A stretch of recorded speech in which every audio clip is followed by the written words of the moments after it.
Testing, 1, 2, 3. Okay, welcome. Welcome, everyone. My name is Melissa Armo, and I'm going to talk today about gaps. I'm going to talk today about trading on the side of institutional money in gaps.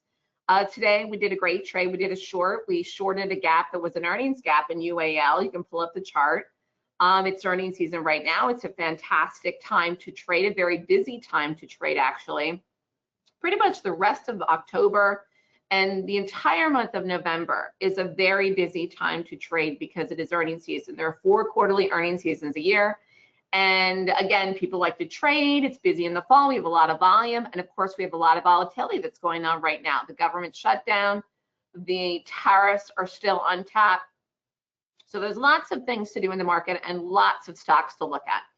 I appear on national TV. I talk about the stock market. I'm on Schwab's channel actually tomorrow at 2:30 in the afternoon. If you have a Schwab account, you can tune into their network. I'm on with Nicole Petalides.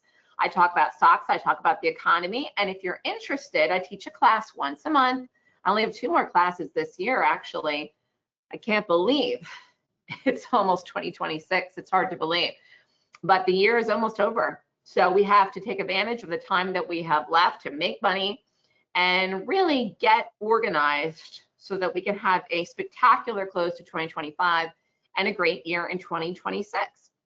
So if you have questions, you can email me at melissa@stockswoosh.com. You can call me at 929-3200-GAP, and you can follow me pretty much on every social media place at the Stock Swoosh. So like I was saying, fall earnings season is now. It's going on right now. It's a busy time to trade.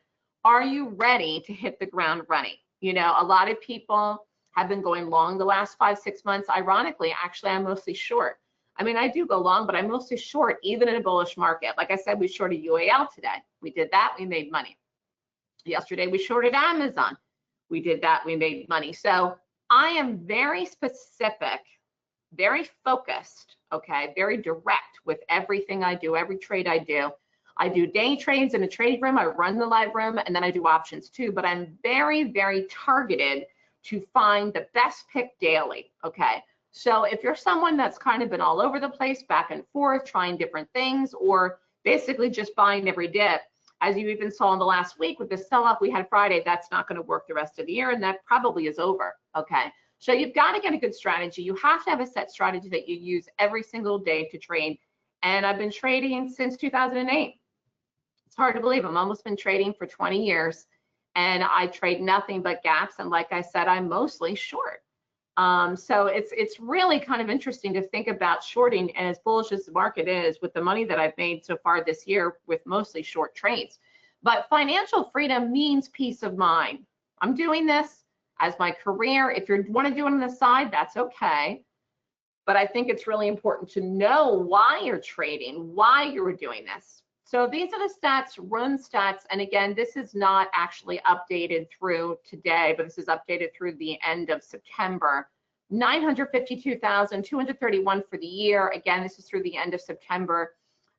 Year to date, day trades in the room. Now, I'm risking an average of $4,000 a trade in my day trades. In my options, I'm risking more, okay? But we have about a 61% win ratio year to date for the room. And in options, I'm up more because I'm risking more. I'm risking about $8,000 a trade in options. Again, this is not through October. I have to update this as well, but I'm up over $3 million for the year. More than that now since October. But again, I have a 65% win ratio for options. You can do one contract. You could risk $200 if you want. Nobody said you have to risk this much. This is what I consider an advanced trader risk. Like I said, I'm almost trading for 20 years. And I've been doing nothing but gaps for that long, which we are going to talk about today. So again, year-to-date results, this is through September, over 3.9 million, and I'm ready to have a great start to earnings season. Again, we have many earnings next week. Netflix is next week. Tesla's coming up. This is the time. This is the time you want to get organized, you want to trade, and you want to become successful. So lots of people want to trade. They want to do this. It's a great job because it can be done in the morning. Again, we were in and out of a trade in less than 10 minutes today. But if you want to do this, you still have to be focused like you're doing it full time, even though the hours aren't full time. So you kind of have to put the work in ahead of time, whether it's studying, whether it's taking a class like mine, whether it's devoting yourself to getting a plan of action, a trading plan down put so that you can be successful. A lot of people just don't have a strategy, a set strategy that they trade and follow each and every day. And I think that's one of the biggest hiccups for people is there's so many different things out there. They don't know where to go. They don't know what to do. And so again, today I'm going to talk a little bit about my strategy, which is based on stocks gapping. So what is a gap? A stock gaps when the opening price is different than the closing price. So we did Apple. This was back 9/10. And this had a gap. So the close was here at 4 o'clock, and then it gapped down and opened lower at 9:30, and then it fell. So we entered it here, 230.50. This was a day trade on margin, exited at 228.80, made $3,400. Now, again, I do options and day trades, but this was a day trade on margin. Now, if you didn't want to do the day trade on margin, you could have bought a put. Could have bought a put, could have got in, got out, okay? And again, this kept going. I just want to show here, I got out at 228.80. It came all the way down close to 225. So for my day trades, I'm looking to get, just like UAL. UAL could have even done it now. UAL very well could break 100 today. I did, you know, so I'm already out. But I think I had a good exit on that this morning. But anyways, getting back to gaps, gaps have momentum, and that's why I like to trade it. So again, whether you want to do a day trade or an option, this is momentum here. Okay, this is a big move for the stock, $7, $8 move in the day. How do you make money doing that? Again, you're shorting. So again, I'm very consistent. So here was the 1 minute chart on the Apple, got the trade, got in, got out, boom. This is selling. It's selling action. So again, I prefer to short. So again, I will go long, but I really, really love shorting. So one of the biggest trades I also did in the last month, well, actually it was more than a month ago now, September, was PLTR. We had a great short in that. We had a recent short in BA. Again, we did another put in Apple, but this was back, no, actually this was back in August. I'm sorry, gosh, this is August now. It's 2 months ago. And again, I have to watch for the earnings on this PLTR. Everyone has been hyping this stock and hyping this stock with the sector, but we had a great short in it. We did puts, okay? So again, what is a put? A put is a short, but it's an option where you don't have to worry about having a margin account. So I call this an 814, exited it on 820. We did the 180s, okay? So here was the trade actually. Sent it out on the 14th, and the expiration was the 22nd. So let's look at the 14th. So take it across, take it over. We got in this above the strike. Then it crashed, boom. See the drop. Again, what happened here? Selling. So again, PLTR gapped. Stock closed here at 4 o'clock, open here at 9:30, rallied, dropped. We bought the put. Boom. There it went. That was a great call. Yeah, this was August. But this was a 977% return on investment. Cost was cheap. $3.25. That's cheap for an option. So if you did one, you could have risked $325. And look at how much you would have turned it over. Again, this is a several day hold. You could have got out of it before I did, but $95,250 return on investment, a beautiful trade. If you did a smaller risk, if you risked $1,300, you could have made $12,700.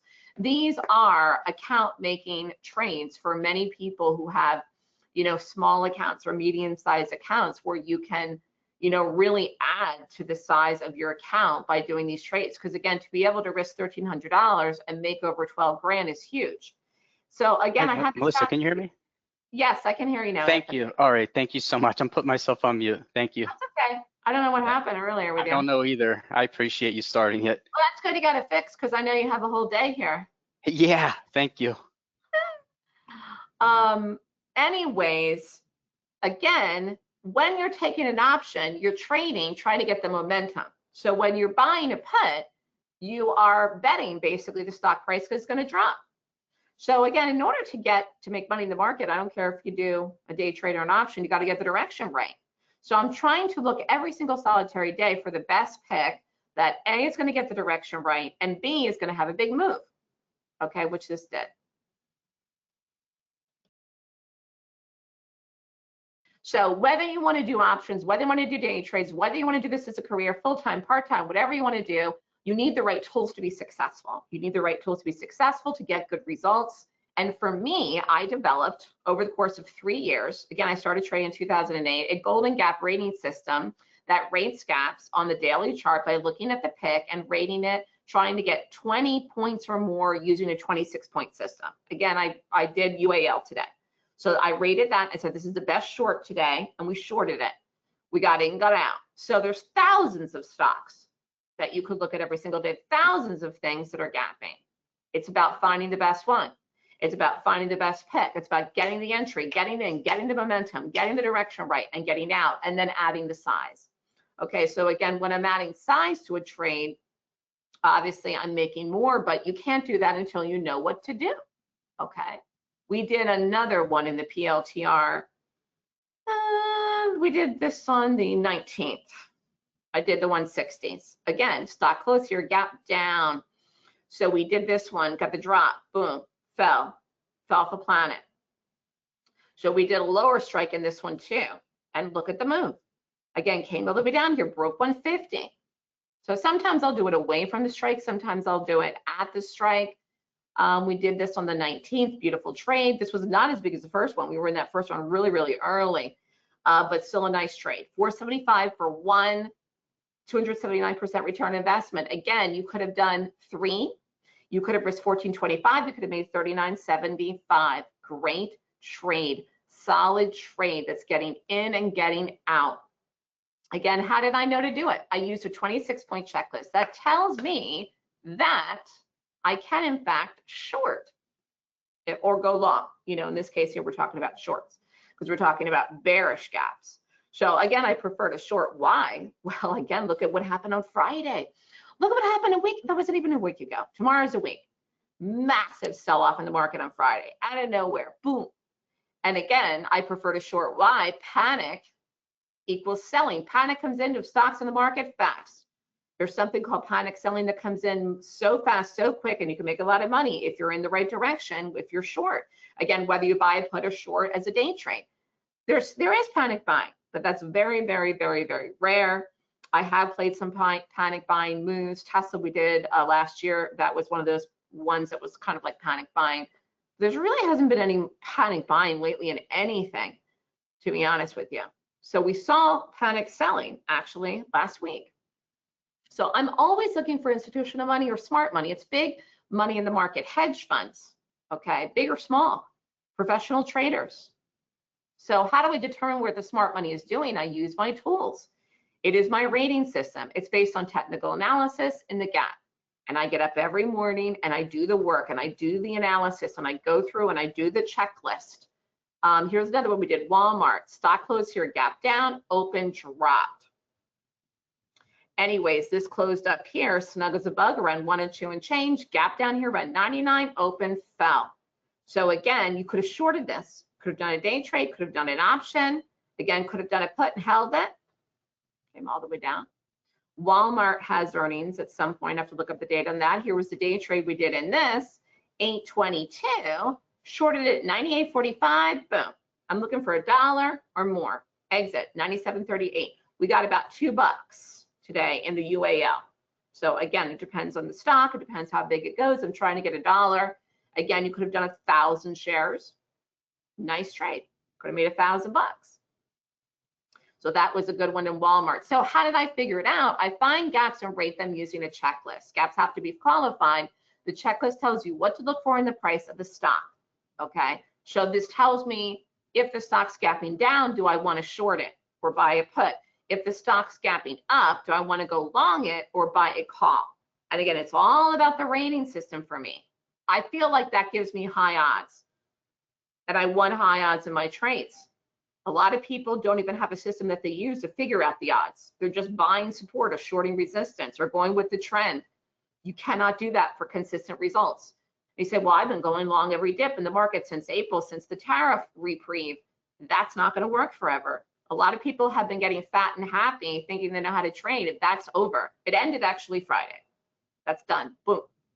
And again, we had the power trends that we had in the market really, it just never lasts that long. You could have a trend last long, but a power trend is rare. We sort of been power trending up really since June. We had a breakout in June of the market, and since then we've been power trending up, but it's over. It's done. So I trade on the side of institutional money for the momentum in a bullish market and a bearish market. You have big money comes in and buys stocks. You can go long. Again, I prefer to short. But either way, big momentum equals big money. Now, we did a day trade in this PLTR2. What day was this? Here. That day. Closed here, gap down, fell, shorted at 154.90, got out 153.50, boom, done. Beautiful trade. Again, this was a gap and it was a short. Any questions here so far? How are we doing? Hello, is anyone there? Any questions? Are we all good? Okay, I'm going to keep going. Are you trying to trade the news, okay, or fundamentals? Don't, because again, sometimes you can have great earnings and sometimes the stock will fall, or you can have bad earnings and the stock will rally. So you just don't know. Again, everyone thinks the Fed's going to drop rates twice between now and the end of the year. Maybe they will, maybe they won't. Where's the delay in the data because the government's shut down? They're trying to get it together to drop that data next week. Who knows if that's going to happen? Again, that will create more volatility in the market. Okay. Anthony, I don't know if I can see any questions. Either there's no questions, I just realized that, or you don't have it set up for me to see them. I don't know if you can hear me. Oh, I just saw a question come in right now, I think. What happens when the gap is filled in after hours trading? I wasn't seeing the questions either for a second, so I don't know what happened. But Okay. Greg asked, what happens when the gap is filled in after hours trading? Well, first of all, I don't trade in the after hours. So I'm not trading the pre-market or the post-market. I'm trading only between 9:30 and 4. First of all, you can't trade options outside of market hours, number one. And I'm day trading on margin. Otherwise, after hours, you're in cash for 2 to 1. I'm on 4 to 1 margin between 9:30 and 4. So during the after hours, I'm not trading. So it can do whatever it wants. And then I look at it and then I rate it before the open. So wherever it is, whatever price it is where I'm looking at it. Maybe it won't even be gapping. The way you're describing sounds like maybe it wouldn't even be gapping. So I don't know.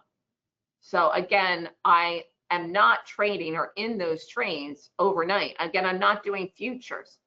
So again, if something changes, which it can, things change all the time. Something could change at 6 a.m. in the morning before 9. I could look at something at 6 o'clock and be in love with it. And then I could look at it at 9 and say, oh, this stinks. So sometimes I have to go back and re-rate it. Okay, so that can happen too. Greg followed up and he's asking, does that count as filling in the gap? What does what count? I'm not trading gap fills, just so you know. I'm going with the momentum of the direction of the gap. So if this close here gap down, I'm not trading this up. I'm rating this to see if this is going to fall and continue down. So I'm not trading gap fills, number one, and if you're trading that way, it does not consistently work. I've been doing this, like I said, for 18 years. It sometimes you could say, well, something filled it, but that is not a high odds trade. And so I don't do those. That's number one. But again, if this changes in the morning before the open, then I'm re-rating it, but I'm never playing it in the opposite direction ever. I don't know if that answers this question. Oh, okay. So that was pretty good though. So what you're saying is you're just trading it on the one side, you're not trading on both sides?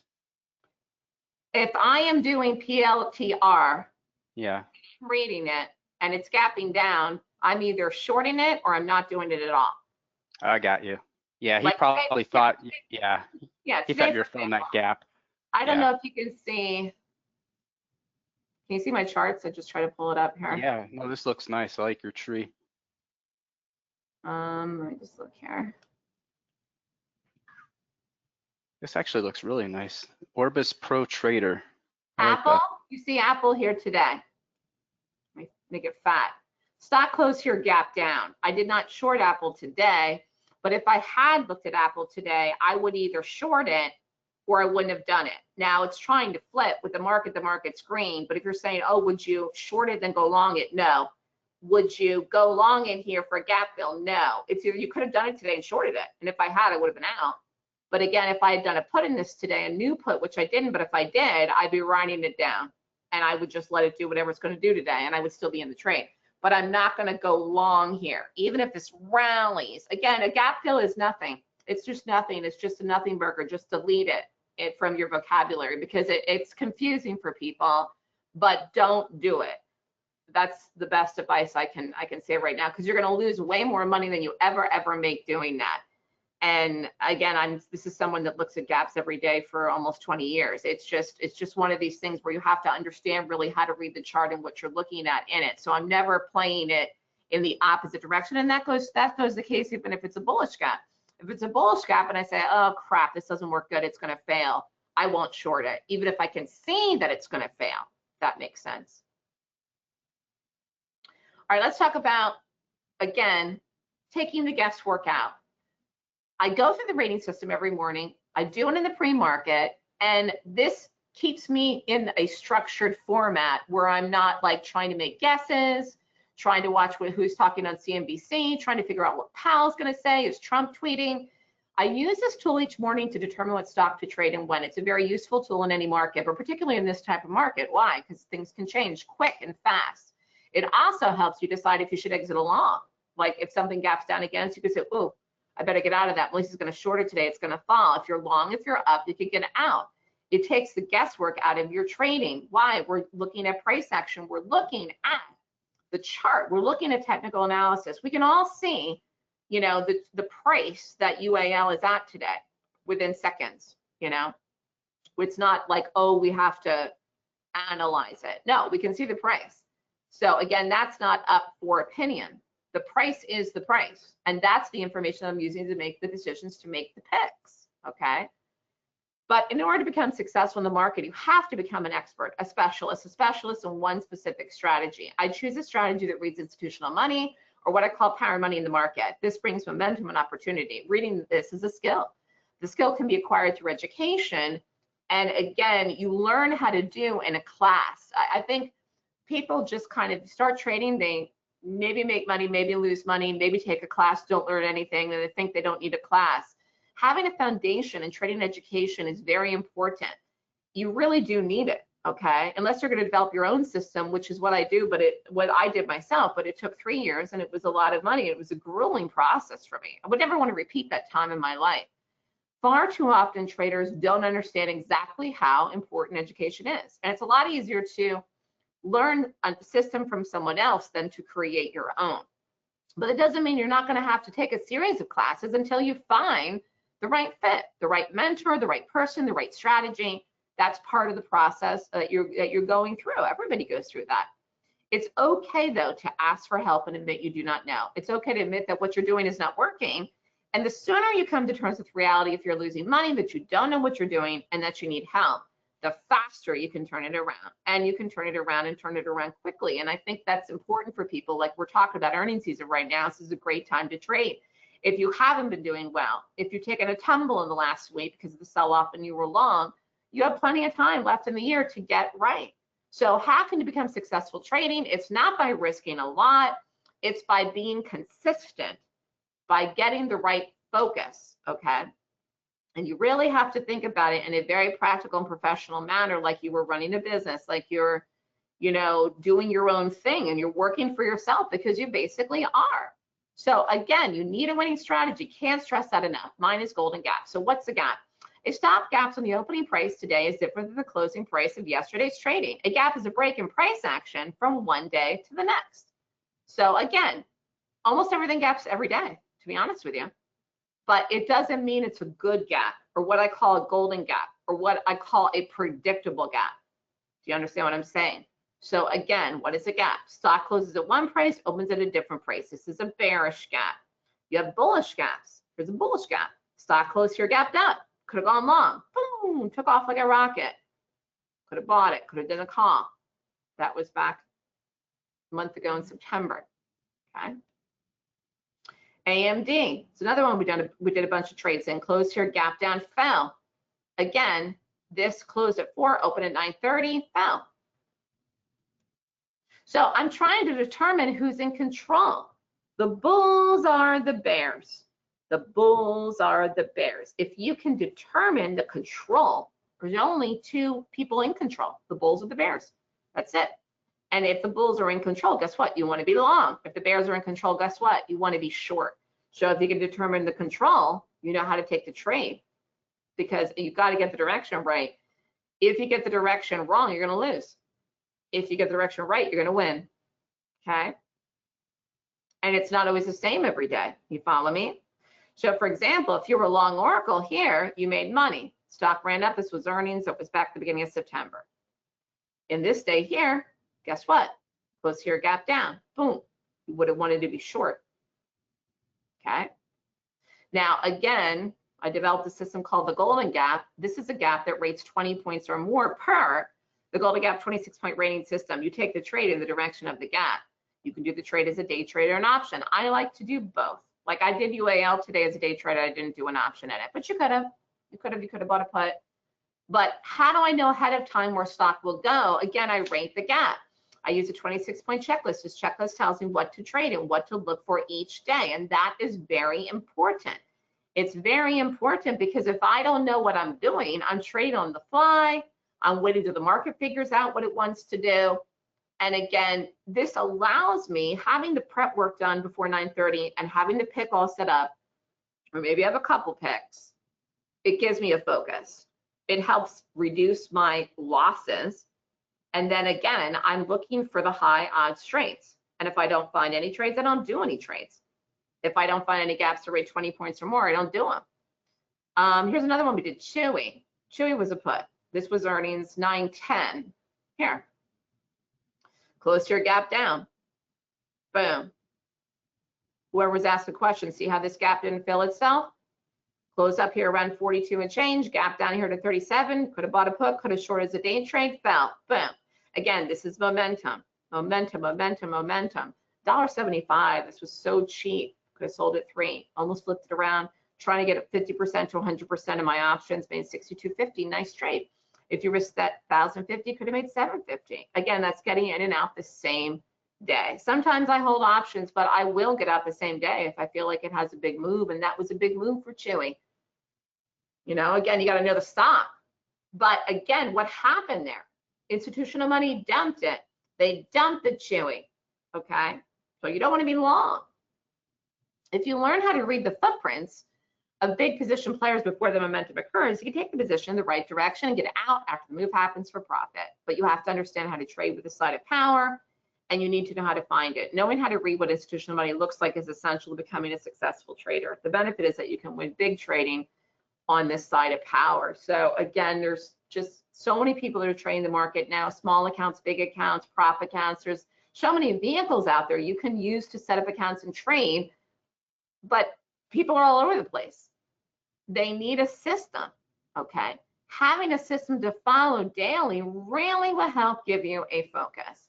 I cannot stress enough how important it is to have a specific trading system that you utilize every day under any market conditions that you can apply, and it gives you a focus to do it, okay? So I got into gaps because I made a lot of money in my first trade in a gap, and it was a short too. And then I realized, oh my God, you can make a lot of money shorting, you know, even with a small risk. So why did I get into gaps? Because gaps are the most powerful show of price action in a chart. Gaps have large moves. Gaps can move up or down. Some of the biggest momentum moves in a daily chart come from a gap. And when I trade, I'm looking for and trading momentum. Then whether you have a small size or large size, you get a good risk to reward. So again, if you come and want to take my class, you will learn this checklist. It's a 26-point checklist that tells you what's the best gap to trade each day. I'm looking for 20 points or more. I don't have to have a perfect score. But if I get 5 gaps and I rate them on and I only want to do one, then I'm going to go with the highest rated gap.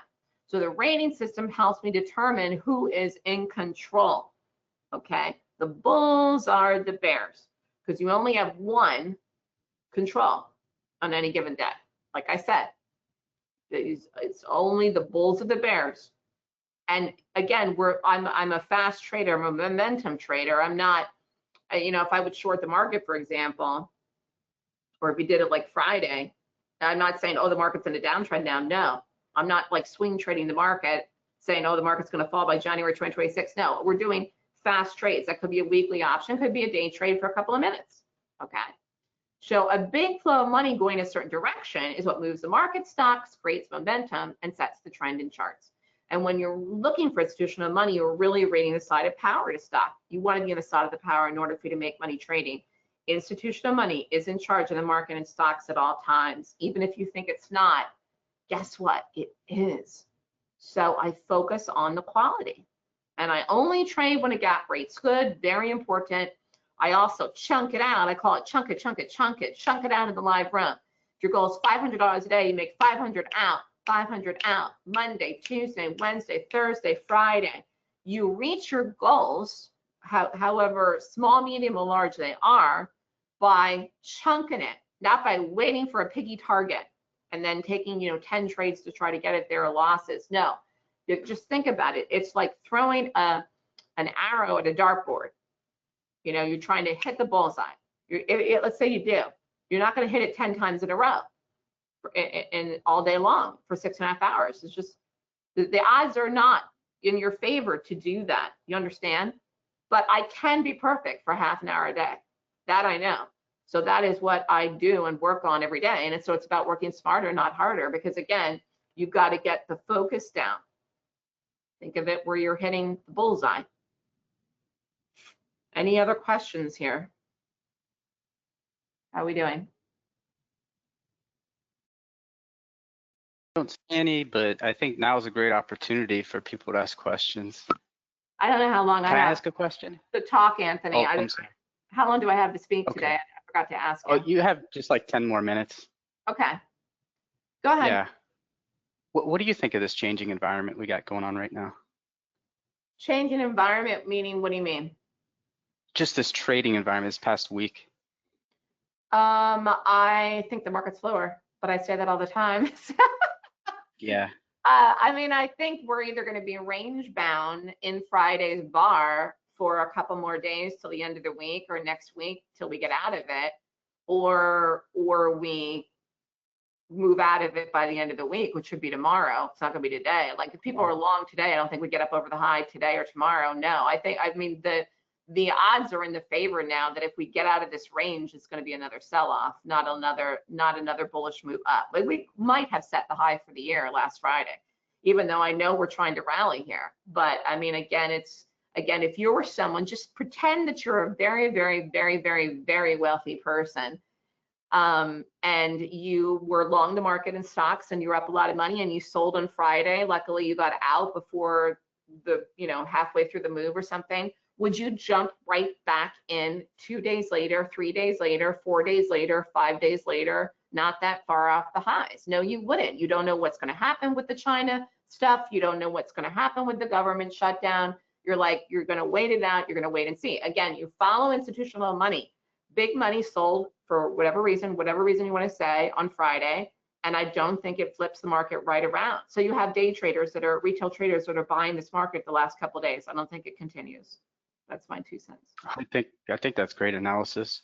What do you use for momentum? What kind of indicators do you like?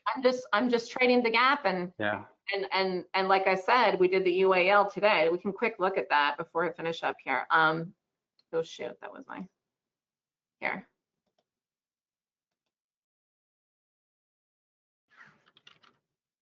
Oh, this flipped. Well, let's go into a put it. It did break 100 though. Look, here, I'll show you this trade quick. I had a good exit in this though. Well, I'm glad I didn't do a put in this though. We got in here, got out, got the drop.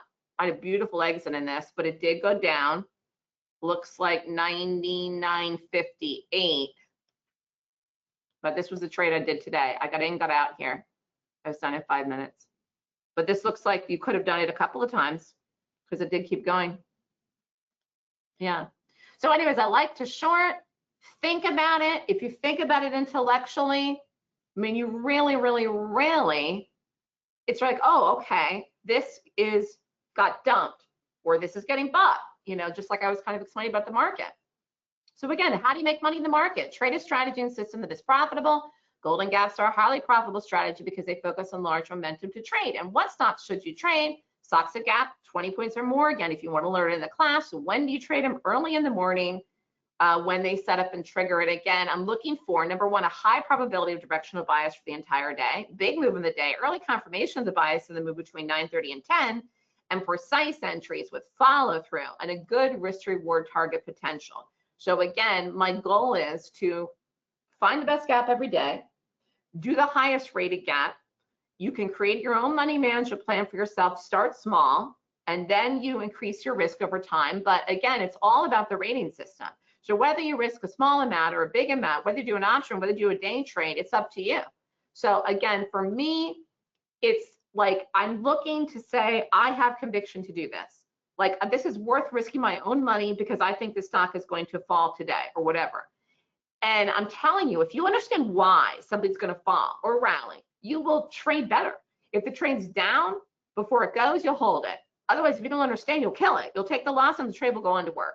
You'll be all over the place in this type of market. Again, people are confused every day. One morning they get up, they say we're higher. Then they get up and the market's down, they say, oh, we're going to lower. We sold off yesterday hard.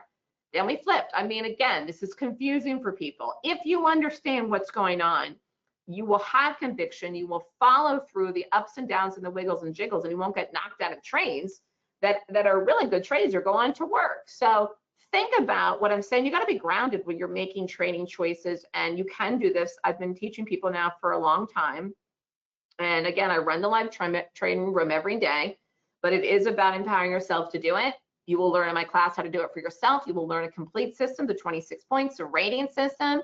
It's in the Golden Gap course. It's a full course on how to strategically find, pick, and play stocks that are professional bearish gaps.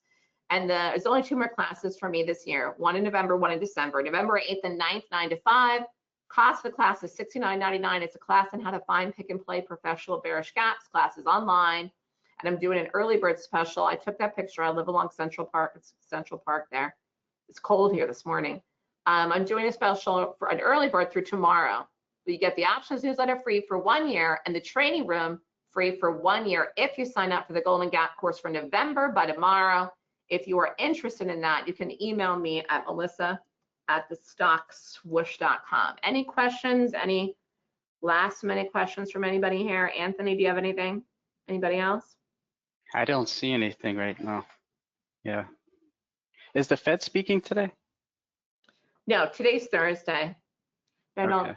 don't ever talk on a Thursday. He talks on a Wednesday, but he did talk the other day, and that created some volatility in the market. But it was kind of weird because he didn't really say anything that he didn't say differently. They're talking about 2 rate cuts between now and the end of the year. But again, they don't have any numbers. The government's been closed.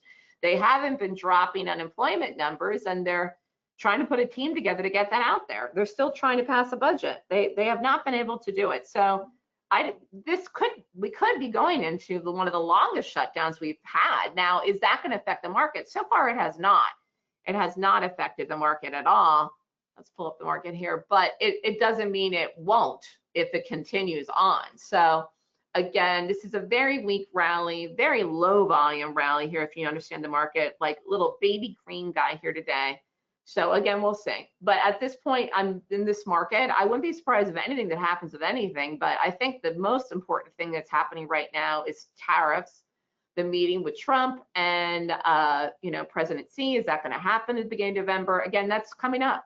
It'll be here before you know it. It's in a couple of weeks, and nobody knows what's going to happen with that. So there's also earnings season. If you have big stocks, big names, Amazon, Tesla, Apple, Microsoft, a lot of these big names are coming up in the next few weeks to trade. If they have very bullish moves, they could lift the market. If they have very bearish moves, they could crash the market. So again, remember, all the market is a conglomeration of stocks. So some of these things, these big high flyers, I call them, are names that are fun to trade, can affect the overall market. So again, if we don't have a crazy bullish earnings season, then a lot of these things are going to be it's going to affect the market. And we had JPM was earlier this week. We've had some bank earnings, but these were lackluster. JPM fell. It was a big monster bar over here the other day.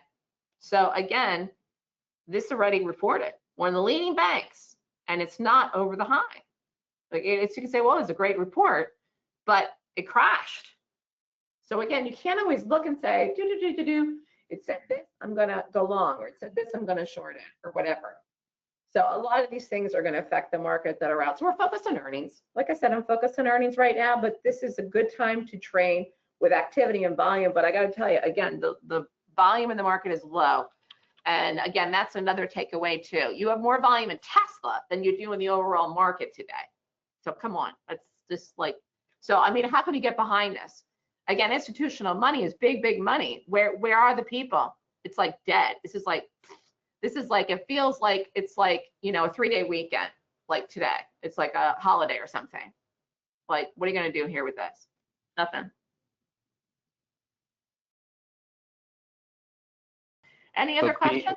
Go ahead. So being patient is very key right now, would you say?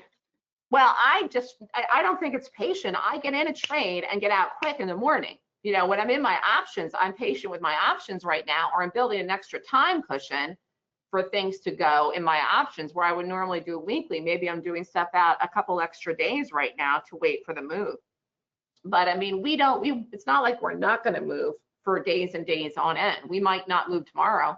We might close like this today. We might close red today and the baby red. We might not go anywhere tomorrow. Again, we might trade in this range from the bar from Friday this entire week, trying to figure itself out. And then we might move next week, but we're not going to not move for the next 7 days. So we're going to do something. So again, a lot of people are hedging their bets that this market is really going to move higher. But for people that did not sell out of their long positions, some people now are buying options, hedging against what could be a possibility of another sell-off. So again, I wouldn't be surprised either way. Whatever happens here, I'll be ready to play it because I will go long. You know, it's just that I prefer to short, and I find that shorting gives me an itch. A lot of day traders, a lot of retail traders do not know how to short. It absolutely gives me a niche of something that I've been able to capture and do, and you get big moves to the downside. Again, you can't short everything right now. The market's very bullish, but you know, I'm not long this market if that's what you're asking me. Oh. Thanks, Melissa. And yeah. Wonderful. Thanks. Do you do a? Go ahead. Yeah. No, I was just gonna say it sounds like you get most of your trading done kind of early up front. Yep. That's what you like to do. Early, that makes sense. That's great. Early. Great strategy. Thank you so much for having me. If you have any questions, email me at melissa@swoosh.com. Have a great day. Thanks for starting us off, Melissa. We appreciate it. That was Melissa Armo, and she is pretty amazing. So just a reminder to everyone, we've dropped, well, did Melissa drop her special offer in the chat link? Hopefully she did. I know she gave you all of her information, so be sure to check her out. She's really great. And thank you so much for being here, Melissa. And thanks for getting us started today. Okay, up next is Anka Metcalf, founder of TradeOutLoud and Swing Into Wealth. Anka will walk you through her approach to structured swing trading designed to help you catch bigger moves while avoiding the noise. She'll show you how to deploy capital efficiently, time entries with precision, and reduce screen time without sacrificing performance. So please welcome Anka Metcalf. Hi, everybody. Thank you so much for having me. Such a great honor and pleasure to be here today with you guys. I hope you guys can hear me, and I hope you guys can see the screen. All right. Okay, so let's get going, everybody. There's nothing better than sleeping and waking up to profits. That's a great feeling. So today we will be talking about swing trading into wealth. My name is Anka Metcalf, and I'm the CEO and founder of TradeOutLoud.com, and I have been a professional trader, independent trader focused on making my money work for me as an investor, swing trader, and day trader for over 25 years. I have been dedicated to improving people's lives through trading and investing for over 15 years. That's how long TradeOutLoud has been about. And prior to becoming a professional independent trader, I come with 10+ years in experience in investment banking. I'm a very successful trader and investor without a losing year to date. And I specialize in high velocity trades. And today we will be talking about some of the velocity trades that I have on my radar for this, for the rest of this week, actually into tomorrow, and mostly for next week. I think that the market is going to do a whole bunch of nothing going into tomorrow. We have option expiration tomorrow, so that is the big deal. Most likely the indices are going to get pinned at or around whole prices. I just saw the futures indices gravitate towards the whole numbers.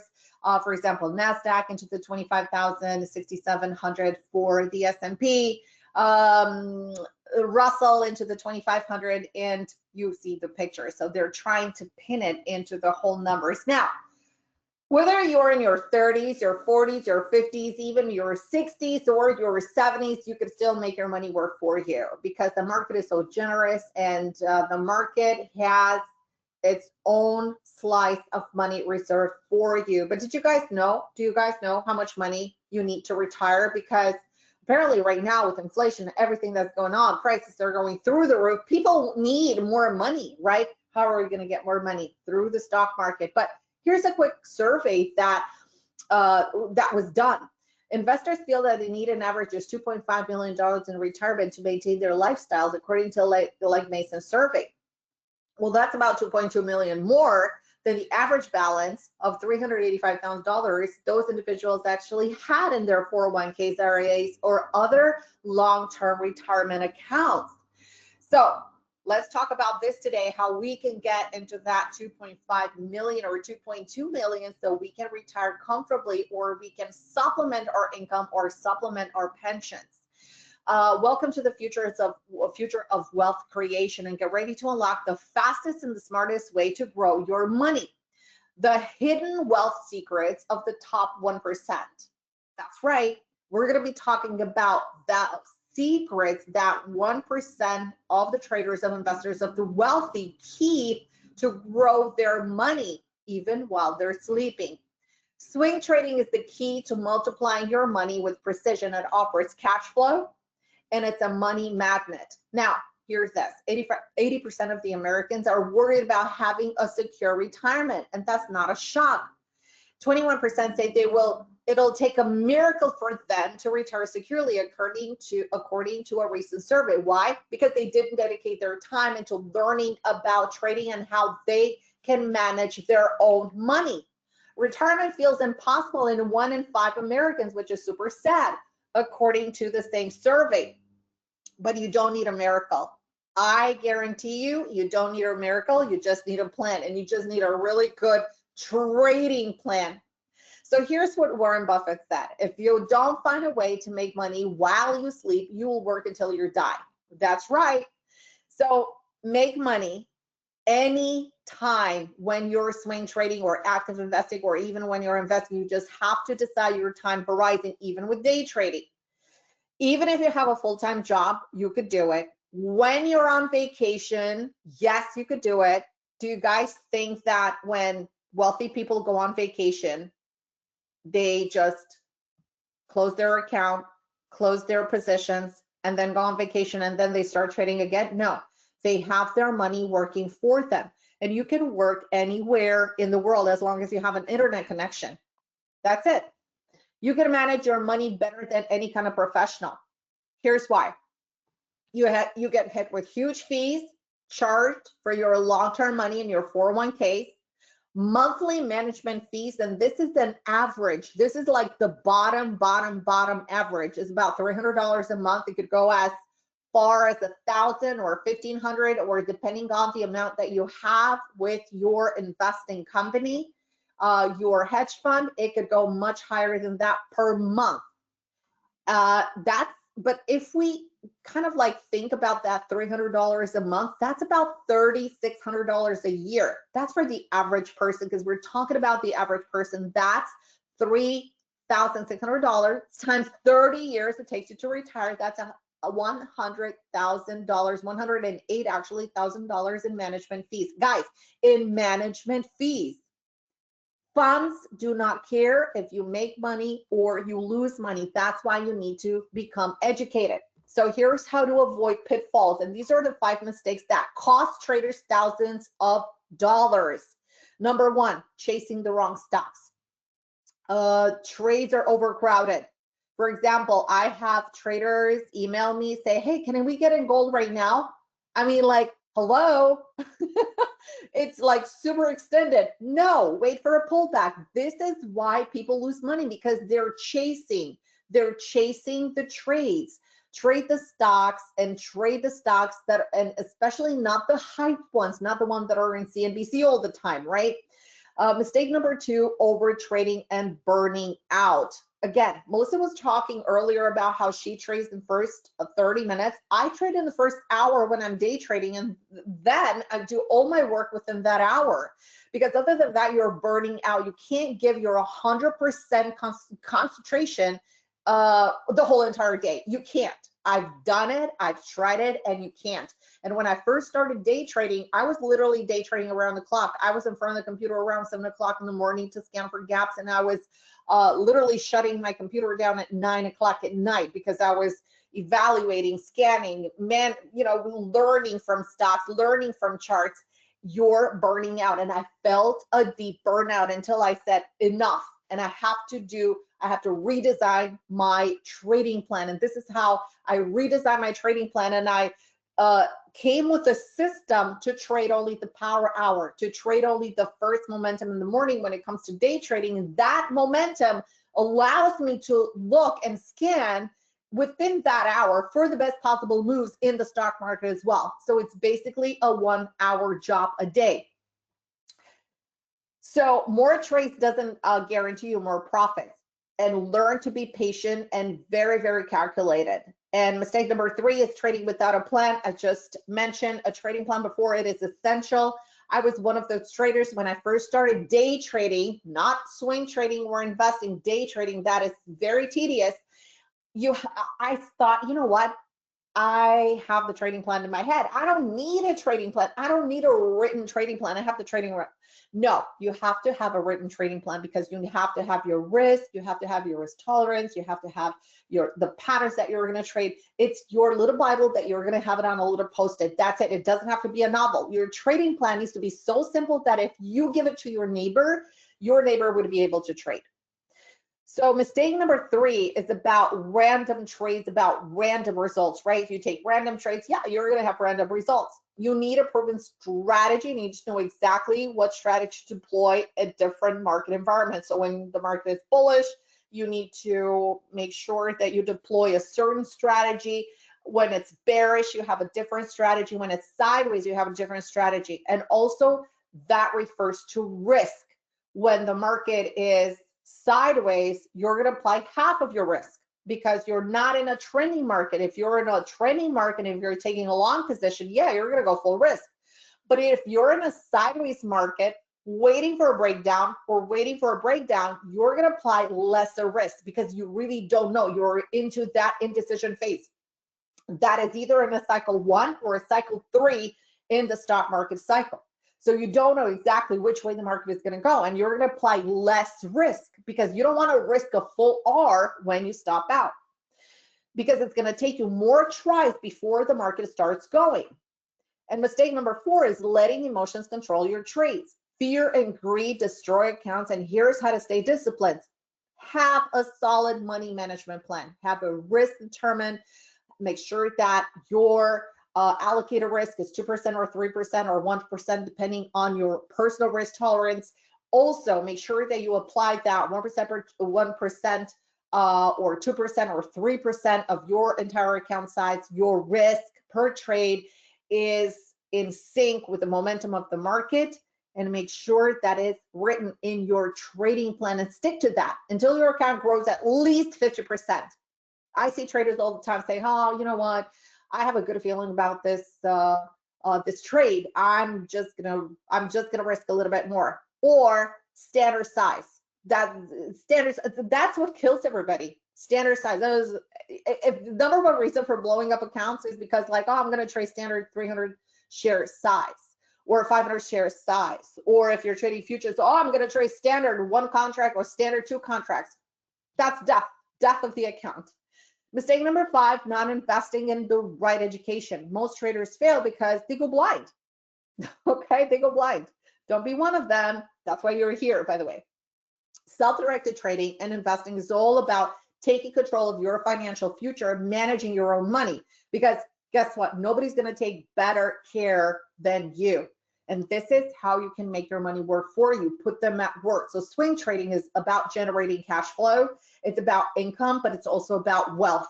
And you don't have to be a math whiz or have a finance degree in order to start trading and start making money. Now, here is the most important fact about trading. Every year, stocks, ETFs will move about 20 to 30%, maybe more each year. But this can happen at least a couple of times per year in cycles, even more. Let me show you what that's about in a second. So what is swing trading? For those of you here that are day traders, you don't know what swing trading is all about, because, you know, if you go on social media, if you go on TikToks or X or Facebook, you find all these crazy definitions from traders that have been trading for 5 seconds. So swing trading is all about catching the sweet spot, okay? Catching that move within a trend. It's not about catching the bottom. It's not about, you know, catching the very low to the very high. It's about the core of the move. It's about that middle move. So those price swings that play out over days and not minutes, right? Because swing trading, a position is held from about 2 to 10 days.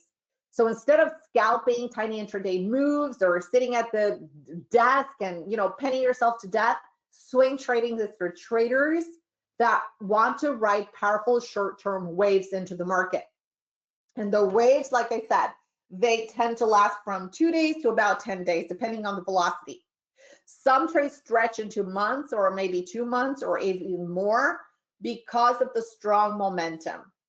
And however, if you're in a sideways market, in a coiling market momentum, yeah, you're going to sit in that trade, because as long as that trade is not going to violate your stop, you're still in that trade. So bottom line, swing trading is fast enough to keep it exciting, but slow enough to keep you sane, and precise enough to keep you consistently and to allow you to bank profits.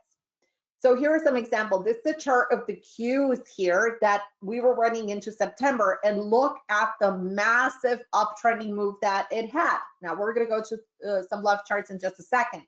So here's the Q, swing low to high, 20%, swing low to high again, 21%, swing low to high again, 25%, swing low to high again, 44%.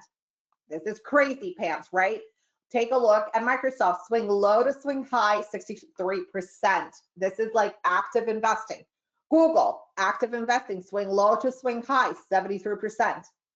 Now, every single time you see this, for example, FNMA, I usually host, I always host a market, let's call it a forecast market overview for the upcoming year every January. And guess what? In January of this year, we have this. From this low right here to this high, 453%. Now imagine if you would have invested only $1,000 in this trade, $1,000 in this trade, and this trade is up $453 of percent. That's $45,000 from $1,000. It's crazy. Here's January 3rd, my forecast webinar that called it. And here it is. We were trading at $15. We took a precautionary measures and we trailed. Now, here's the deal. New report finds that almost 80% of active fund managers are falling behind the major indices. Oopsie, okay? So hedge funds, take a look at this. Hedge funds are on track to deliver their target return of 9.34% for 2025. Would you be happy with 9.34% for 2025? Type of 1 in here if you would be happy with that.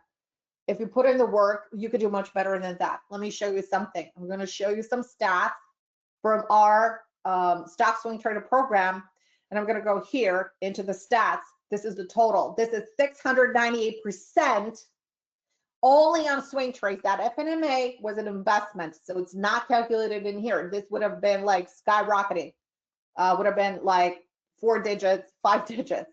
But here it is, 690. So 700% gain this year with the stock swing trader, with the trades. You can see the trades right here, okay? So yeah, so this 9.34%, not satisfactory, okay? And this is what you pay for. So that $300 a month or $500 or $1,200 or whatever it is, depending on the company. And depending how much they charge, depending how big the company is, okay, that percentage is going to be higher, okay? And that amount for them to manage your money for this is higher, okay? So money managers and hedge funds live mostly off commissions and fees. It's a well-known fact. You're just an account number to them. Yes, we know that. Whether the stock or the fund is performing or not performing, they don't care because they live off your commissions, right? Your fees.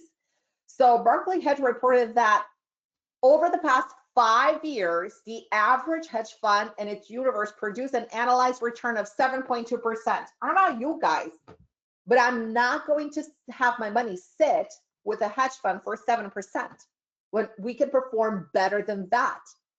So swing trading is the most effortless style of trading. Why? Because it doesn't require you to sit in front of the computer all day long, but you need to know and respect the rules of the game. Plus, you need to be patient to wait for the setup and not go for the hype. Remember the mistakes that I started the presentation with.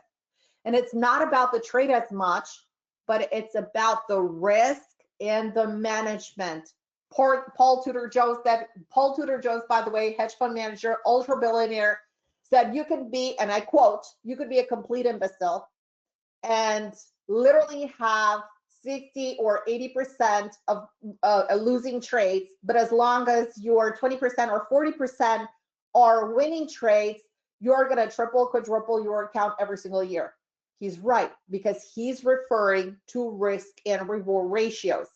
And he's referring to the risk that you're applying to the specific trade and the area where you're getting into your trade, because a lot of traders get you into a trade. It's so easy to get into a trade. I could get in a trade right now, boom, I'm clicking my mouse and I'm in a trade. But it's about the performance of that particular stock. Does that stock have a tradable void? Can it go? Can it reach velocity? Can it produce more than 2 or 3 Rs? By the way, you need 2 Rs per month in order to double your account. How crazy pants is that? These are some of the trades that we did in our program. Just want to showcase some of them. UNH here, this is our entry, was a breakout. This generated 3 Rs. So if you risk $1,000 on this trade, you have 3,000 here. So that's 3 Rs, okay? That's a whopping almost 16%, 16% gain. Here's Broadcom. By the way, we are still in Broadcom. So just initiated a new trade in Broadcom. I'm going to share with you the performance portfolio. But here we are 1 R right into this. So this is our entry. And we were already 1 R when I took this snapshot. Okay, here's another trade, Robinhood. Robinhood has been delivering like OMG. Like it has, I don't know, probably like 10 Rs into it. So it went ballistic. But up here, we were like 1%, and it ran like another 9 Rs. Okay, AEO, another breakout with an expected return. You have to have the tradable void. This is what I'm trying to show you guys here. PLTR, by the way, PLTR ran, it fulfilled our target, and guess what? It's setting up again. It's setting up again. Let me just show you PLTR because it's so important. Take a look here at PLTR. It's congesting, it's coiling right into resistance. See the resistance right here? Okay, this is the resistance. This is the ascending pattern that we're having. So it's massively uptrending. This is a very bullish pennant right here, breakout imminent over 188, 189. This could go ballistic. Now let's see where it's gonna go. You guys know this is trading into all-time highs. This is the quarterly chart. Look at the quarterly chart. This is the yearly chart. This is this year's performance. Take a look at this. It's up 139% this year. Okay, so we're gonna go back to the daily and we're gonna find out, it's like, okay, how much can this trade actually move? So we're gonna do some extensions here. So if we start breaking out, it's gonna go to 265. That's gonna be the target that I'm looking for. And now I'm gonna go really quickly and say, okay, how much am I going to realize? That's gonna be about 40%. Bam, that's right on track. So yes, this is a trade that was called just moments before I came in here. This is PLTR at 188, 168 for the stop.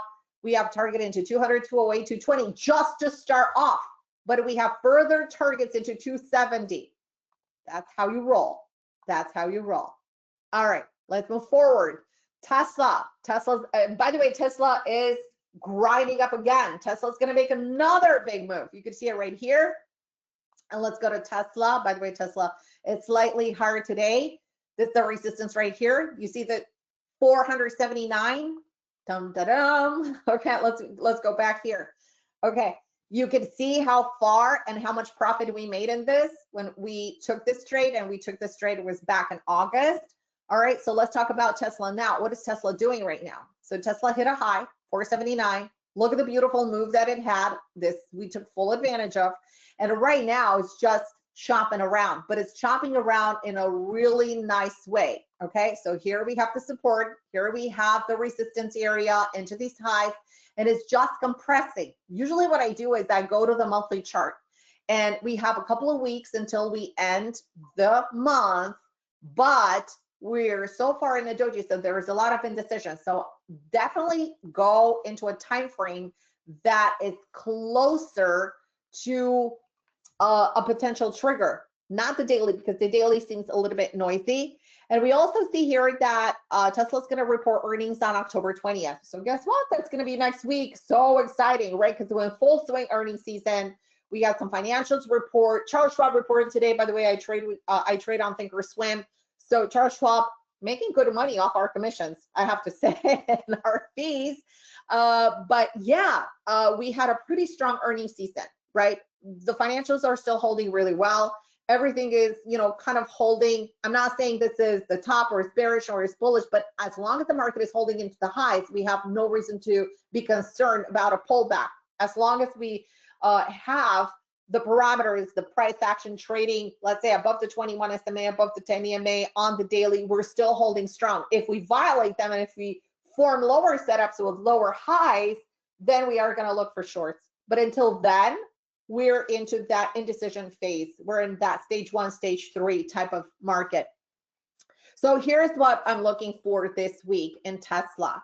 If Tesla's going to manage to take out the 455 area, I'm going to be very bullish on it. I don't think it's going to happen today or tomorrow, that's for sure, because we have option expiration and the price action is going to, we have already seen the shenanigans in the day trading activity throughout this morning. So I don't think it's going to do anything. But definitely if we break up the 455, this is going to be ultra bullish going into next week. So just some trading ideas for you guys, something to keep an eye on. So who's swing trading for? Like swing trading is for everybody. Are you kidding me? It's for busy professionals, for part-time traders, for retirees, for investors looking for faster returns and more returns. Who doesn't love money? And entrepreneurs and business owners. So when to buy a swing trade. I showed you some patterns, but when is the right time to buy? Do we just hit the buy button? No, you have to have clear parameters on it. So let's start with this. Buy the swings, buy the setups when the risk to reward is stacked in your favor, meaning it has a good stop loss, a tight stop loss, and the stop is around support zone. And your upside is at least 2 to 3 times bigger than your risk. Remember I showed you the example in UNH, right? So you have 1 R risk and you're shooting for at least 2 to 3 Rs. Always strive for that, because in a changing market environment, you could get 1 R and then the price action can start turning back, right? So you want to lock in something. But if you have a tight tradable void of let's say your risk is equal to your reward, that's a recipe for disaster. It's not because it doesn't have velocity, so it could trigger and stop you out. And if that happens to you, that's what it is. So you have just identified your mistake. You don't have the tradable void that you should be looking for. Timing for the entry. A lot of times, the end of the day may be the best time to look and to scan for trades, because if you have a very strong close on a specific stock, then you are going to have that continuation higher. And I just want to show you something in Google. Okay, so Google, I'm going to do it here on the daily chart so you can see. So we had the pullback on Friday, right? Everybody knows tariff wars, yada, yada. Okay, big scare. Oh my gosh, market down. don't freak out, because on Monday we had an inside day. This was conducive for a break to the highs, right? Not only that was breaking, you can see it here, not only that it was breaking above Friday's high, but it had really calibrated, the Monday's activity was calibrating into that Friday high. So you can see here inside, but it was inside and a strong close. You guys see this candle inside, but a strong close. So 90% of the time when this happens, you're going to get an inside and out action, like 90% of the time in a strong uptrend. Now, keep it in mind, this doesn't work in counter trends or anything like that. So it works in very strong power trends. So here's the Tuesday activity. It closed relatively strong. This is the Wednesday activity. Today is Thursday. If we close with this topping tail here, because you can see here that we have just achieved resistance, here it is, resistance, resistance. The price action is not going to go anywhere. It's going to look to pull back. Most likely, if it's going to pull back, it may pull back to the 21 SMA or to the prior trigger point, based on which it may rotate from this point on. So it's going to do from here to here and from here to here. But if it closes strong, so if within the next, let's say 3 to 4 hours from noon, the price action is going to gain some strength and it's going to close just like yesterday or like Monday, we should have a continuation higher tomorrow. So at the end of the day is a really good day to start scanning for some trades. Trigger times, often the best follow through comes after the first 30 to 90 minutes of the trading day or into the last hour, right? So we're gauging the power hours, whether it's the first power hour in the morning or the last power hour in the last hour of the day. So really easy peasy. So when not to buy swings, okay? Never buy swings that are chasing into the top, okay, or into resistance, or in the middle of no man's land. So when you're seeing the price action range bound, it's zigzagging around, and you're buying it at the middle. You don't have the confirmation for higher because you need to buy it above the all the highs of the base, or confirmation for lower, you need to buy it under the base. So either buy it above the base or below the base. You buy it inside the base, then you're guessing. Might as well take that money, go to the nearest casino, bet on something, because that's what you're doing. Ahead of major news, right? FOMC. By the way, we have FOMC next week. That's very exciting. That's going to be a market mover, okay? With strong earnings, that could be a really powerful mover. So ahead of news, right? I don't initiate trades on Wednesday before the announcement. I may initiate the trade on Sunday to have like a 1, 2, 3 day punch, right? If it works, it works into the FOMC. You may consider using smaller risk, like half the size or quarter size, something less, because you're getting into news, but you're not going to place trades on the morning of FOMC, swing trades. In a dying trend, when you're seeing that the price action is having a really hard time into the highs, right? So for example here, right, we're looking at the Qs, for example, or the spies, whatever you want, okay? And when you're seeing that, okay, here we are trading into the highs, you also see that we have this minor resistance going on here, we have the resistance going on here, so we're trading into this very difficult top right here. This is a very difficult trade, okay? That's why you're not seeing a lot of market participants into these kind of setups, right? Why? Look at the volume, guys. Look at the low volume, okay?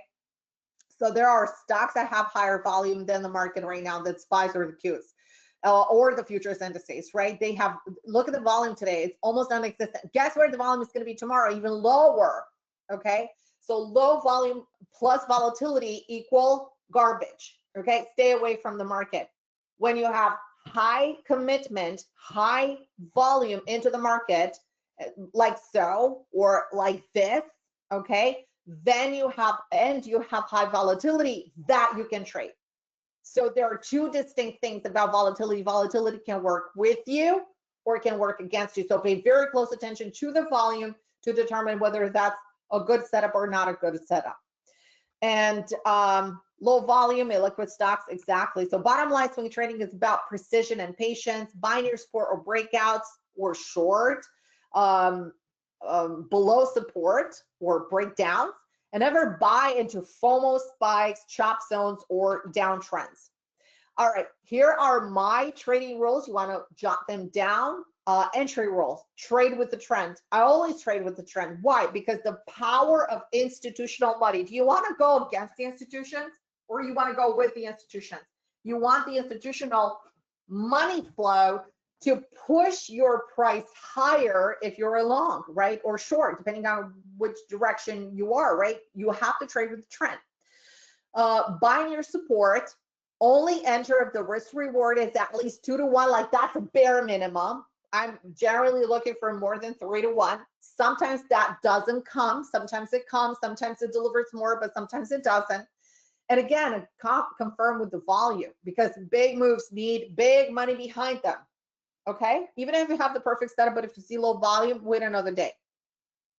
Avoid new entries right before earnings or major news. So for example, if I have earnings from Bank of America, or if I have, I don't know, let's say some kind of Apple. Okay, so let's say tomorrow Apple reports. Okay, I'm not going to get in swing Apple ahead of the earnings, right? Report. And risk management rules, which I think every trader should start their trading career first with risk management before diving into strategies and what have you. Use a fixed percent amount of, use a fixed percent per trade. So for example, 1%, 0.5% if you're just starting out. Because look, you're going to be trading the same way, whether you trade with $100 risk or with $10,000 risk, okay? So you're gonna trade the same. The most important thing is to respect the risk percentage. I risk between 3 and 4% on my swing trades. I've been doing it for a really long time. And I have the account size that could enable me to trade that size. Position size based on the distance between the entry and the stop. Not emotions, not, you know, taking the decision saying, oh, I have a really good feeling about this trade, I think it's going to work, I'm going to apply 10% or 50%. You would be shocked at the amount of traders that blow up their accounts because of that. They use 50% risk on a trade, 75% risk on a trade. Always set a stop loss at the time of entry, even if you're not putting it hard on your platform. Make sure that you use that stop, even if it's a mental stop, or place some types of alerts before your stop hits so you can take a decision whether you're going to give a little bit more room or not based on volatility. That may be a good idea. Trail stops into strength, protect some profits, not a gamble. So collect some profits if you want. If not, you could do it like an all or nothing type of trade where you can hold the whole entire position, or you can scale into targets. In a difficult market environment where you're not seeing a lot of transition higher and a lot of follow through, then it's a good idea to scale into targets. And never risk more than 5% of your account across open trades. Now, trade management rules: hold trades for 2 to 10 days, scale out logical targets. We already talked about that. Respect the power hour and pay very close attention to the power hour, because this is where you're getting your trading ideas, your trading setups, even your day trading or swing trading or active investing. Don't overtrade, quality over quantity. And here are some mindset rules. Kill the FOMO, right? Like, remember I gave you that, I told you about that person that contacted me, say, hey, do you think it's a great time to get into gold now? Okay. All right, stay patient. Always keep a journal. Be systematic. Cut losses fast. Discipline beats predictions all the time. So if you want to finish 2025 strong, just gonna let you in on some of the testimonials that we're getting. And here's Robert saying, you're the real deal. Thanks so much for your hard work. And by the way, we made a killing this year in Palantir. Needless to say, I called it long at $80 as an active investment, and we're still in it. We're about $100 up in the trade. And we are swing trading around it. So Robert is saying, thank you for all the hard work you do to find high odds trades, 100 shares of PLTR have paid for my entire yearly membership. I'm in for life. And here is his P&L. He actually took a snapshot of his P&L. How cool is that? Okay, here's another example. This is Nate with one of family, and he said he wants to take a moment to express his deep gratitude for all the guidance and support provided over the years. Mentorship has been truly valuable, and without my teaching, he would not be where he is right now, and he would not be able to take his entire family on a trip to Turks and Caicos. You can see it, beautiful family over here. So I have a special offer for you guys today, and it's only available till the end of the day. That's it, end of the day. It's like finders keepers, okay? So it's the stock swing trader. It has been around for 15 years. It has been awarded, so awarded. It's a program that has been showcased on many, many outlets. And what you're gonna get with this is in the stock swing trader program, you're gonna be getting every Monday an email from us. I'm going to show you the email right now.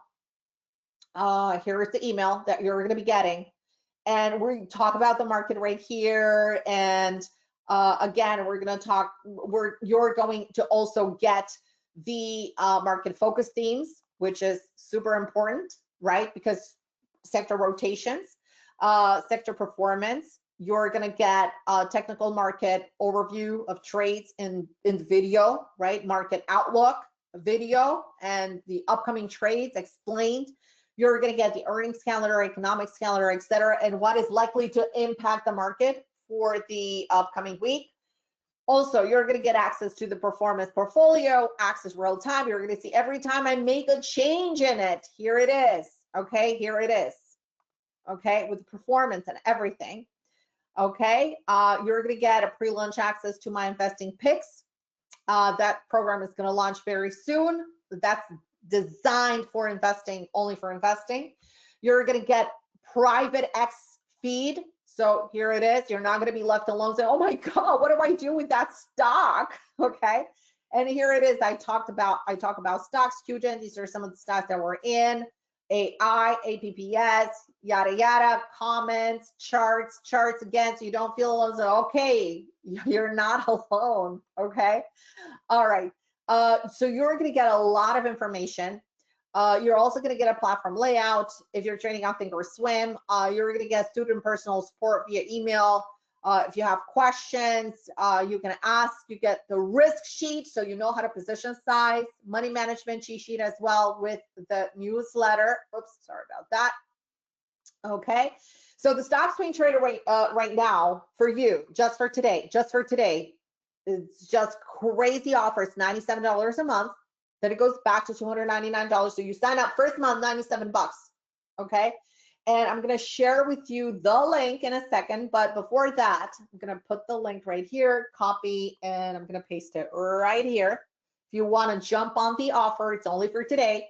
And this is the page. The link is going to take you to this page. It's going to explain to you exactly what you're getting for your money. Again, it's $97 for the first month, and then it goes back to $299. It's a really small, tiny price to pay for the quality of trades that we have been generating for over 15 years. Over 15 years. This is the newsletter that you're getting. These are all the trades. And by the way, these are the stats. Take a look. We have accumulated 698%. I also want to share with you some investing ideas. Remember, I was telling you about PLTR. January 6th, we bought it as an investment at $80. Okay, $80. Look crazy. All right, so if you guys are interested, here is the link that it's going to take you to the checkout page. It's $97 for the first month, and right after that, $299. So if you have any questions, guys, feel free to ask. Thanks so much for having me today, and I hope you guys are going to rock the last quarter of the year. It's going to be really fantastic. This is when usually we should expect the volume to come back into the market as soon as next week, as we're getting more power from earnings. It's going to be really great. You don't want to miss the last wave of the market. Bank of America today raised the guidance in price target, in gold for $5,000 an ounce. And the price was higher today in gold again. You don't want to miss these opportunities. All right, so let me know if you guys have any questions. All set. Don't forget that if you have any other questions, you can email us at info@tradeoutloud.com. Thanks so much for having me today. Thank you, Anka. As a reminder, her promo link is available right now in the chat, so be sure to take a look and grab her exclusive training offer. Thank you so much for being here, Anka. We appreciate it. Thank you. Thanks for having me. Have a great day, everybody. You too. All right, traders, we're still waiting on our next presenter, so now would be a good time to check markets and grab a cup of tea or coffee or something, and maybe take a break for maybe 2 or 3 minutes, and we'll be here. When we come back, we'll have Price Headley here from Big Trends. Yeah, it's Price Headley from Big Trends is next. Or no, Jeff Tompkins from Altos will be next. So hang on, guys. Thank you.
Hey everyone. Jeff Tompkins from Altos Trading is having a power outage right now. I'm not sure where he's at, but he says he gets power outages pretty often. He said they usually don't last this long. So just hold tight, and hopefully he'll be able to get back to us, and he'll be able to do his presentation.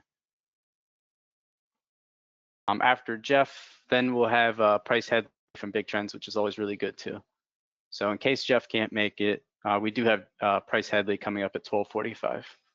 So we're just waiting for Jeff to just wait for Jeff's power to come back on. So he must be a storm somewhere. Maybe that hurricane. There was a tropical storm out on the East Coast. Maybe he's in the Carolinas or something. I'm not sure.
Hey everyone, it looks like Jeff is here.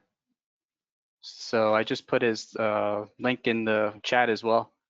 So it looks like Jeff will be joining us very soon. Jeff, if you're there, you're just on mute. I am here. All right, excellent. Apologies, I had a little quick powder outage, but we're back in business. Hey, that's okay. It's all yours. If you want to give you a short introduction, you're going to be presenting today, Crack the Code, the hidden number. Your award-winning hedge fund manager and chief investment strategist at Altos Trading. Jeff is here to pull back the curtain on a hidden number that professional traders quietly rely on to forecast market moves across any chart and time frame. If you want to make more confident decisions without relying on dozens of indicators, this one's for you. So I am excited to introduce you, Jeff Tompkins of Altos Trading. Jeff, it's all yours. Thank you. Yeah, it looks like I'm not able to share my screen yet. That's okay. That's probably my fault. So I'll get that for you.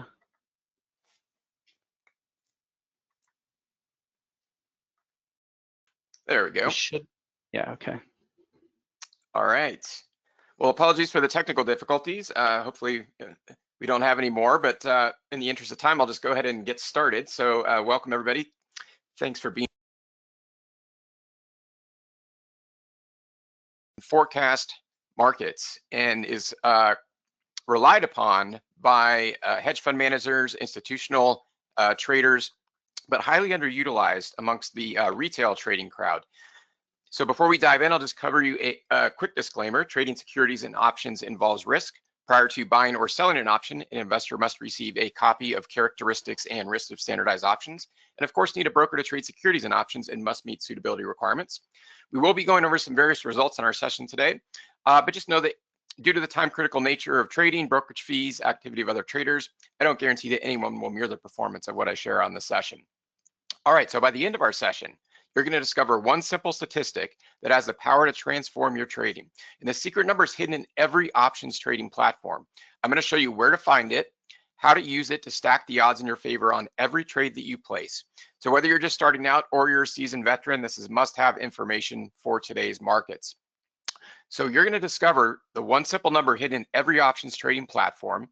I'll show you where to find it and how to use it to stack the odds in your favor on every trade that you place, how to make more confident options trades and generate consistent results. And in fact, regardless of whether you trade options, this is critical information. So even if you're just trading the underlying stock or the ETF, this is critical information to have to determine where, how to define risk, where to place profit targets, so on and so forth. We'll look at how to uncover short-term, high-probability options trades that target 50 to 100% ROI in 2 weeks. So these are short-duration trade opportunities. And we're typically looking for these types of returns in a very short period of time, often just a couple of weeks. And then we're going to look at one simple indicator to accurately forecast trend direction. All right, so I'll just give you a quick background on myself before we dive deeper. Again, I'm Jeff Tompkins. I have over 2 decades of experience trading the stock, options, and futures markets. And I received my professional training as an intern at the trade desk back in the early 2000s at Morgan Stanley. And about 10 years ago, founded Altos Trading, where I'm the chief investment strategist. We've rapidly grown to over 60,000 members in over 100 countries across the globe. I'm also a hedge fund manager, so I manage money for my clients at Altos Capital. And as you can see there, I'm a keynote speaker and educator. One of the things I really enjoy doing is educating other aspiring traders and watching them go from struggling and inconsistent results to consistent, profitable results. So that's why we're here today. So let's focus on a couple problems that we virtually all encounter in making trading and investing decisions. You may not realize it, but most retail traders are actually entering trades with the odds stacked against them from the start. We have some questions that we need to answer. Okay, how far is the market expected to move? Again, this is a critical component to making any trading or investing decision because, again, it helps us define risks, set realistic profit target goals, and in which direction is the market going to move? Most of us place directional trades. Some of us do more market neutral trades, but even with market neutral trades, you want to have some idea of what the market is going to do, in which direction it's going to move. So we're going to solve that problem on the session today, too. Where do I take profits and how do I define my risk? Okay, these are very important questions.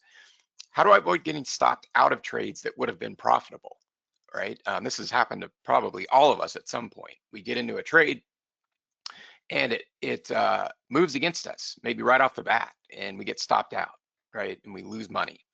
Only for that, just say it's a stock or an ETF or whatever it is, reverses and goes back in the direction we initially anticipated. Okay, and we would have made money had we stayed in it. Okay, we're gonna this one simple number is gonna help us avoid that. Okay, which strategy is most appropriate? Again, most retail traders have, maybe they have a few strategies. A lot of them just have one strategy that they use in all market environments. Okay, it's critical that you know when to use the appropriate strategy. We're gonna solve that problem. What strike price and expiration cycle should I use? This is a big question mark for options traders. Okay, you have all these strike prices to select from, different expiration cycles, and that issue alone makes a big difference in a trade. And we're going to talk a little bit about, the difference between trading the same option strategy on a short duration cycle, expiration cycle, maybe a 1 DTE or a 0 DTE, or a month out. And it can be the exact same strategy, same strike prices, and the trade is going to be impacted in a drastically different way. Okay. So what I'm going to give you today to make this easier, you're going to discover one simple statistic that will stack the odds in your favor, how to find it, how to use it to make more confident and consistent trades, how to build trades that can profit regardless of market direction, how to forecast stocks, ETFs, futures, Forex up to 3 days in advance. So we're going to throw all the lagging stuff out the window. We're just going to be looking at using forward-looking information. How to apply this to any market and any time frame. Okay, so this is completely fractal. It can be used on any asset, and again, even if you're not trading the option, right? You can use this information just to trade a stock or an ETF or a futures contract on any time frame. We're going to look at some trade examples, and then stick with me to the end, and I'll show you how you can copy my success and get my trade signals that I use to make a living in the markets. So let's dive in. Okay, we're going to look at why volatility is one of the only leading indicators of impending trends, how to identify when markets may be primed for a big move, how to build high probability trades that can profit regardless of which way the market goes, how to set accurate profit targets with limited defined risk, how to place smart money trades. And what I mean by that is this is, again, information that is highly underutilized by the retail trading crowd, but it's nearly always incorporated into hedge fund decisions. I mean, I can tell you as a hedge fund manager myself, I virtually never place a trade without this information. So your institutional firms are using this on a regular basis, okay? And there's a whole lot more. So let's start to dive a little bit deeper. We're gonna start by looking at volatility. And there are different types of volatility. So essentially there's historical volatility and implied volatility. So what's happened in the past and what's expected to happen in the future. And we're gonna specifically focus on implied volatility, which is a forward-looking predictive indicator. And it's basically the option market's forecast of future price movements. So it's gonna tell us with a high degree of accuracy how much an underlying asset's share price is expected to change by a future date, okay? And this information is readily available on any optionable security in your broker platform. And it's gonna tell us the exact number of points the market is forecasting the asset to move up or down. So imagine what you could do with that information, right? You can set realistic profit target levels. You can define your risk in a way that is gonna prevent that problem that we looked at of the, asset moving against you, getting stopped out only for it to reverse and go back in the direction you initially anticipated. All right, so let's dive a little bit deeper into implied volatility. I'm just going to give you a high level understanding here if you're not familiar with it, and then we'll look at how we're going to use this. So it's basically the measure of how much the market expects the price of an asset to fluctuate in the future, and it's a key factor in determining the price of an options contract. So traders typically use IV to gauge whether options are cheap or expensive, and to determine the possible outcome of an options trade. So it's influenced by supply and demand and the market's expectation of the amount of stock will move. So it tends to increase ahead of a major announcement or event and then decrease after the event has passed. And there are different ways to measure it, but when we look at volatility percentile, okay, it's measured on a scale from 0 to 100. And this is my interpretation of levels of volatility. So I consider an IV of 0 to 20 to be extremely low, 20 to 40 is quite low, 40 to 50 more in the medium range, 50 to 80 moderately high, and then above 80 I consider to be extremely high. So IV forecasts the expected move up or down of the underlying security with remarkable accuracy, but it's not perfect, and that's okay. We don't need it to be perfect, and the important thing is a high percentage of the time, probably 90–95% of the time, the expectation of that volatility is fulfilled and sometimes exceeded, okay? So it's only a very rare occurrence that it's not. Okay, we'll talk more about that, but it doesn't tell us which direction the underlying stock will move. And again, that's okay. We're gonna use another tool to determine directional movement. All right, so let's see what this looks like in an options chain. So this is a past chain of the S&P 500 ETF, the SPY, from back on October 6th of last year. Okay, so I'm gonna point a few things out. One, where is the SPY trading at this point in time? Well, it's trading around 573 a share. Okay, we're gonna just go out one day in expiration to the October 7th expiration cycle. And if we, I'm doing this out of the Thinkorswim platform, by the way, so this information might be located in a different place in your respective broker platforms. But for whatever reason, if you're not able to find it, I'll show you just a quick way to estimate it. But in the Thinkorswim platform, if you go over to the right of the expiration cycle, you see a percentage and a number. And we'll ignore that percentage. We want to focus on that number, which in this case is plus or minus 3.98. So what is that number telling us? That is the expected move or implied move of the underlying security. and it's telling us that by a future date and time, a point in time, future date, in this case October 7th, the very next day, the SPY is expected to go up or down by roughly 4 points. Okay, this is the expected move. So, okay, great. What do we do with that information? Well, we can do a lot of things with it. Okay, again, defining risks, setting realistic profit targets. If we were to trade shares of the SPY, we were to go long the SPY, which again at this point in time is around 573. We want to put let's say just we're doing a day trade, right? Would we want to set a profit target up at, let's say, 578 or 579? Probably not. It'd have a low probability of reaching that profit target by October 7th because it's outside of the expected move, right? So it can help us define risk. And there's other ways we're going to use this. So stay tuned. We'll get to that in just a minute. If you're not able to find this, one way to estimate it is to add up the at the money straddle. So that means just taking the strike price closest to the current underlying share price. Again, at this point in time is 573, and then just adding up the premium on the call and the put side. So you add up the offer price on both sides. It's going to give you a pretty rough estimate of this expected move. Okay, but that's what that number is. Now, we're going to look at one other thing related to volatility, and that is volatility skew. Okay, so this is the difference in implied volatility across options with different strike prices or expiration dates for the same underlying asset. So a normal market will typically show a higher IV for out of the money options than at the money options. This forms a curve when you plot it on a graph. And this can actually help us understand market sentiment and evaluate pricing. Okay, and we'll talk about that. But I'm just going to point out what's going on here on this options chain. It doesn't matter what the underlying is. Okay, so if we start at the money strike, the 660, 661 strike, and we go lower in price, so further out of the money, what do we see happening with implied volatility? It's increasing. Okay, and we're looking at the put side of the chain. So this is what we typically would see, we'd expect on the put side of the chain, is positive vol skew, right? You're going to see the volatility increasing as you go further out in the strike. Okay, so that's vertical or strike skew is what we just looked at. Okay, there's another type of skew called horizontal or time skew. Sometimes it's called term structure. And this basically compares the IV of options with the same strike price, but different expiration dates.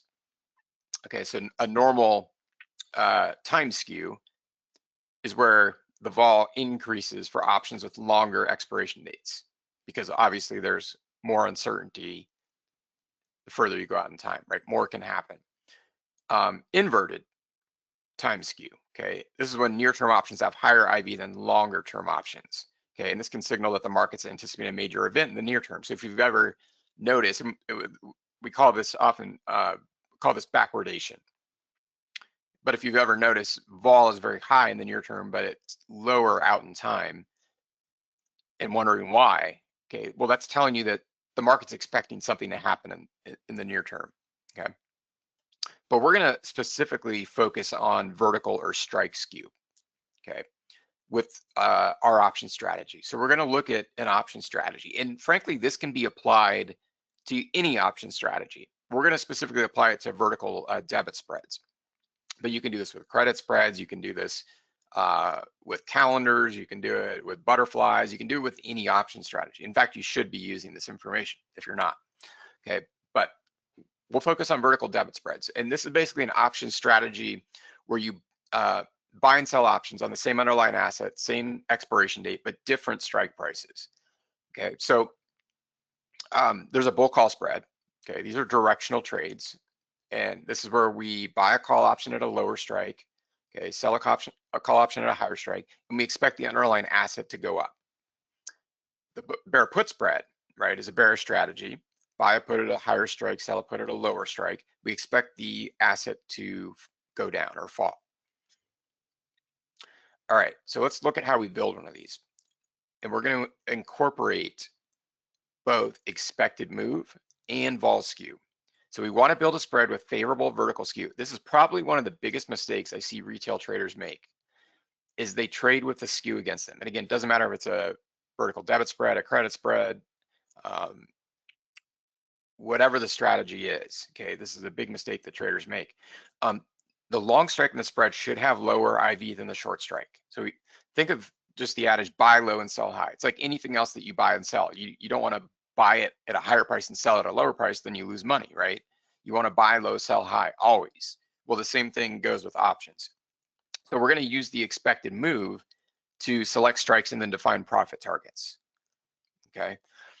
And we're going to then use a proprietary buy-sell algorithm that will determine whether to use a call spread or a put spread. Okay, so this is going to help us select our directional bias. So what does this look like? So if we go over, we'll go back to the same options chain, okay? The key is to buy low implied volatility, sell high implied volatility. So if we were to set up a spread here on this options chain, we look at the 660 strike. It has a vol of 16.19. Okay, then let's just make it a 5-point wide spread. We go down to the down to the 655 strike. Okay, it has a vol of 17.10. Okay, now if we're going to do a vertical debit spread, right, we're buying the 660 strike, selling the 655.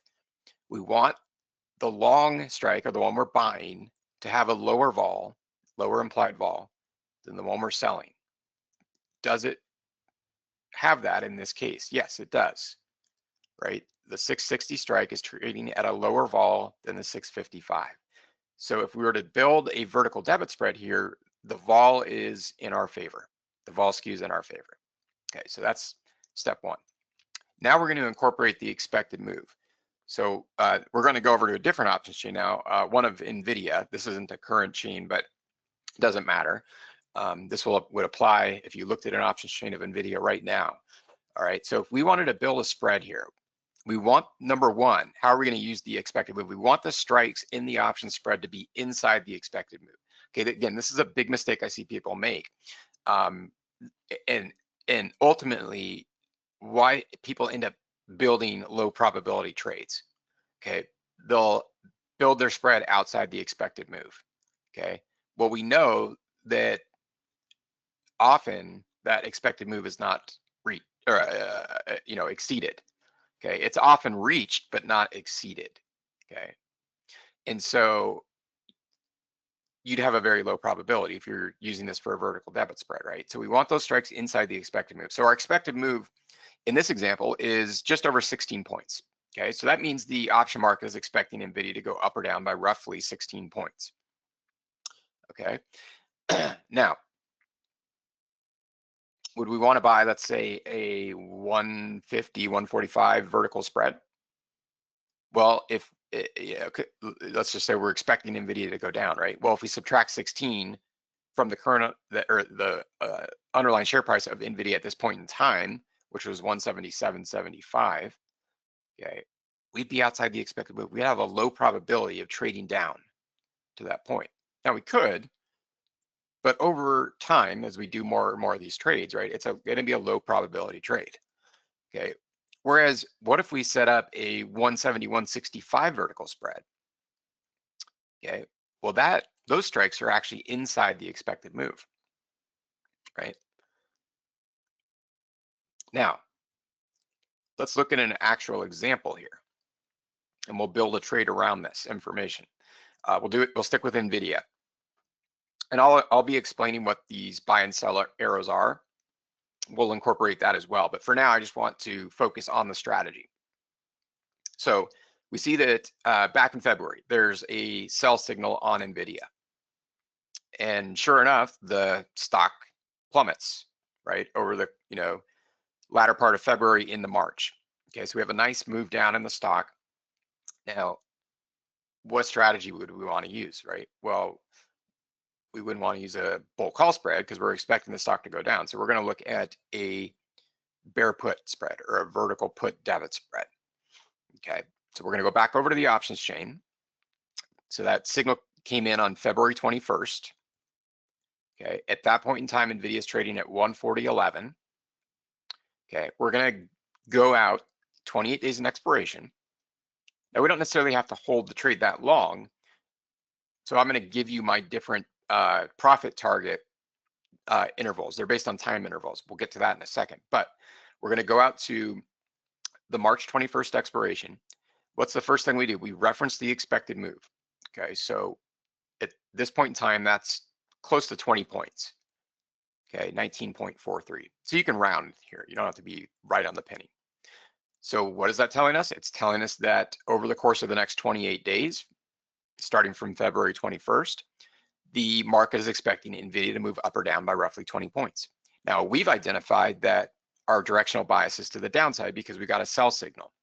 So we're going to look at the put side of the chain, okay?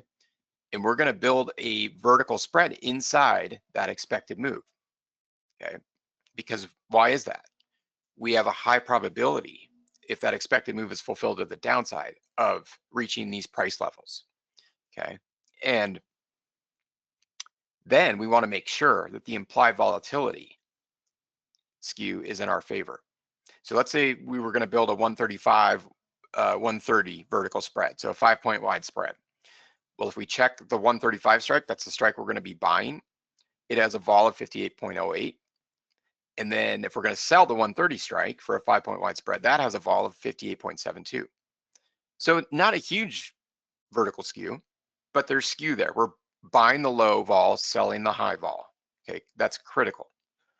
So what does this look like if we build this out? Okay, so again, we're going out 28 days, March 21st expiration, buying the 135 strikes, selling the 130s. We can put this trade on at this point in time for a $1.85 debit. So the beautiful thing is you can do these in small accounts. They're defined risk. That's your max risk, the debit paid for the spread. Okay, so as long as you adhere to that and don't make any tweaks to the trade, that's the most you can possibly lose on this trade is $185. So you can do this in small accounts. You can literally do this trade for $185. It's all scalable. Okay, we're going to do 10 contracts in our example, which would be an investment of $1,850. Okay, so it's all scalable depending on your risk tolerance, your account size. Okay, so that's our debit.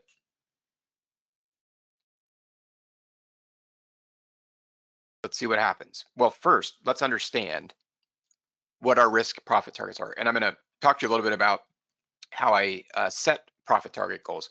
But as I mentioned, with the vertical debit spread, your risk is always defined. And your profit is also defined if you hold to expiration, right? And you hit your max profit. But where that might differ is if we exit the trade early, or if you don't reach a certain price level by expiration date.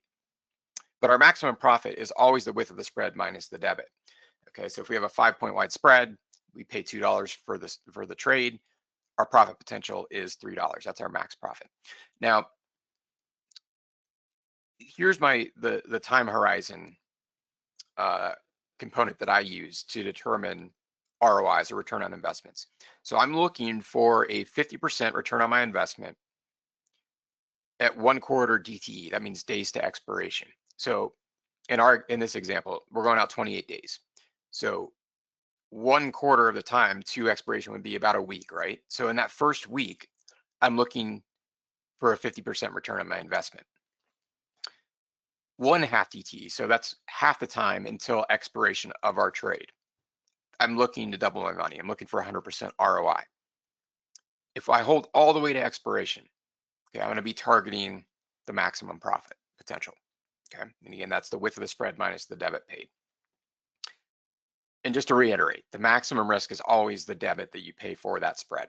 Okay, so what happens in this example? Well, NVIDIA sold off, right? That accurate sell signal told us NVIDIA was expected to go lower. It did. We identified the expected move. We built a spread inside of it and made sure that we had favorable vol skew, buying the lower vol, selling the higher vol. Okay, again, big mistake I see retail traders make is trading with the skew against you. Okay, we did all of those things, paid a $1.85 debit, did a 10 lot, so that's an $1,850 investment. Okay, by March 20th, P&L, so our profit in this position, $3,150. That's 170% return, okay, in just about 28 days.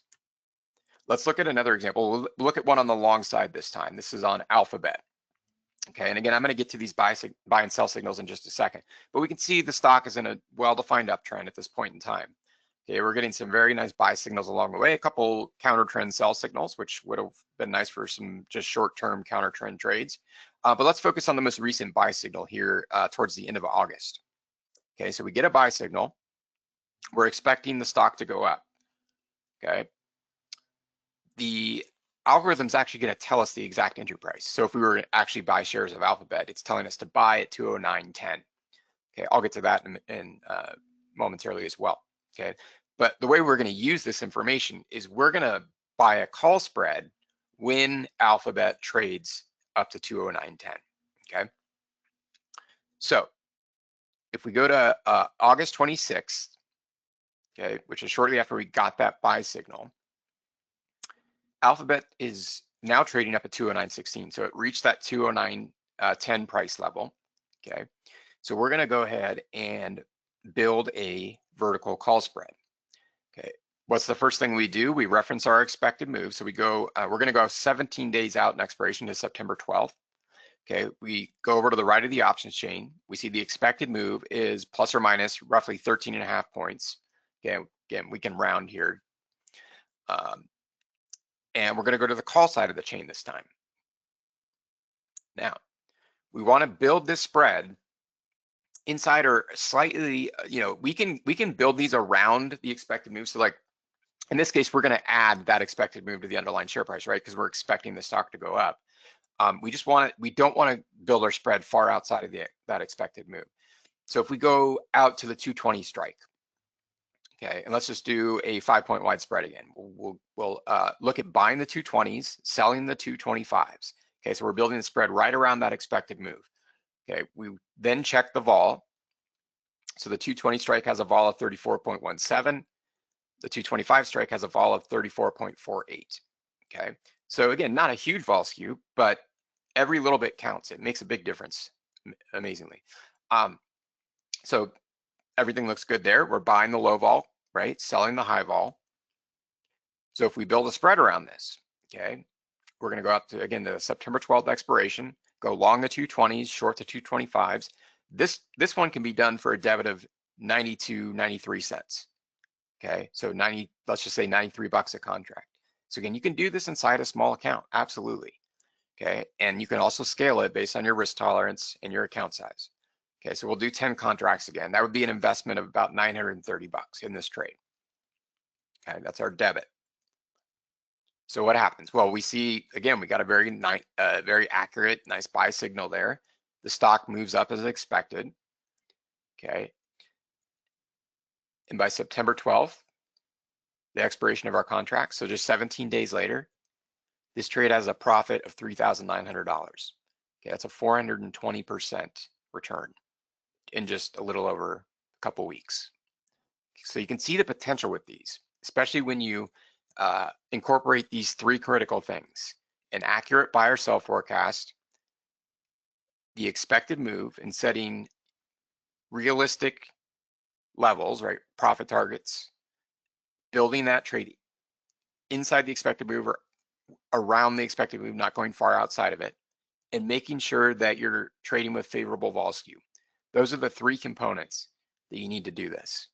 Okay, so let's talk about how to identify the buy and sell zone. Okay, so these are the signals that you see in your chart, the red and green arrows, because the trick is to identify whether to use a bull call spread or a bear put spread, or again, any other option strategy you might be using, right? Maybe you're doing credit spreads, right? So you want to determine when you use a bear call debit or credit spread or a bull put debit spread. It's going to be any strategy, but we need to know what our directional bias is. And I spent well over a decade and thousands of hours trying to determine when momentum is shifting and a new trend is starting. And I built this formula that, number one, I had to configure to work across all time frames, because I don't just, trade off the daily chart or just off the weekly chart or just off a, intraday time frame like the 5-minute chart, right? I trade multiple time frames, and I don't just trade one asset, I trade many assets. So it had to be duplicated across different markets in an adaptable algorithmic formula that can reliably forecast market trends. Okay, and the result is a tool that provides accurate buy and sell signals up to 3 candles in advance of the move. Okay, so I obviously wanted to remove the major lagging component that occurs with most indicators. I wanted something that was actually going to tell me what the expectation of the move was in the future, not what already happened in the past. Okay, and this is what's built into my trade trend indicator. So trade trend gives me up to 3 days of advance notice of a forecasted move, okay, on any asset. Okay, using a proprietary momentum algorithm, reads the market in real time. It also has an algorithm that includes trailing stops to help lock in profits on profitable trades. It helps define risk and forecast short-term and long-term trends with astounding accuracy. Again, it can be applied to any asset class, equities, ETFs, futures, Forex.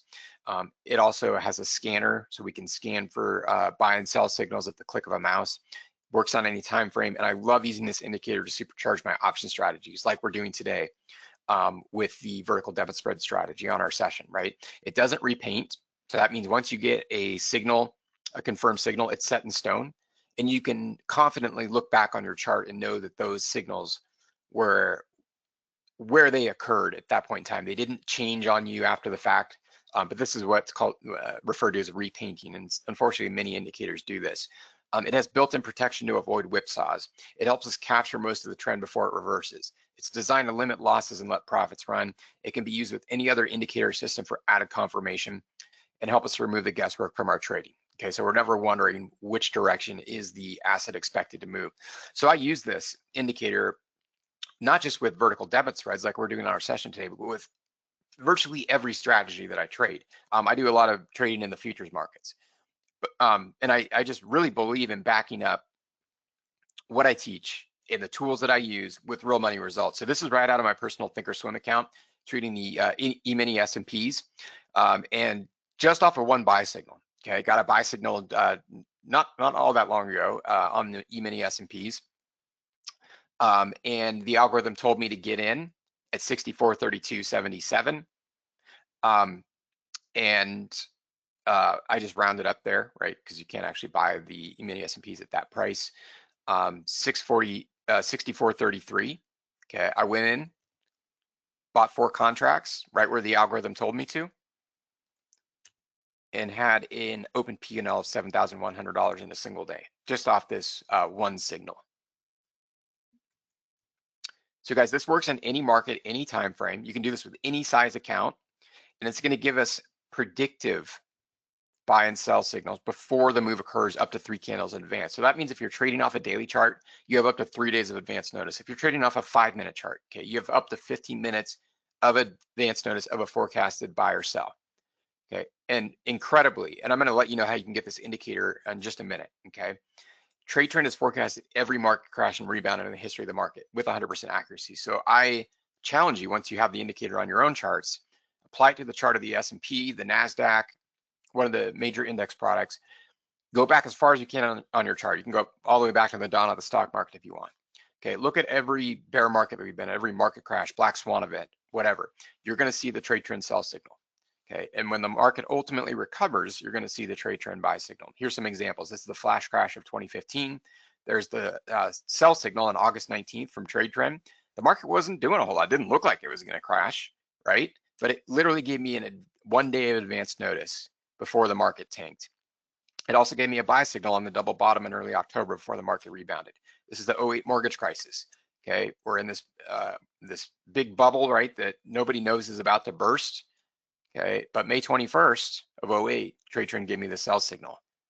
Literally about a week before the market lost over half of its value. The 2000.com bubble, trade trend saved me there as well. Okay, this is the sell signal that came in before the .com bubble burst. It also gave me a buy signal late September, early October before the market recovered. This is the 2022 bear market. S&Ps are hitting new all-time highs, kind of like they are now, okay? Right at the start of 2022, trade trend gave me the sell signal literally the day the market started to roll over and we went into a full-on bear market. This is the tariff crash from this year. Okay, trade trend gave me 3 accurate sell signals, and it gave me warning before the market crashed. It also gave me a buy signal on April 9th when the market caught a huge bid and ultimately rebounded. I traded this along the way. Okay, I used those buy and sell signals, traded the S&P micros, P&L over $40,000. And I was only doing, I think, 1 contract here. Okay, I was just trading each of these signals, okay, and holding based on what the indicator told me. So guys, virtually every system will produce winning trades. The problem is they don't keep you out of the market when conditions aren't favorable, and you end up giving your profits back on the losing trades. But we're here to change that today. Okay, again, this is more real world, real money proof right out of my Thinkorswim account, trading the futures using the indicator. Okay, but you can see what's possible. Yeah, there are always going to be losing trades, and I have those in here. You can see them. The indicator helped me keep those trades, those losses confined, and it helped my winning trades run. Okay, here's more real world, real money proof. This is right out of my Thinkorswim account. I was just trading a few futures markets here, nothing crazy. I think just a couple contracts. Okay, did over 26,600 in a day with over 115,000 in open P&L, just on 3 positions. So guys, I'm going to make a promise to you now. I want to help you have days just like these, and I'm going to give you access to the exact indicator I've used to achieve results like I've shared with you today. So I can't guarantee that you're going to replicate my results. What I can guarantee is I'm going to give you the exact indicator that I use to accomplish the results that I've shared with you. So I want to invite you to join me to discover how I make consistent income in the markets day after day, week after week. I don't hold anything back. So I reveal every one of my special techniques and indicators that make profits like this possible. Okay, I don't give you a redacted version of the indicator. I give you everything. So I'm going to give you access to the trade trend indicator for any market that you're interested in trading. You get the exact entry and exit signals. You're also going to get weekly live interactive strategy sessions with me. You get access to the members area where those are all recorded. You get weekly support and coaching from me on those sessions. You're going to get a whole bunch of other curriculum that focuses on trade management, trade adjustments. It's all online. You can watch it at your leisure. You're also going to get weekly picks from me sent to your inbox of my top 2 trade trend signals that I find for the week, and ultimately cut the learning curve and trade like a pro starting tomorrow. Now, I've only got like a minute left, so I'm just going to run through the package really quickly and then tell you how you can get this, okay? I apologize, we got a late start due to the technical difficulties, but I want to make sure that you have the information to get this for yourself. So it comes with everything you see here, 12 months of the indicator, the weekly coaching sessions, the strategy sessions, the online training, and then the 2 bonuses, my top 2 weekly trade trend picks, and my latest ebook, How to Create Risk-Free Trades. The total value on the package is over $5,000 retail. We're knocking 90% off the retail price today. You can literally pick all this up for only $497. Okay, and for that reason, we are limiting this to 25 seats at the discount. After those are scooped up, it goes back up to the retail price. So if you want to lock in one of those seats, altostrading.com/trade trend is the link. You can lock in that 90% discount, get access to the incredible trade trend indicator and everything else you see here in the package. So again, I apologize. I got a late start due to the technical difficulties and didn't have enough time for Q&A. If you have any questions, you can reach out to us at our support email. That's just support@altostrading.com. We're here to help you guys. And once again, that link is altostrading.com/trade trend. Anthony, I want to thank you for having me here today. It's always a pleasure. Again, sorry for the technical difficulties, but I want to thank everybody for being here. I hope you got a lot out of the session. And Anthony, I'll pass it back to you.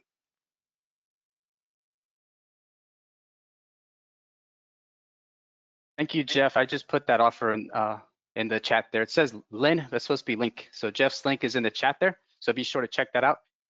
Thanks for the great comeback, Jeff. You had a power outage and you did really well. So we really appreciate it. Great content from Jeff. Thanks for building those trades with us. We really appreciate it. Our audience is sophisticated. They're pretty good. We've got new guys, we got old guys, we got everyone here. And we all need reminders no matter what our level. So thank you so much for building those trades with us. That was really great. And yeah, be sure to check out the chat. And we dropped a special link in the content. So thanks, Jeff, for being here. We really appreciate it. And all your advice and wisdom and everything, all those years of trading. Thanks for being here. Thank you. Yep.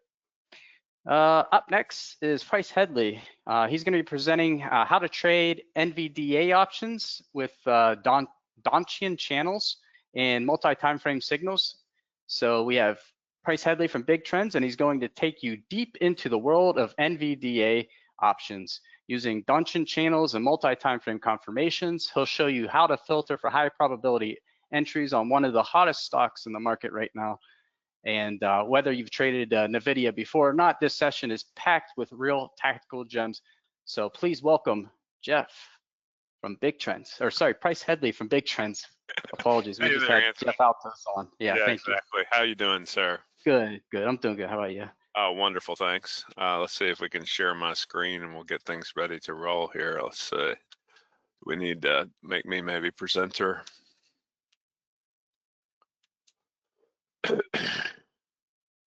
Let's see, can I do that? Oh, there you go, you got me, Anthony, thank you. All right, let's see if you can see my screen there.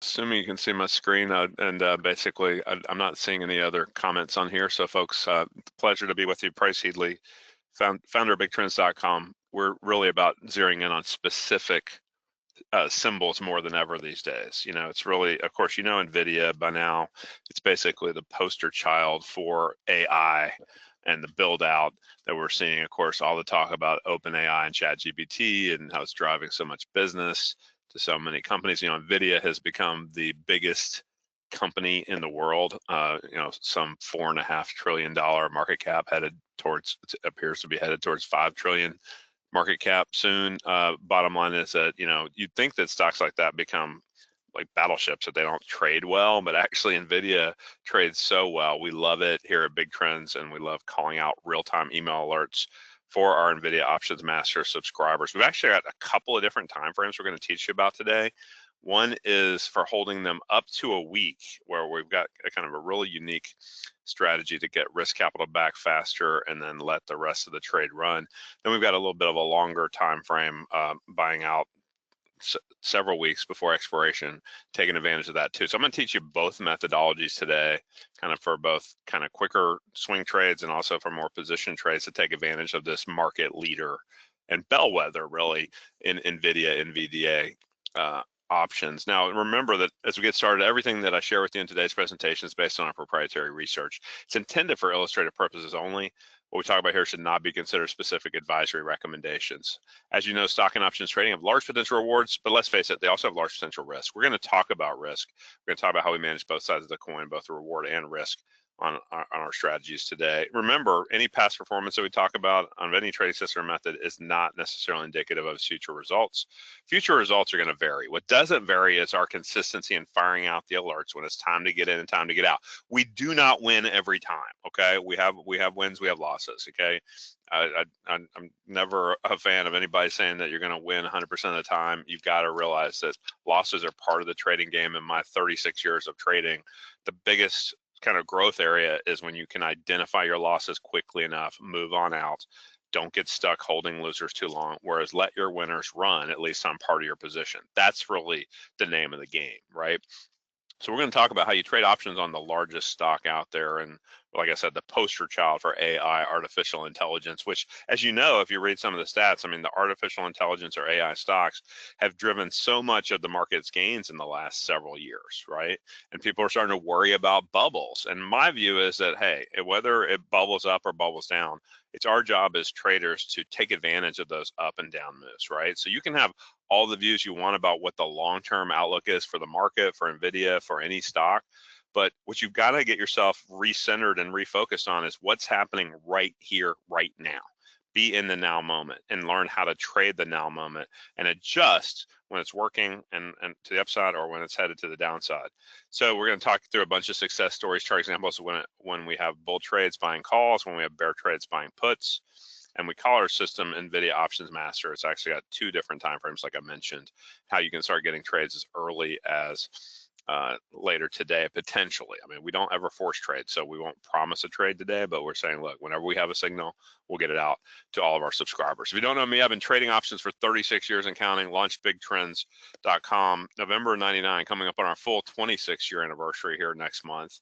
And many of you all to thank. I see a lot of familiar names in with us, and if you're new to the Big Trends methodology, we always focus on education first. You've got to educate yourself about whatever you're looking to do and make sure your system has a meaningful edge, an edge that you can consistently execute time after time, whether it's a winner or a loser, so you can keep on firing on the next trade. So everything we do, quantitative, systems-driven edges. Okay, so let's kick off today's event with a recent winning trade example, and then I'm going to go into more depth about NVIDIA Options Master systems here. But this is actually the daily chart system, which is where we use the Donchian channels. Now, what are Donchian channels? These blue lines are tracking recent highs and recent lows. Obviously, the upper line is recent highs. It's got a 1-day lag, so you can actually see, like on this little hash mark here, let me mark it here before I point out the trade that we made.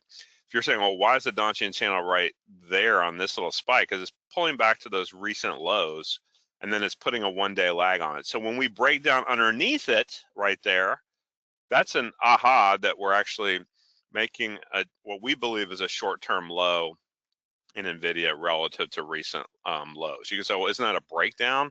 Our experience is that you typically want to buy these dips under that lower channel.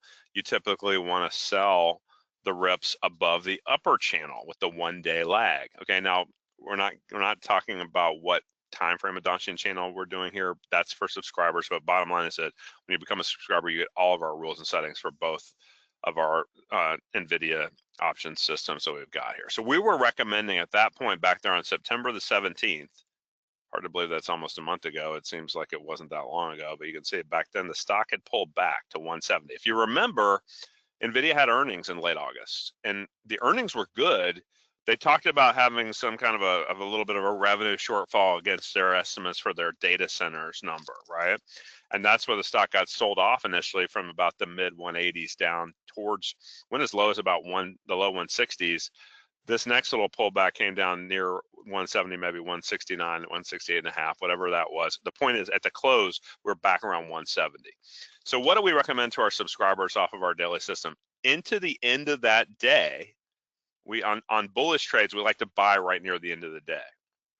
And so you see here that we recommended to go on and buy the October 2nd expiration. So those were several weeks out till their expiration, and recommended to buy the 185 strike call. Now, this is something you have to kind of get used to here as you say, whoa, 185, when we're at 170, that's like 9% out of the money. You say, isn't that risky to buy something 15 points out of the money? Well, let's face it, first of all, every trade you do, whether you're buying stocks, buying options, or any other vehicle, Bitcoin, you name your preferred vehicle, every trade and investment you make has risk, right? Obviously, when we buy options, whether we buy them in the money or out of the money, you theoretically could lose what you put into that option. Now, we don't want that to happen.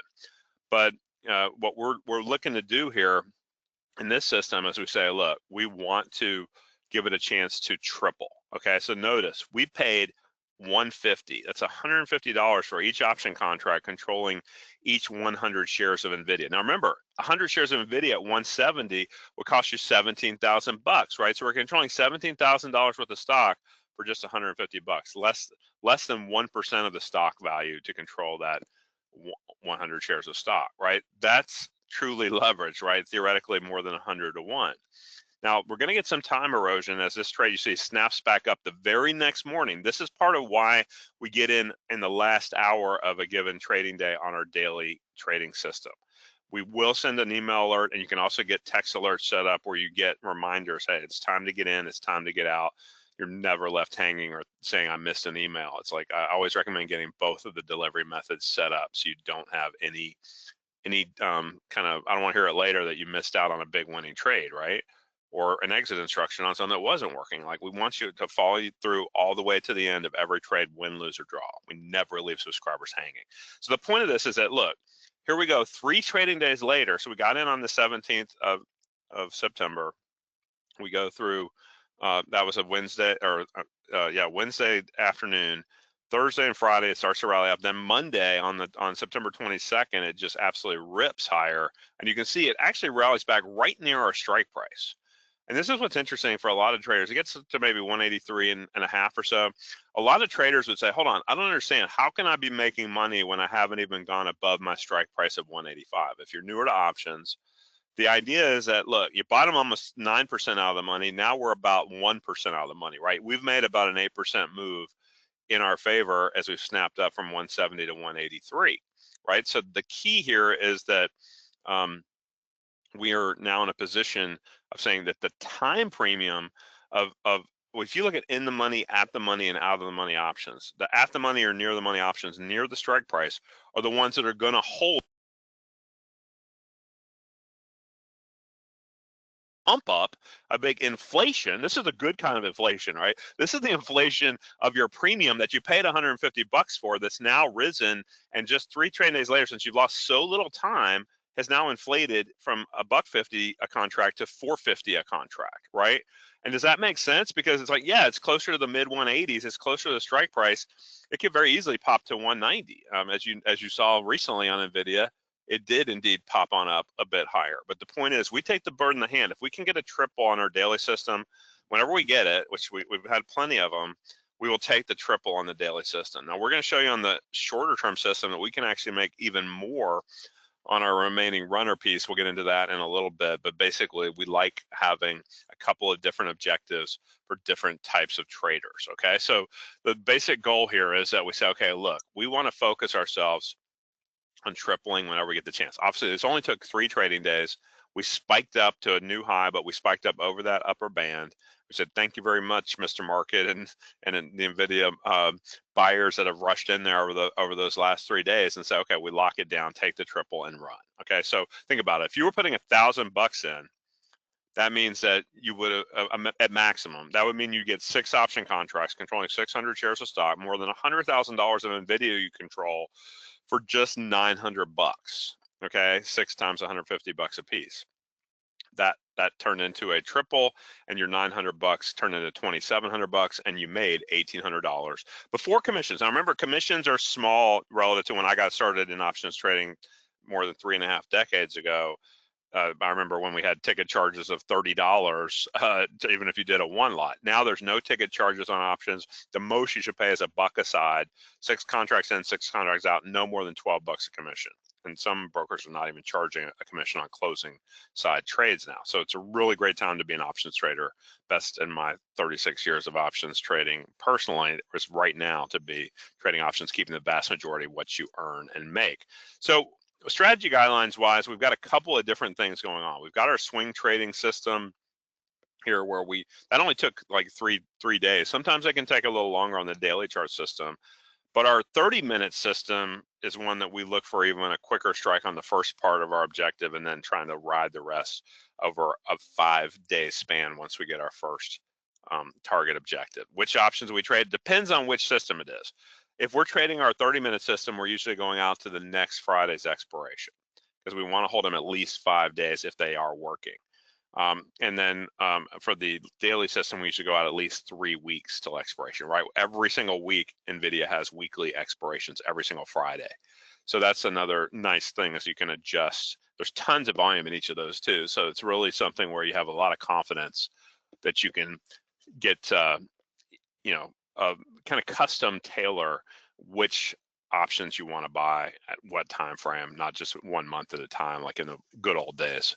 It's even better now. So we're going to only buy calls or only buy puts, and we're going to be really specific about which one we're recommending to subscribers, exactly when to get in, exactly when to get out. Now, when you look at, okay, what are we talking about with multiple time frames? We're looking at both the daily chart system, and then we're also using a 30-minute chart system. Now those are 2 different systems, so we're combining them to actually get sort of like 2 rivers flowing into an even bigger opportunity flow of trades across both of those different systems, right? But it's kind of geared at 2 different time frames. I do like for traders to be able to take advantage of both, right? I'm not just saying to limit yourself to one. I want you to take advantage of both so you can benefit. We're not usually targeting a day trade. If we the daily system will definitely not have it because we at least on the calls, because we get in at the end of the day on calls. We will get in at the start of the day the next morning on puts. We'll get into that too. So it's possible to get a day trade if we get to a big profit target real quickly, but that's a good problem to have if we get it. Most of these are swing trades held for at least 2 sessions. Now, we can, like I said, can get in intraday, and a lot of our 30-minute system signals will tend to happen fairly early in the day because we're kind of taking advantage of major strength or weakness in the market, usually on the bull side on those 30-minute systems. Now, when we look at the power of this, of course, it's about getting plenty of opportunities across both of these time frames. The 30-minute chart doesn't mean we're going to trade every 30 minutes, right? You don't have to panic and think that, okay, once we're in 30 minutes, does that mean we're getting out 30 minutes later? No, we're just using that 30 minutes at a time candle to help give us a faster action point when it's time to get in, and then see that we can ride a number of those trades to our profit objectives over the coming week and manage the risk when it doesn't. Now, we're looking for plenty of trades and still a sensible approach to making sure you get more bang for your buck on your winners compared to what you're risking. Now, as I mentioned, with 30-minute chart signals, we're trading options that are expiring the following Friday, right, the following week. So you said that's not for widows and orphans, right? It's here we are on a Thursday. If we got a signal today, looking out to next Friday, that's only giving you a total of about 7 trading days, counting today, right? 6 more days after today, not counting if there's a holiday or something there, right? And of course, we don't count weekends. So the point is that we're looking at this and saying, okay, these are fast trades that we want to get going quickly, and we want to figure out how we can get risk money back quickly and then let the rest of the trade run. For daily chart signals, we go out further in time. We're going out at least 3 Fridays, at least 3 weeks from our entry date. And so that's going to be a little bit more cushion, a little bit more wiggle room in those types of situations. So the goal is that we're looking to boost leverage to buy the right amount of time and still have enough time, but not buy too much time, right? If you buy too much time, you end up basically hurting your leverage. You end up getting yourself in a position where you're basically not optimizing your risk reward ratio, but we still want to minimize time risk too. So, and like I said, when we look at overall past performance, remember, past performance does not guarantee future results, okay?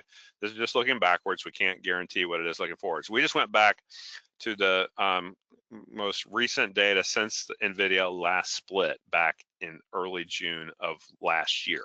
Okay, so now we've got in the neighborhood of about 15 months, 15 and a half months, we'll call it, of data since that last stock split. And so you can see that if you just taken a $5,000 starter portfolio and you said, I'm only going to put in $1,000 maximum per trade on either the daily system or the 30-minute system, and both really is what we're looking at here. So you can have them both working together, but never growing the amount you invest per trade. So we'll never actually compound that amount invested per trade. We'll keep it fixed at $1,000 a trade, even as the portfolio has grown here from a $5,000 model portfolio to almost $27,500.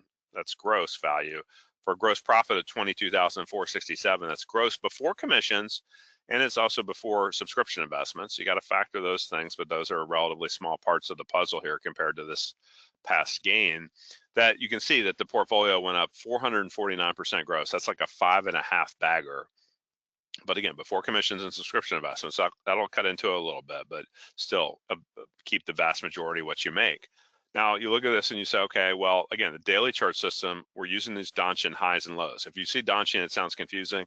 It's just looking at recent highs and recent lows to create a channel, a band of recent trading activity. We are looking at absolute highs and lows. We're not looking at closes. So absolute highs and lows matter in our view as to how far did NVIDIA go to the upside intraday on a past look back period, how low did it go on the downside in a past look back period, right? So when we can do that, we can say, okay, we see the range that it's actually truly traded in. And then when it starts to move outside of that range, that's telling us something. We factor also an ADX, or average directional movement indicator, to look at what the trend has been in NVIDIA of late. Now, with a 30-minute system, we use that ADX indicator again, but we use it in a unique confluence. It's been one of my favorite tools, using the direct, in this case, the DMI directional movement lines. The positive line says, what's the net new highs look like? The negative line says, what's the net new lows look like? So, you know, if you see something that's making higher highs, and the DMI plus line is going up on those higher highs, and as the higher lows are happening, the DMI minus line is actually going down, you know what that's called, right? That's called an uptrend, right? So we want those uptrends. The ADX will help us spot that as the DMI lines start to pull away from each other and diverge, if you will. We look at average true range as well to help us determine what the recent volatility's been in NVIDIA, to determine what's the right type of option to buy if we've had a more volatile period or if we've had a less volatile period. Shorts are a little different. The only way we get shorts is using the daily chart and looking for important kind of exhaustion points on the upside where it looks like we're headed for a potentially big reversal. Okay, so that you'll see it's kind of similar parameters are similar indicators with different parameters for shorts compared to longs on the daily. So we'll show you more on that in a minute or a few minutes. So, but let's go into the 30-minute chart for the more active swing trades. Okay, so let me explain the charts on the bottom here, the DMI and ADX indicator. So the DMI plus indicator is in green here, okay? So the plus indicator says in green, what's the net new highs been? You can see as you look back here recently, it's slowly making some higher highs. You can see what's also happened to the lows. We're making less new lows in that recent look back period. So our negative directional movement line, the red line there, is going down. So you see what's happening. We're getting a divergence where the more new highs, the green line's going up, less new lows, so higher lows, that's a part of the definition of an uptrend, the negative directional movement's going down. Those are diverging from each other. So what's happening to the blue ADX line here, okay, so let's put an ADX through that blue line, is that we want to see that ADX just starting to rise, and you can see it's happening right as we rise and cross above the declining directional movement line, in this case, the negative directional movement, saying that that's a tell to us that the trend is just getting started. ADX is a trend following measure. The critique of ADX has often been that ADX might tell you trend, but it doesn't tell you direction. That's why I overlay the two DMI lines, green and red, on top of that ADX blue line to say, yes, we're trending and the bulls are winning the war. So we want to go in the direction of who's winning the buying or selling war. The buyers are beating the sellers here, right? And let's face it, the institutions are the ones who are driving NVIDIA, not you and me as individuals. And so the goal of all this is to say, okay, we know that we need to, get a piece of that action and say the institutions want more of this NVIDIA stock, right? They're just like you, even though they're bigger than you and I are in size, they want the same things you and I want. They want more of what's working. They want less of what's not working, right? We always think, hey, on a trade that worked for us, man, I wish I bought more. On a trade that didn't work for us, wish I hadn't bought that at all or bought less, right?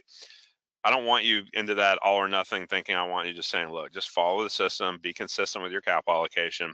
Don't play the woulda, coulda, shoulda wishing game and just say, look, it's just about following what the chart is telling us here, which is that the buyers are starting to come in on NVIDIA. So we recommend to subscribers in here that you get into this NVIDIA call trade here. And what do we recommend? We recommended, that was on a Tuesday afternoon, we recommended the next Friday's, and you see out of the money options, 177.5 call when the stock is trading here just over 170. Okay, so in this case, we're not as far out of the money as we were on that daily chart look back, but the idea of all this is that, look, we're saying, okay, we want to own NVIDIA calls. And our first objective is typically to try to get our risk money back on our first, in this case, you can see half of our position at a double or better. We got better than a double because it gapped way past our double target, right? The next morning, we're way up, right? We open up just about 176. We trade up above our strike price. It trades up to almost 179 off of that high, but we're right off of that open here. We're getting the first target here at 197% gain, almost a triple, right? And at $1.16 a contract, right? So you see if you're buying $1,000 worth, that gets you 8 contracts, not quite 9. 9 would push you over $1,000 total. So you stop at 8. 8 times 116 gets you in for the neighborhood of about $924. Okay. Well, you're getting all, in this case, all that $900 back plus when you sell half your position out at a double plus, in this case, almost a triple, we're getting back, as you can see here, in the neighborhood of about what, $1,380. So remember, you invested, $920, some $924, get back $1,380. You're already up about $450. And now you've got a free trade on the remaining contracts. Now, in this case, the remainder did not fire. Our rule is hold it for a full week. If we got in on a Tuesday, hold it to the next Tuesday. Remember, we're buying the next Friday's expiration in all these examples. So whether we got in on a Monday or a Friday, we're holding it 5 more days to the same day the next week in the last days of the options life, the last week of the options life. In this case, on a Tuesday, it's going to expire on Friday. So we're getting out there Tuesday afternoon. We like to usually get out around 1:30 p.m. Eastern, not right into the close. on the day 5 of the trade. As you can see, it did not follow through, right? It chopped around, didn't go anywhere. Look at what happens. The last half of our position only makes us just under 19%. You say, man, you left a bunch of money on the table. You were at a basically a triple, and now you basically came back closer to break even for a slight profit. This is why I love selling half at a double, or in this case more, because if it keeps running, great, I've got something on. If it doesn't keep running, I'm glad I took half off, right? I guess some have called me the glass half full person, because I'm always finding a positive in either which way the stock goes after I've sold out half of my position at a double or more, right? Because you get your risk money back. That literally frees you up to not overreact or panic if it flips against you after you've gotten your risk money back. You basically say, I give it the 5 days. Sometimes it's not looking so hot, and then you'll see examples to come where it then rips on up into day 5, and you're really glad you hung in there, right? So big part of this game is having some staying power, right? So that's why getting your risk money back in your pocket on half your position is a great plan, especially on out of the money options, where we're looking for this kind of quick strike and then trying to let it run, but not sweating it if it doesn't, right? So this trade still made $1,000 in profit, even though it didn't follow through, right? So that's just a really powerful reminder of that. And here's one where you can see we got our first piece, and then it chopped around for a few days, and you think, oh, I'm gonna probably not make as much, and then it rips on the final day that we hold it for a much bigger gain, right? So this is kind of the other scenario, which is what we're all hoping for, is more of these that keep going, right? So there's our ADX crossing up pattern. Of course, on this system, we're really only looking for call trades on these, buy them about a week or hold them about a week out on these shorter term options. The bias has been to the upside. And so you can see here that we're getting in there, and you can see that first day, it's not exactly launching that much higher. It's slowly grinding up, right? You're not going to be making that much money on day 1 in that trade. It got in near 159. It's up to maybe 160. You're up $1. You bought the 167.5 calls on a Tuesday out to the next Friday. We recommended 14, or in this case, we recommended 71 cents was our average entry price. Now we're just using the $1,000 as a typical, what a lot of subscribers will start with, but you could start with less or you could start with more. My objective when you get started is that you definitely focus yourself on how to stick with it, okay?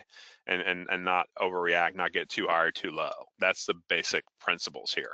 So you can see here, we sold, in this case, a little more than half of our position here to get our risk money back. We sold out 10 contracts at an 80% gain, and we end up, we invest just under $1,000. We get back $1,280 when it pops up that next day. We'll go back to that 1 second.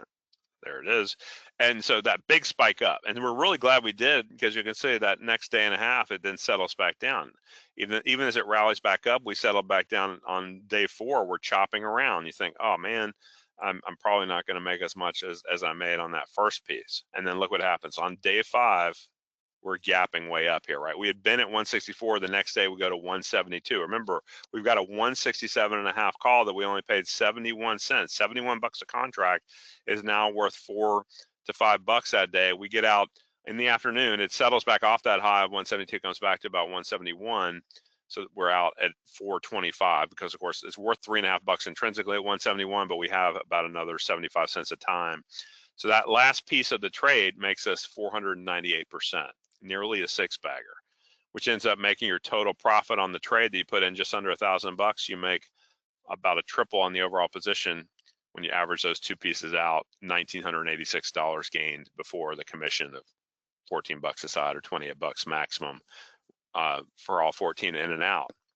So the idea of this is that, day 5 holding will definitely focus you on giving it a chance. Now, sometimes they just keep running and running and running, like the Energizer Bunny, right? Again, we love Energizer Bunny trades. And again, you don't sweat that you took off. In this case, we took off, we said, look, the next day we're actually getting to a 50% gain. And we actually figured out that, we can actually sell 4 of our 5 contracts here and get all our risk money back at a 50% or higher. If we sell at least 2/3 of our position out, 50%, we're going to get a risk-free trade. In this case, we already got better than a risk-free trade, we put in just under $900, and then we get back, as you can see, like $1,080 bucks. So we're already up almost a couple $100 to start on the first 4 contracts that are cashed out. Remember, our starter pattern here is when the ADX starts to cross off that low level. And you can see day 1, we're starting to make money. An hour later, then it's settling back in. That's okay. If there's some subscribers that are slow to act, I like to have you have time to take advantage of it. At the same time, I want you to be getting in quickly once we make a recommendation, because I don't want you to miss if we do catch a rocket ship, which we will from time to time. I want you in quickly. We don't want you waiting around, right? The goal is get in and let's give it a chance to run. Now, we only had 1 contract left. You say, man, I wish we'd held some more contracts. Well, you know what? Even just that 1 contract, you can see, goes from $1.78 to $1,555 when you cash it out on day 5, up here near 124 and change. That's worth more than, you can see, it's about 15 bucks intrinsically. We saw it at 1555, 773% gain. And that's where most of your profit is on this trade, right? So you made almost 400 bucks in the first 4 contracts. So you can see you made like 1,300 and change on the last contract, right? So that's where the 1745 total gain is driven by the final minority of your position that drives the majority of your returns. That's why you want to keep a runner piece. Now, sometimes you'll get smaller trades that time stop us out after day 5. So you can see we showed you one earlier where we gave back some of that big initial profit. Well, here we did at least 2/3 of our position out at a 50% gain. Happened. You can see the very next trade day, in on a Wednesday morning, out on Thursday morning's gap up, right on this higher open here, right off the open, we're selling out at our 51% gain. Now we have a risk-free trade, right? Because we got our initial $1,000 back and change. 5 contracts out at 208 bucks a piece is 1,040 bucks back out, and still have 2 left over. Those are the proverbial free trade. I've always said, though, some people call it the market's money. I say, no, it's your money. We want to be wise with it. We want to give it a chance. Now, obviously, it's running really well as it runs up here to 134. Obviously, we can't mark an X marks the spot like we can here to say, wish we'd sold there. We're giving it the 5 days. It could have kept going. This one did not. It backed off from 134 or 5 and came back down to about 131 by day 5's, the afternoon of day 5 exit the next Wednesday. And we're saying, look, now we're out, and that final piece only makes us 27.7%. Okay, so the whole trade's just a $431 gain. Nothing to shout about, but hey, it's not a bad position to be in to say, well, you were in a risk-free trade, you gave it a chance to run. Even if they don't, you're putting yourself in a really good spot here. Now, how many trades will we find on average? Just trading one security, NVDA, and NVIDIA stock options here. With both systems, we've averaged a total of about 7 new NVIDIA options trades each month. Again, a few more case studies on the daily chart system. Remember, when you see NVIDIA just racing back in June and July and just going up, up and away, and you're saying, man, I wish I was a part of this. We advise being patient and waiting for a flush. You know, when you get that flush, then you're ready to pull the trigger and take action here, right? So you can see here that it flushes down underneath our recent short-term Donchian lows here. And so we're buying in that last hour on a call trade on our daily chart system. I mean, these are everyday candles, right? So it's snapped down. It was at 175. Now it's bam around 167.5. And we're recommending about 15 points out of the money to 182.5 calls. You say, well, that's you can see about 9% out of the money. And we're saying, yeah, that's what we're recommending, because we want to get good leverage. We want to bet on a snapback to the recent highs, or hopefully even better. And you can see that this one, we're shooting for a triple, remember. So as it snaps up over the next few days, it does get to a new high, and then we cash it out after a total of about 6 days in the trade for a 200% win, a tripler, right? So if, in this case, you can see invested on about 900 bucks, you make about 1,800, 1,799 minus your $7 in, $7 out commission at most. So the idea of this is that, okay, look, this is still a quick strike strategy. You can see how fast it can snap back. You can see that's why we don't wait around once we get that trigger signal. We say, okay, get in that last hour when we've got a daily flush that's happening, right? Markets have been volatile recently, as you know, tied to, of course, all the news around China and tariffs and, you know, who knows what's next. The goal is you want to position yourself to take advantage of how to go ahead and capture some of that volatility and get a piece into the overreaction on the downside and catch the snapback opportunities. So you can see here's another one actually, and this one's a little bit of a different setup where we're picking up a fresh breakout on the upside. You say, hold on, if you're buying the dip, why are you buying this rally? Well, this system says, you know what? It says we also believe that as we break out to a new high, that as that Donchian channel starts to stair step up, we'd like to get a piece of that too. It's in this case closing above there. We say, okay, buying 9 contracts at 106 bucks a piece. This one we think has potential to keep on going to further new highs. And you can see it goes from an entry at near just under 160. We're recommending 172.5 strike calls. Remember, on this daily system, we go out several weeks till expiration. And then you can see as it gaps up there on that day, from day before it was about 162.5, 163, opens the next day over 170. And we get the benefit of a gap beyond our triple target, 234.9% gained, $2,200 plus in profit on that individual trade. Now we've got to talk about losers. Losers are going to happen, right? So what do we do if a trade loses? Well, the objective here is we say, look, you're going for triples or sometimes even more off of our 30-minute system. And this is a 30-minute example where we give it a chance over the 5 days. We don't put a price stop on it. You say, why wouldn't you price stop it? You will get whipped far too much of the time if you price stop it with how volatile NVIDIA can be. You cannot lose more than you put into an option contract, right? So if you pay 133 bucks a contract here, you know that, okay, at worst, you lose 133 per contract. So the question is, could you handle losing 7 contracts out, 133 bucks a piece at the worst case? If you can't, then trade smaller. You know, I always tell subscribers who say, that's too much risk for me. Well, then trade it down to your risk level. If you say, my risk level is no more than $500 on an individual position, then in this example, you wouldn't buy more than, you can see 4 contracts would push you over 500, so you'd buy 3 contracts in for 400 bucks, $399. So you can always think that way too and say, what's my maximum risk? As you can see, it started to go. We're getting that initial kick that next day, but it does not get to our first target. Comes close, but not quite, no cigar. And then it starts reversing. And so we're saying, look, that was entered on a Monday. The next Monday here at that 1:30 afternoon exit, you say, look, the stock's actually gone up a hair and we're losing 75%. Yes, that can happen. Obviously, when you're buying out of the money options, the stock was about 139. We bought 146 calls, 7 points out of the money, and you see it only got to like 141.5. It didn't get on up like we were hoping it would. And you can see, obviously, hope's not a strategy, right? Sometimes it's going to fly, sometimes it's not. We take the 75% loss and we just say, okay, just salvage what you can 5 days later and move on, right? Because it's out of the money and you can see it's starting to reverse back down even after we get out. So just salvage what you can in some of these and then you move on. That's part of the game. But the goal is we can make multiples of that on the trades that work in our favor, right? So that's really how I want you thinking about these opportunities. So, you know, as you look at it here and you say, okay, remember we talked about even on a nice Donchian breakout, sometimes they can go really fast, right? So you see how it's hugging that upper boundary and then bam, we start to close above it on that day. Back June 24th, we recommended out several weeks to go till the expiration out to about mid-July.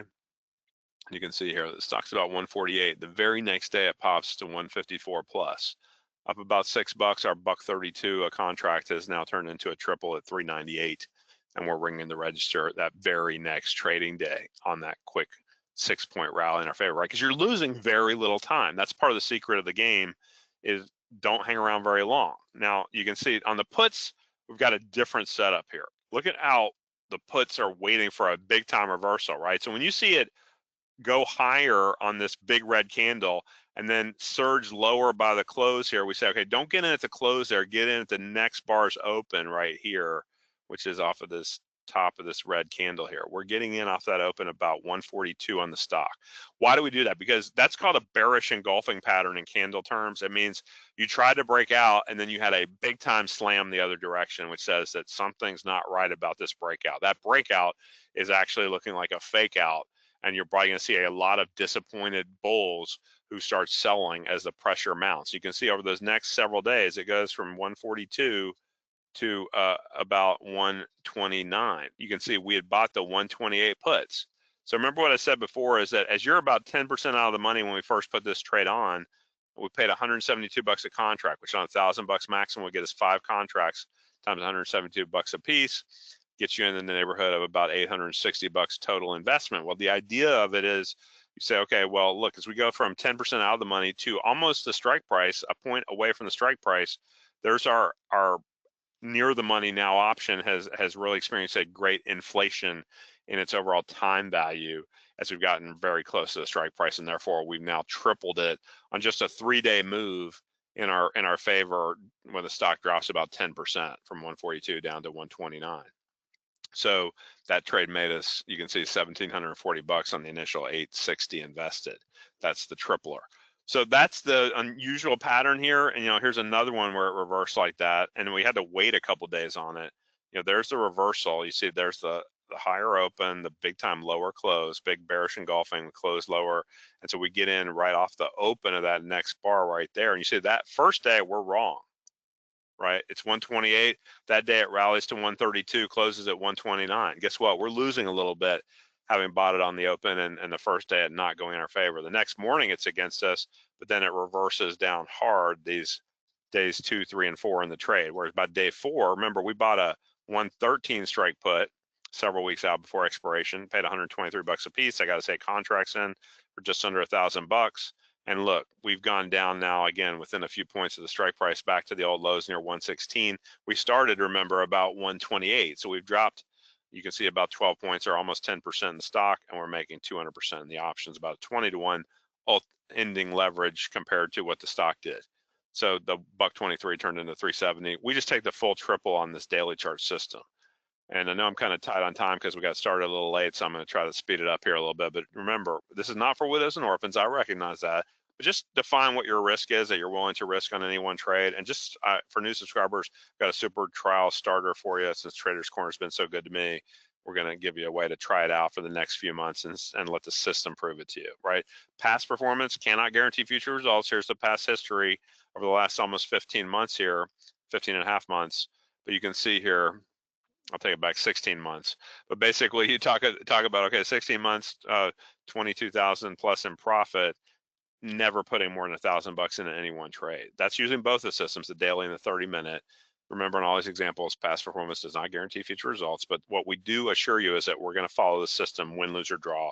We'll always tell you when to get in and, more importantly, when to get out. So I've set up this super special for you. It's only going to be available till midnight tonight, where you can take advantage of the super special trial offer to try the NVIDIA Options Master and options trading system out. Of course, you have until 12:45, by the way. Oh wow. Okay. Yeah. Well, thanks. In case you were thinking it was more than, less than Thanks. that. Okay, I appreciate it. So basically, the idea here is I'll answer some questions as well. I'll pick those up here in a minute. But basically, the idea here is that 90 days. I feel like 90 days is a good trial period, right? A month is probably not enough, right? Who knows what the market does day to day or even week to week. But the idea is that. Sorry, Bryce. You're absolutely right. It is 1:30. Yeah, I'm going to just take a few more minutes. I'm sorry, man. I screwed that up. It's good, Anthony. All right. So basically what we're talking about here is that you're going to get the same things that a long-term subscriber would get. You're going to get the settings and rule sheet. We just ask that you keep that information private to yourself. That's part of our terms of service. It's something I've spent 35 years developing these types of cutting edge systems. I do give you weekly video training as well on what I'm seeing in the markets and in NVIDIA in particular, and then also a dedicated email address to reach me and my analyst team if you've got any questions on a trade. Now, if you're buying that off my website at bigtrends.com, that costs you $297 a month times 3, $891 would be your 3-month cost. I'm going to slash it today. I'm going to slash it by more than 80% here, right about 80%, I guess, and if take it down more than $700 to only $177. Why that price? Well, I thought, well, you know what, 90 days, that's less than $2 a day. For trades that can potentially make you, I showed you almost a couple $1,000 if you put 1,000 in on the daily system, can triple on those winning trades hitting their triple target, or on those other systems. I mean, sometimes those will go on, even when we get the risk money back on a good part of our position, to go on to make 1,000 plus, so giving you a great ROI on $177 trial for 90 days. After that 90 days, I'm believing you'll want to pay a more appropriate typical price point for a longer term subscription because you'll be more than satisfied. You'll be thrilled with the value you get. So you go to bigtrends.com/corner and you'll see just a really simple order page. I'm not into a bunch of hype on our order pages. I just say, look, by the point you reach our order page, bigtrends.com /corner, you see, there it is. We've taken all discounts, we've taken that 891 down to 177, reviewed our terms and conditions, our hyperlink there, hit the agree button. The way I do a lot of my online transactions is I use PayPal. So I'd say for PayPal folks, you'd save a lot of typing in on this secure page. Hit the green button if you're going to type everything in. Make sure if you do that, your email is correct, because that's the first way we're going to get you the welcome information to get you started, or just click through the PayPal and the orange button. If you got any questions, call us at our 800 Big Trends number. It's listed there in the top right, or email us, clientcare@bigtrends.com. So I'm going to go ahead and hand it back over to Anthony so you can get ready for our next great fellow trader and presenter. Thanks for allowing me to share with you our NVIDIA system. It's the leader in biggest stock in the market, biggest leader stock in AI. I believe it's one you got to have a piece of. So go there, bigtrends.com/corner. Thank you, Anthony, for having me. Always a pleasure. Well, thank you, Price. Really appreciate it. Check out the chat now for his bonus link. It's active and ready to go. So thank you for being here. We appreciate it. All right, our next speaker is Tom Winterstein. He's bringing something totally unique. In his session, the patient pending fix for trading inconsistency, Tom will unveil the neuro trading method, which blends price action with mental performance coaching. If you've ever struggled to execute what you know you should do on the chart, this will help you close the gap for good. So let's welcome Tom Winterstein. Tom, I gotta make you a presenter. Great, thanks, appreciate that. No problem, it's all yours. All right, let's get the.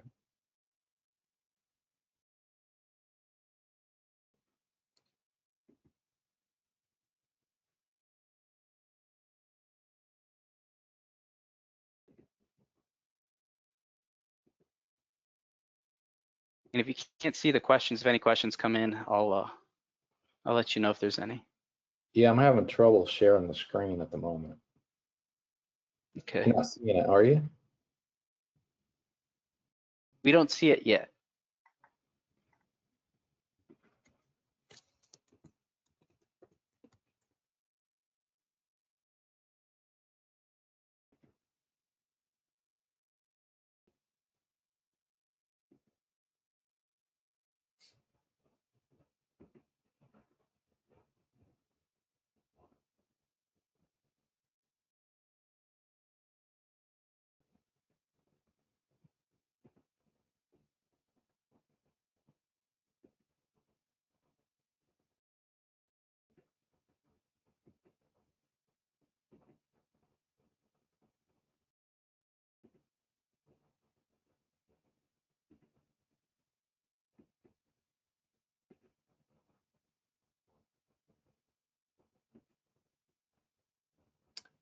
Yeah, go to webinars, tell me I need to quit and reopen in order to Okay, share. you could do that. Okay. We'll be here. Yeah. Joanne, you asked a question. Will we be sent a replay? Yes, if you check your email, there will be an email link sent, and then you'll be able to rewatch all these. And I'll be honest with you, I caught something today that I'm going to rewatch something myself. So it is worth doing. So check your email and you'll get a link and you'll be able to see it, probably view it like later tonight or tomorrow. You're welcome. All right, Tom is back. Let's see if I can share the screen now. You might need to make me the presenter again. Okay.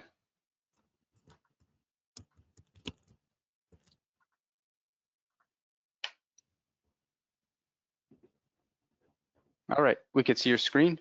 Awesome. Yep. Thank you for that. You're welcome. You'll go until about 2:15. Gotcha. Okay. All right, it's all yours. All right. Well, welcome to the patent pending breakthrough method for traders who know what to do, but still struggle with consistency. My name is Tom Winterstein, and I'm the founder of ChartPros. I think as we have all realized and heard today that trading is risky, so here's all our disclaimers, and this session is being recorded. So again, my name is Tom Winterstein. I am the founder of ChartPros. Give you a little bit of background about myself. It's great to be here with all the presenters today. I see a lot of things in common. But I'm a 30-year entrepreneur and founder of ChartPros. I'm a certified mental performance coach, and I thought I would introduce my family to you. That's my wife of 37 years and our 5 sons. From a trading perspective, I have lived through every market cycle since the 1987 crash. Some of you may not have been born then or in diapers, or maybe you were around then, but that was back when in a single day, the market dropped 22.6% in a day. That's, you heard me right, 22.6% in a single day. And so a lot has happened since then. A lot of safeguards have been put in place. And you know, it's a different environment today. As a former baseball player and data analytics junkie, I bring a competitive mindset and a performance focus to every trade and every trader. And today I help serious traders close the gap between knowing what to do and consistently doing it by mastering both price action and performance under pressure, even when it's hard. And we know trading is not easy. ChartPros was named the best trading system to learn for supplemental income in 2024. We've seen on a variety of media outlets, and that list is growing each and every month. I thought it'd be important to share with you some of the challenges that we hear the most. And first and foremost, consistency by far is the biggest challenge that we hear. And we do a lot of formal research, and we ask our traders questions when they you know, come into our environment and our ecosystem. And those are some of the other things that we hear is, you know, they might lack an edge, or they've switched edge, they cut their winners short, they're impulsive, and they don't know how to accept losses, they're not following the rules, if they have rules. And so maybe some of these resonate with you, and maybe you've got some others that you could add to the list. This certainly wasn't everything on the list, but these were, you know, the top 10 to 15 that we hear the most. But by far, consistency was the biggest one. And really, the way I interpret that is a lot of traders, you know, they have an edge, they know how to make money, but they don't know how to keep their money consistently. And that's what we're going to address today, and how we can change that. So if I do my job right today, there's 3 things that you'll learn, and there's 3 pro tips that change everything. And pro tip number 1 is why your strategy or your edge alone isn't enough, and how the neuro trading method bridges the gap to consistent, confident execution. Pro tip number 2 is how to rewire your mindset so you stop hesitating, over trading, freezing, or any of those other challenges that we just saw at the worst possible times. And pro tip number 3, why it's not your fault other programs didn't work, and what makes the patent pending neuro trading method different. At the end, we've reserved some time for open Q&A, and as bonus materials, I'll be providing a free neuro trading charting process from a price action standpoint, and the free neuro trading method quick start guide. Those will be available to you at the end with a link into PDF downloads. So what exactly is the neuro trading method? But it's where charts and mindset align. It's a patent pending system designed for traders with ambitious goals that blends a unique fusion of elite mental performance training that's used by full-time traders, athletes, and other performers where the stakes are high, and precision-driven price action strategy used by disciplined independent traders on Wall Street and Main Street worldwide. And so we'll combine those 2 components. So let's take a snapshot before the neuro trading method of what a trader looks like when they come to us, or maybe something like what you may look like now or recently. But on day 0, maybe you're hesitant and you're second guessing on good setups. Maybe you overtrade out of frustration. Maybe you second guess yourself. You don't follow your rules if you have any. Maybe you're revenge trading, you fear missing out, and you have improper risk management. We see those every time a new trader comes to us, almost without fail. After the neuro trading method, after about 90 days of hyper focus, you'll have surgical precision because it's process driven, it's rules based, you'll be hyper focused and calm under pressure. Discipline becomes automatic, you'll trust your edge, you'll be more confident, you'll improve your consistency, but probably the biggest and most important thing is a whole lot less stress. Okay, this isn't just mindset coaching, it's a mental reprogramming for execution. So here's a typical chart that we see from a new trader that comes in. I call it the Skittles pack because there's all kinds of different colors on here. there's a lot going on. There's studies, there's Fibonacci lines that are upside down, trends that I have no idea what they saw. And they said, you know, I did pretty good. I only got stopped out for three points, but it happened 12 times this week. And I'm like, well, okay, if you consider that pretty good. On the flip side of that is a NeuroTrader price action chart. And sure, we've got lines and we've got colors, but it makes a whole lot more sense as to what we're looking for in the levels. Now this, I think, came in the April timeframe earlier this spring, but this was good for a 100-point bull pop on the S&P 500/ES, the futures chart. And so what we teach a lot is level-to-level trading, and we teach you how to define, using price action, you know, how to find those levels from an entry and an exit perspective. Now keep in mind, I'm going to share the NeuroTrading charting process with you at the end of this presentation. It'll be a free download for you. So why this time is different? I would imagine this probably isn't your first trading webinar, and that's okay. If you've blown accounts or had significant drawdown or felt stuck, it's not your fault. The trading world is overloaded with noise, signals, indicators, and quite honestly, false promises. That noise creates confusion, not results. If you've ever thought maybe I'm not cut out for this, you absolutely can become a confident, consistent trader. You just have to have the right knowledge and the right tools. Okay, so what are the missing pieces? Well, it's the right roadmap and the right mentor. So-called gurus thrive on your confusion. Market makers profit when you lose. At ChartPros, we only win when you win. Okay, that's why we built the NeuroTrading method, to give you the edge in mindset and execution. And today you'll see how real traders are going from hesitation to results, often in 21 days or less. Now, oftentimes about this part of the presentation, you might think, well, I've already got an edge. Okay, I just need to do it better. That's fine too. We get traders like that all the time, where they come in and say, I've got something that works, but the problem that's not working is me. Okay, stick around, you'll learn more. Okay, so if you joined us in progress, here's a brief recap. I'm Tom Winterstein. I'm the founder of ChartPros. I've been around 30 years in the markets. I'm a mental performance coach. We've got traders from all over the world that identified their top challenges, consistency being the top one. And today's roadmap, it's probably not your first trading work stop. We're going to go through 3 pro tips today. At the end, we've got some bonus free downloads for you. We're going to go over the patent pending NeuroTrading method overview and why this time is different. Okay, so now you're all caught up. So let's talk about the 5 free price action tools that are native to every charting platform out there. What we teach and what we preach is support and resistance, trend, Fibonacci, supply and demand zones, and change control zones. You've probably heard of the first 3, maybe not the last 2. And if you have, well, there's certain best practices when we're dealing with all of these price action tools. And these are native to every charting platform out there. You don't need to pay anything extra. Now, here's an unpopular fact.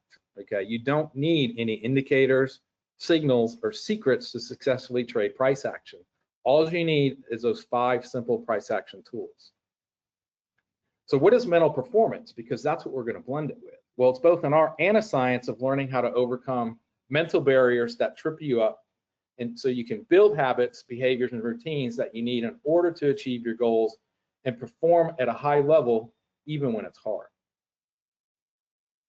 When we talk about mental performance, what we teach is there's 8 pillars of mental performance that we go through. First and foremost, you have to have an elite mindset, and not elite that you're better than someone else just because of who you are, but no, it's from a performance standpoint. Think of it as, hey, our mindset is the glass is half full, it's not half empty. Okay, so we're always going to take the positive outlook on something.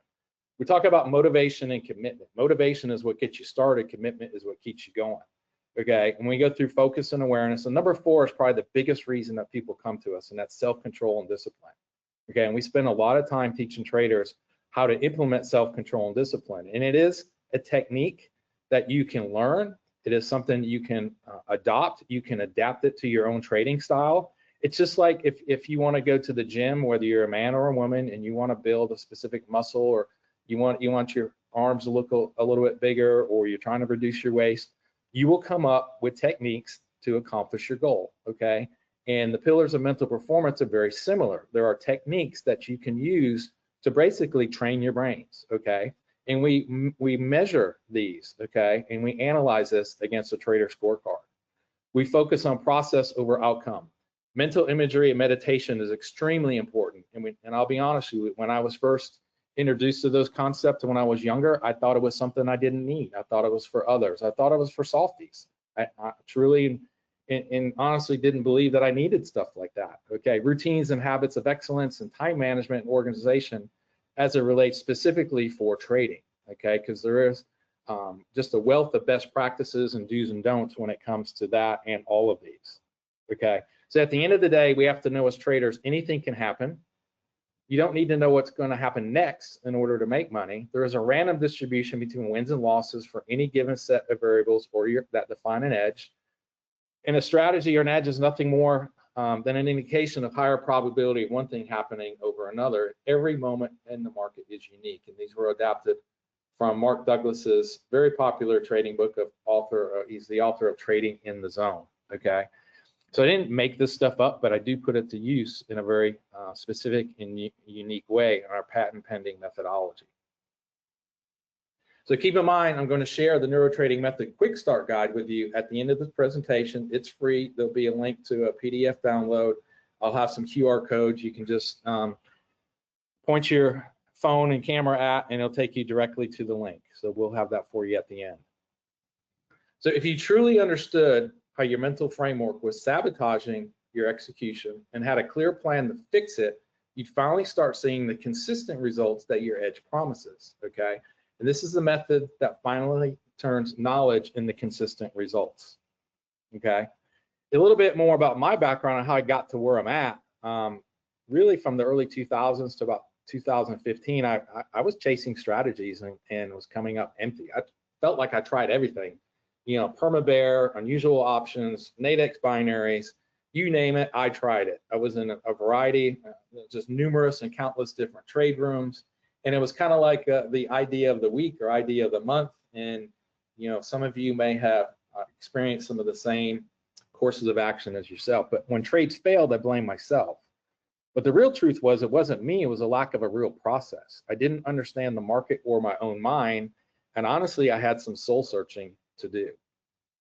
So when I was first introduced and started with price action, I was very skeptical. You know, my education as an MBA grad was everything was fundamental and you know, in equities, prices based on the current future value, cash flows, yada, yada, yada. And I didn't believe in price action. I thought it was voodoo. That's what I used to think. I didn't believe in it. I didn't think it was a legitimate way to analyze charts.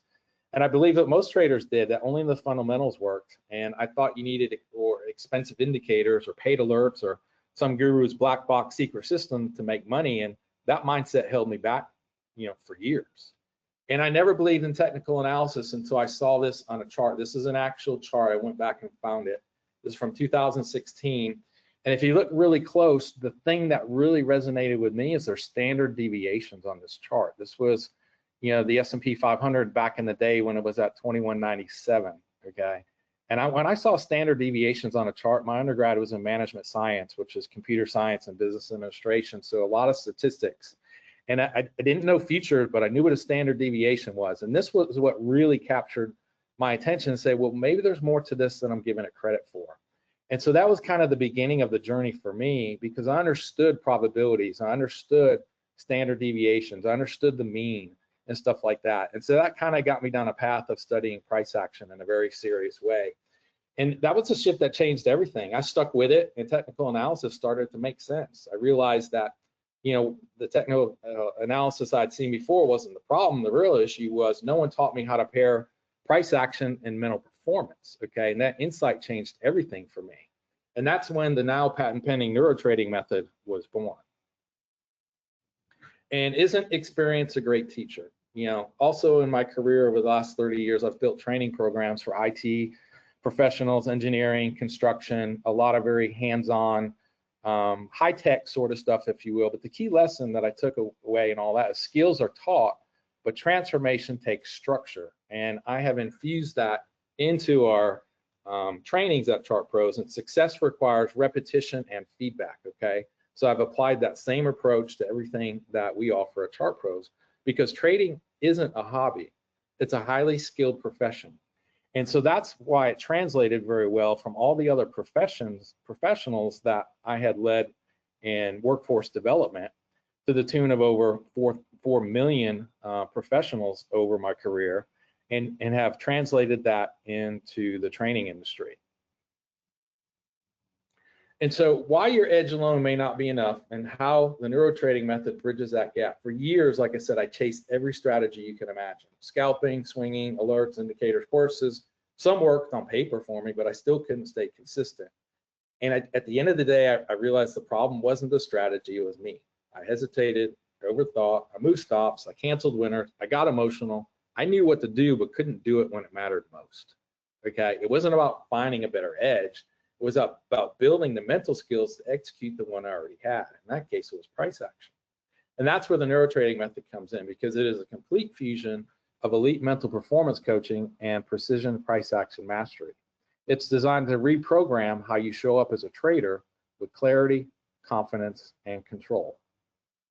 So what I'm about to share next is the missing link I discovered behind why some traders perform better under pressure, but others fold, including the younger version of me. And I call these the hidden execution traps. So I'm going to quickly cover 3 of these, called the hesitation loop, the emotional anchoring, and the identity gap. Okay. The first one is the hesitation loop. You see the setup, but you don't pull the trigger. Maybe a second guess. You wait for just one more confirmation, but you miss the move and then beat yourself up for missing it. Why does this happen? Well, deep down, your brain associates risk with danger, not opportunity. It triggers overanalysis and paralysis. So instead of seeing your edge and where price is as an opportunity to make money, your subconscious sees it as danger and keeps you out of it. Okay, and it comes out with the second guessing or the fear of missing out. Okay, you miss trades, you have broken confidence, and reinforcing the identity of an inconsistent trader. Okay, the next one is called emotional anchoring. You trade your last outcome instead of your current setup. What I mean is maybe you just had a loss, so you trade scared, or you just had a win, so maybe you get overconfident and you scale up your contract size. So why it happens? Your subconscious ties your identity to recent results, not the long-term skills that you've been building. What's it cost you? Inconsistent position sizing, revenge trading, and deviating from your edge. The third one is the identity gap. Your self-image lags behind your skill set. You studied, you practiced, maybe even journaled obsessively, but you still don't believe you're a consistently profitable trader. Why does that happen? Execution isn't just mechanical, it's identity-based. You can't outperform your self-image. Okay, what does it cost you? Self-sabotage, impulsive trades, and the endless cycle of I'm almost there. So we work very specifically on that identity as a trader, okay, and what it takes, from a mental performance standpoint to get over these gaps that I just covered with you. Okay, here's something that we teach again from a brain perspective. If you've seen this before, you know where I'm heading. Okay, if you've never seen this before, you'll never forget it. And we use the FedEx effect for pattern recognition. Just like on charts, there's patterns and stuff that we use. But if you ever notice between the E and the X, there's an arrow. Okay, let me show you that again. We'll go back to the previous one. Now you see it without me highlighting it. Okay, and there it is. So the next time you see a FedEx truck or get a package, your eye and your brain will immediately see that formation of the arrow between there. So we teach that type of pattern recognition and teach our brains to do that on charts. Okay, and we look for specific patterns. I'm not a big pattern type of person, like a head and shoulders or a cup and handle or whatever, but there are some specific setups that from a price action standpoint just seem to repeat themselves more times than not over and over in the market. Here's another quick one from the corporate side. How many flavors does Baskin Robbins have? Well, if you didn't know, they remind us in their logo, they have 31, okay? So just little things like that you can never unsee these things. And that's what we go through from a price action and mental performance standpoint, inside of our program. So you don't need another indicator or signal. You need a mindset and repeatable process that makes your strategy work. If you're like most traders I talk to, you've spent a lot of money on strategies, edges, signals, courses, indicators, you name it. And they may have all have worked for a little while, but the problem isn't that you didn't learn anything. The problem is none of them taught you how to execute under pressure. The neurotrading method fixes the one thing that every strategy depends on, and that's you. Okay, it's not a lack of effort, it's a lack of integration. You're not broken, you're not unmotivated, you're not lazy. You've been sold the tactics without the transformation. Okay, most trading programs teach what to do, but very few teach how to become the person who can actually do it under pressure. That's the missing ingredient there. So the neuro trading method flips that model. It isn't a plug and play course. It's a patent pending methodology that builds high performance habits, rewires emotional responses, develops a trader identity at a deep subconscious level. And this is how you become the kind of trader who executes with calm precision no matter what the market throws at you. Okay. Research indicates that 90% of our actions are driven by our subconscious. And this stat blew me away when I first learned it. It's so important that I want to repeat it. Okay, research indicates that 90% of our actions are driven by our subconscious. Okay, that's a powerful, powerful thing, is our thing that we call the subconscious. Okay, I'm not a psychologist, but I am a certified mental performance coach. And so I've learned the tools from a performance standpoint to be able to coach traders how to deal with their subconscious, their identity as traders, and other performance related tools and metrics to kind of get you to that consistency level. So let me ask you a few questions. How many of you are excited about what we've been talking about today? I suspect a lot. How many of you may be feeling a bit overwhelmed because we've covered so much so fast? I suspect a lot. So really, I want to see, is it okay if I spend with you the next few minutes going over the path I created to help you become a neuro trader in the next 3 weeks? And I sense a lot of head nods going on out there, so I will proceed. So as a neuro trader, you'll be able to analyze price action for any chart across all time frames to make independent trading or investment decisions.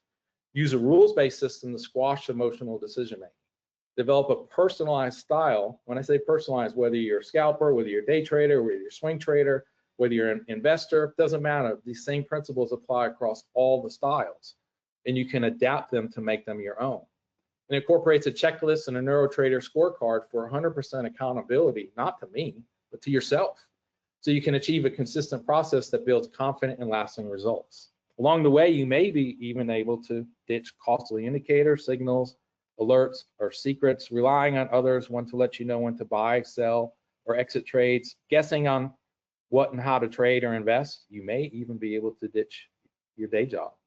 We hear that so much, people that they want to trade for a living. Okay.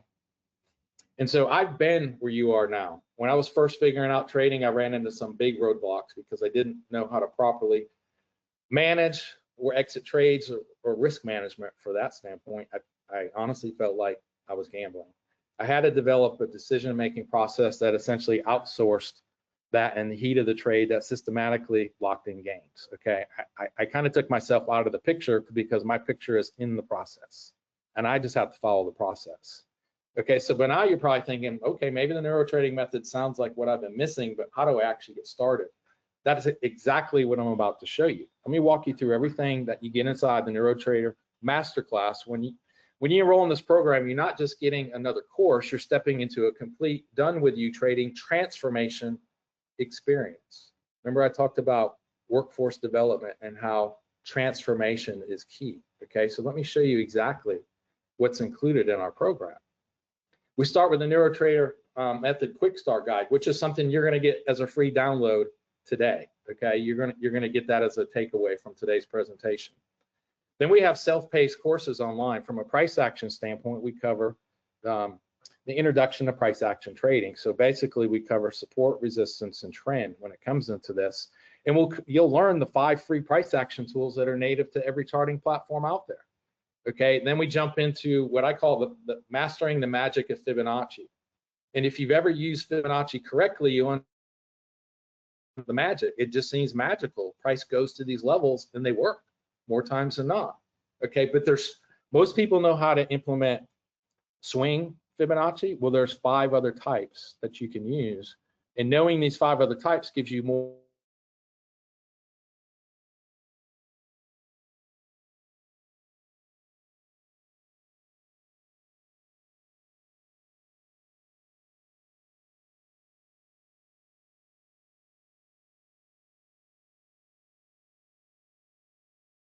Hey, Tom, I think we lost sound a little bit. Yeah.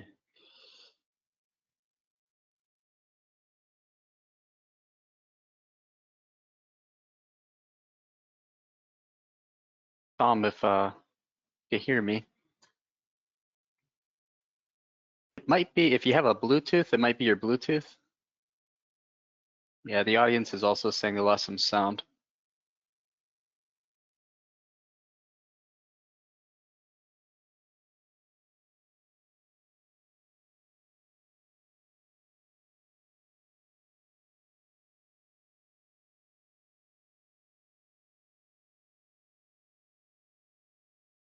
Tom, if you could hear us. Oh, hey, we lost about 2 minutes of your audio. Maybe not 2 minutes, but previous slide and this slide. All right, should I go back? If you want, or at least start this slide, I would say. Yeah.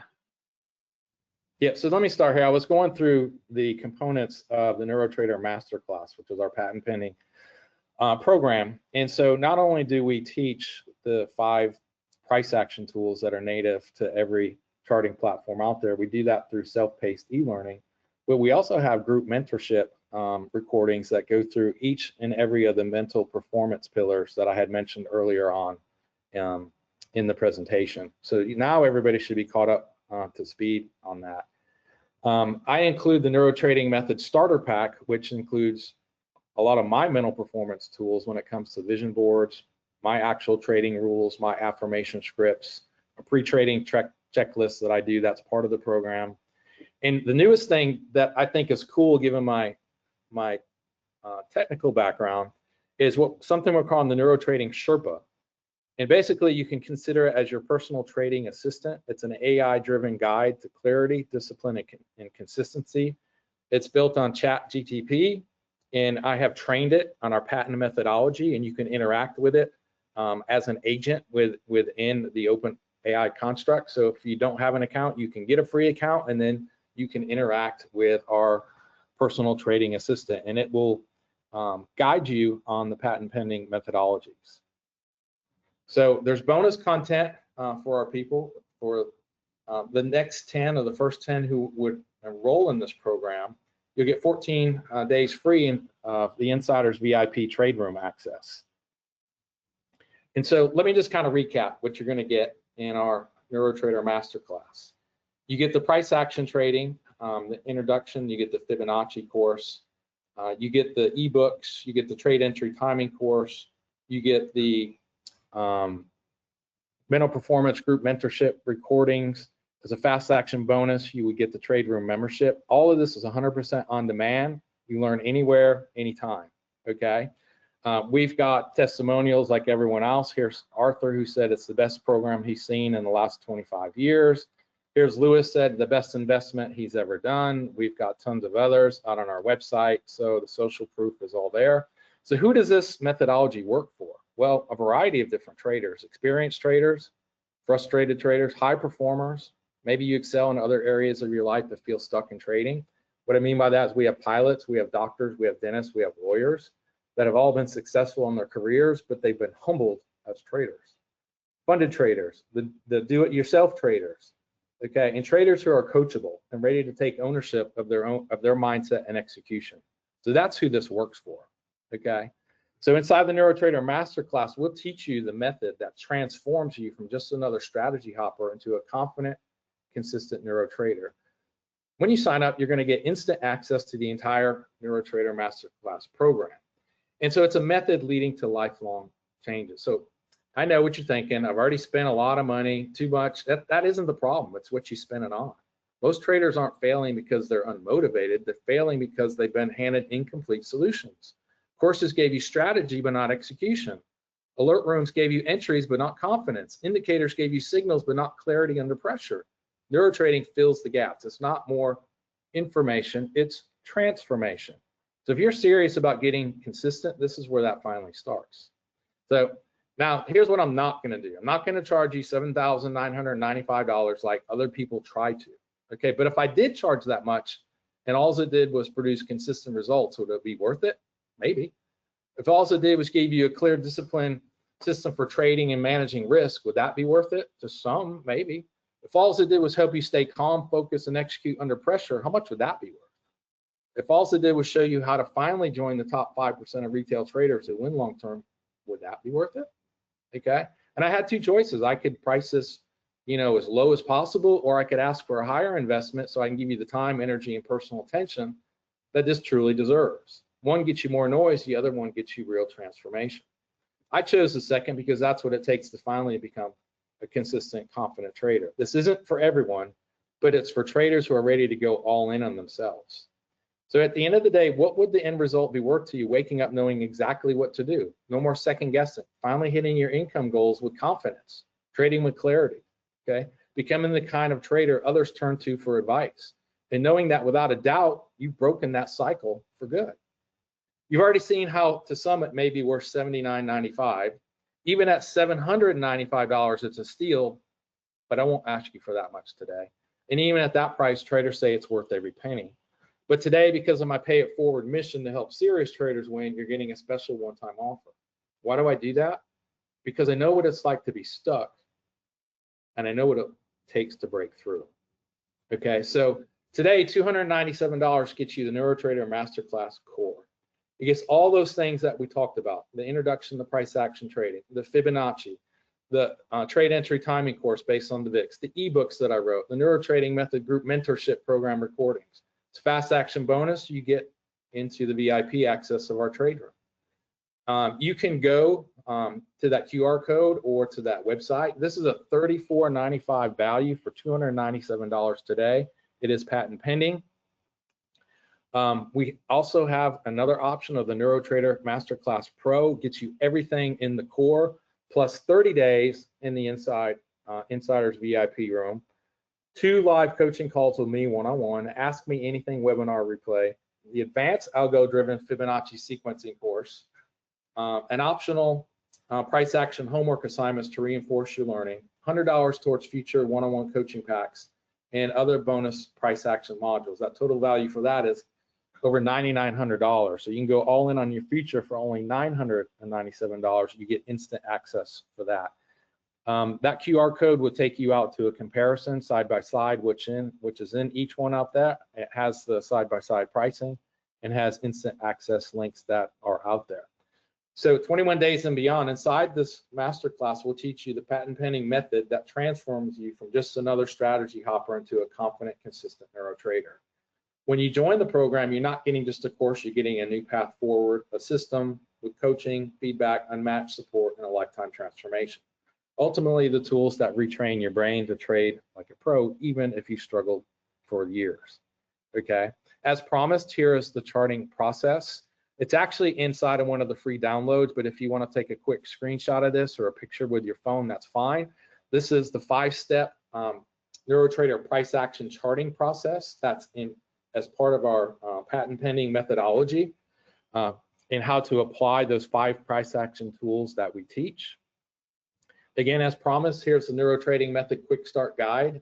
There are techniques in here that you can apply in 15 minutes a day with daily routines and see measurable execution gains, most likely in your next 5 trades. And it's free. You can go to that URL or you can hit that QR code right there, and that's all based on our patent pending methodology.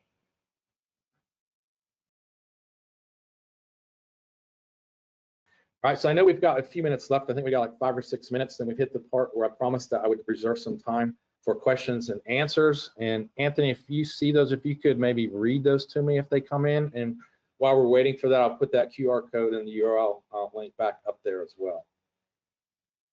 I don't see any questions right now. So if anyone in the audience would like to ask a question, I think now's a great time. Right. I'll tell you some of the frequently asked questions that we get is they'll say, Tom, you know, I'm not in the US, I'm not in North America, I'm somewhere else. Does the time zones make a difference? We're like, well, no. So as long as you're anywhere in the world that you have internet connectivity that's pretty reliable, you'll have 24/7 access to all of these programs, you know, including, you know, the trade room. And so we've had traders that have traded from Hawaii, although it's part of the US, it's not in continental North America. We have traders in Europe, we have traders in India, we have traders in Australia, so literally all time frames across the globe.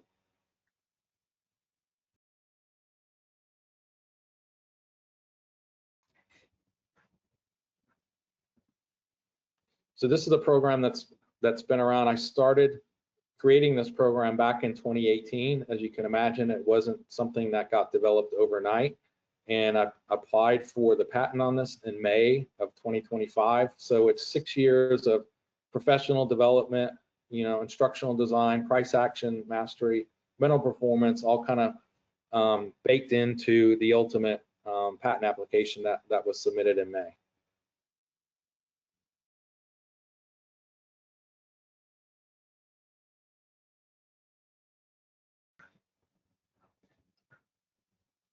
Another frequently asked question that I touched upon earlier, we'll often get traders that come to us and say, well, Tom, I've got a system that I trade, or I only trade options, or I don't need to know those price action tools. Well, that's okay. People have come to us with an edge, but their biggest problem was themselves, and so they came to us just for the mental performance side of it. And when I was younger, a younger trader, earlier in my trading career, I didn't believe in that stuff. I didn't think it was needed.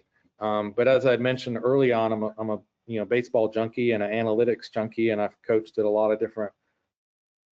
But I saw how important that sports psychology was, not only to baseball players, but professional and amateur athletes around the world. And so I got very interested in that, and I realized that it could transform, the same methodologies could be adapted for trading. And it's just been very eye-opening, very remarkable to see how it's worked, not only on myself, but the traders that come into our program. So it's just been astounding. We've had aspiring funded, traders using funded accounts, that just struggled for a very long time to pass their challenge accounts, that are now, have multiple, performance accounts that are, they're getting payouts across multiple accounts. Each month we have people that trade, their own private funds. We have people that manage their retirement funds, more on a swing type basis, just using these principles. So, this particular tool set is applicable to any trading style or investment style that's out there. A couple of other resources for you. Let's see, ways to engage with us at our website at ChartPros. We have a free chart library that goes back over 625 charts, where we have posted a featured chart of the day. More times than not, they're equities. They're on a weekly and monthly basis, and so you can review those all for free. We don't need a credit card. We don't even need your email address. We just publish that out there as value. We post those on across our social media accounts. We now have an Instagram account too, but that's just getting started up. So I think I've got about 60 seconds left, Anthony. I appreciate you and everybody's time and attention today, and it's been an honor to serve everyone here, and it's just been great to participate in this day-long event. So thank you. Oh, you're welcome. There was one question here: is everything video on demand, or is there some live training? So is everything live, or is there some video? It's what we call, from an instructional standpoint, it's a blended approach. So there is where we're going to convey this, the general education and general knowledge through self-paced e-learning modules, okay? But then for those that choose to participate, there are live training events. There's live events inside of our trade room. So the people who get the fast action bonus, for the next 14 days will be able to see and engage and participate with that. So yeah, from an instructional standpoint, we call that a blended environment. We have self-paced and then expert-led. All right, excellent. I'm putting your link in the chat here. Awesome. Thank you. Yeah, you're welcome. I put it in earlier, and I didn't like the way the link looked. It was a real long one, so I put another one in, and it didn't like it. So I'm gonna put another ugly link in. It doesn't look the best. It's one of those long ones. But to have a look and grab the link, or grab your phone and check Tom out. Thanks for being here, Tom. We appreciate it. You bet. Thank you. You're welcome. Thank you. His exclusive access link is in the chat, and information on the neuro trading method is now live in the chat. So make sure you grab it. Okay. All right. Now joining us is Erik Gebhard, president of Altavest and co-creator of the Theta Trader platform. In this presentation, Erik will demonstrate how his clients are automating their trades with professional level spread setups and one-touch risk management, no coding or complex decisions required. If you want to spend less time managing trades while still staying in control, this is a powerful session. So please welcome Erik to our session. Erik, I have to make you a presenter. I apologize. Okay. And your microphone is working, so that's good. And Okay, show my screen. Let's see if we can get this working. I can show you my screen, or I can show you my cat sitting on the chair next to me. Let's see here. people really like cats. That's know. all I know. I always tell my wife, they like, if you want to sell something, have cats and dogs and babies. That's it. So, All right, yeah. we can see you. You're live. Okay, thanks for getting me started, and I guess I'll jump right in. So we're going to look at some automated options trading technology, something you probably have not seen before. We have a really unique way of issuing trade alerts where you respond with just one touch. We have these professional option strategies using automation. We have an algorithm to pre-select trades and then automatically manage risk and profits.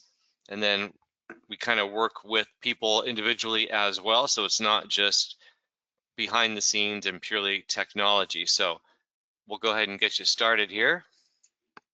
Remember, we're speculating, and with that, there's always risk involved. So do take a moment and look at the risk disclosure.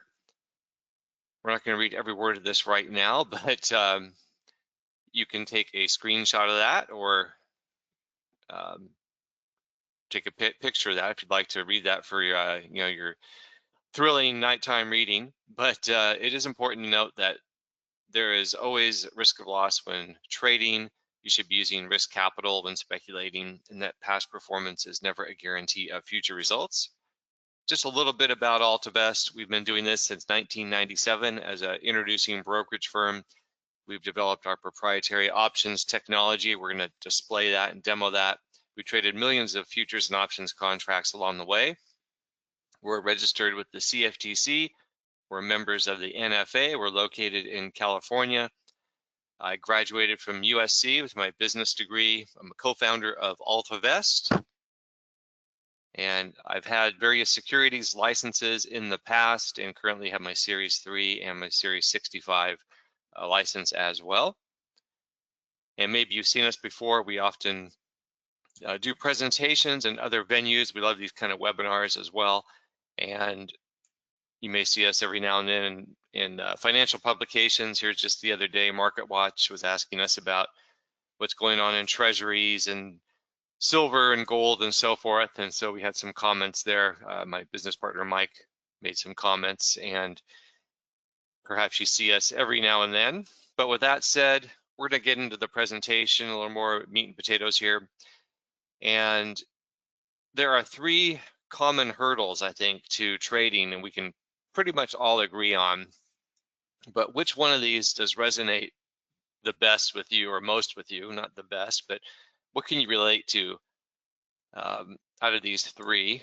Feel free to let me know in the chats there and comments. But how about just confusion and noise? You've got so much contradictory information, conflicting price targets, opinions, narratives, a lot of clickbait. And here every year you got the big major financial institutions give their year-end S&P 500 price target. And this was from January of earlier this year. But you notice you have a range anywhere from a negative 25% return up to a positive 18% return. And okay, that's fine. Everyone can have an opinion, but how would you know which one to pick? I mean, what are you going to go with? So I'm not so sure this is helpful for anyone. It's just, taking up space, I guess, but it really doesn't really add any value to your investing or trading. You can look at technicals, and maybe you can overdo it a bit. According to my calculations, the stock market will fluctuate today. So I think we've seen some of these charts like this. I know I've certainly put together charts like this in the past, and not so sure there's value when you overdo a good thing. So really, that's too much information. Would really, be the #1 hurdle. And then time. What about the time it takes to, sometimes certain approaches to trading take a lot of time in the seat and behind the screen, and discipline as well. So this looks really great, but not many of us have the time to put into something like this. And I think you can probably agree that, this person sits full time in front of their computer from the market open until the close, and even after market hours. So that's really not realistic for most of us. That's really the next, I guess that's hurdle #2 is time. But then 3 would be just emotions. We're human, and our mind gets in our own way. The emotions of fear and greed, we ride that emotional roller coaster and that cycle of emotion where we tend to get overstimulated when we're doing well, and just as much, if not more so, in terms of when we're losing, we get despondent and capitulate and depressed and so forth. And so we want to stay off of that roller coaster. So we need to control our emotions, as he's saying here. We need to note too that when we're trading, our competition isn't really other people like us behind their screen. It's really technology as our main competitor that runs automatically with no emotion and built-in controls. They take the emotions out of it. Algo trading, according to JP Morgan, is 90% of US equity trading volume. That's systematic trading. So I think we see that day by day with these wild swings, these volatile movements, whether it's in an index or an individual security. So can automation with professional option strategies help us compete in this landscape? We think the answer is yes. So which options market are we talking about? Well, we're going to look at a couple examples here comparing volatility. Here's an index, a stock market index versus an individual stock. Here's Tesla versus the S&P over the last year. The S&P is the blue line, and look at Tesla in comparison. It almost makes it look like the S&P hasn't moved at all. So a lot of volatility in individual stocks, especially the larger, well, in fact, any, could be small cap or large cap. And they might move in different directions from each other versus an index. So you have an individual stock, here's Alibaba, out of China. Here it is down. And meanwhile, the S&P looked like it was trending sideways to higher. And then it's, tends to rally. Meanwhile, the S&P was lower. And then, you see the S&P moving higher here. And then Alibaba was slowly dropping. And now it's, kind of taking off and leaving the S&P behind. But you understand how that works. Individual stocks have a lot of extra volatility that is not inherent with an index. And you get these headline-based moves too on a specific stock. Remember Oracle a few weeks ago shot up, and again, you compare it to the index and it almost makes it look boring. The index looks like a bore. So why are we going to trade options on the E-mini S&P 500? Well, the reason why is you don't have to choose from 6,000 different securities. We can also note that the mini is actually huge. So it's 2.5 times larger than all of the global ETFs combined. So in terms of average daily dollar volume. So you probably didn't know that, but this is where really all the trading activity occurs in terms of the average daily dollar volume is in the E-mini S&P 500 futures market. And so that means the option market is also big. You can see over 1.5 million contracts each day, and that's from 2024. I'm sure that number, well, I know that number is quite a bit larger, just don't have the updated figure. But before we jump into the demo, we're going to look at some Greek letters. The first, we're going to look at 2 Greek letters in the alphabet here. Delta.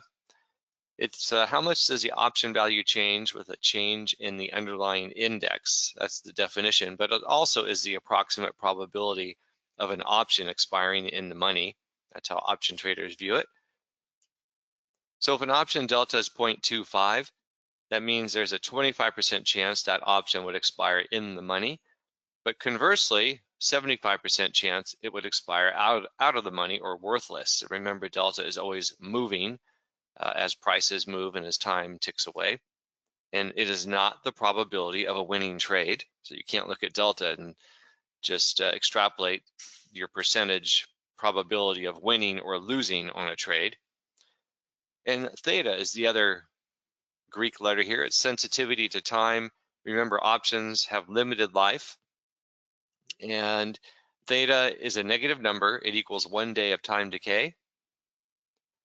So if an option premium is 10 and theta is negative 0.05, that means the next day the premium declines to 9.95, and then after that it drops 9.90, it would drop to 9.85, and so on and so forth. And that's just an example of time decay for using theta. And here's a graph of what it looks like. You can see as you get closer to time zero, the value of that premium just drops and drops, especially in the last 30 days. The slope of that decline increases there.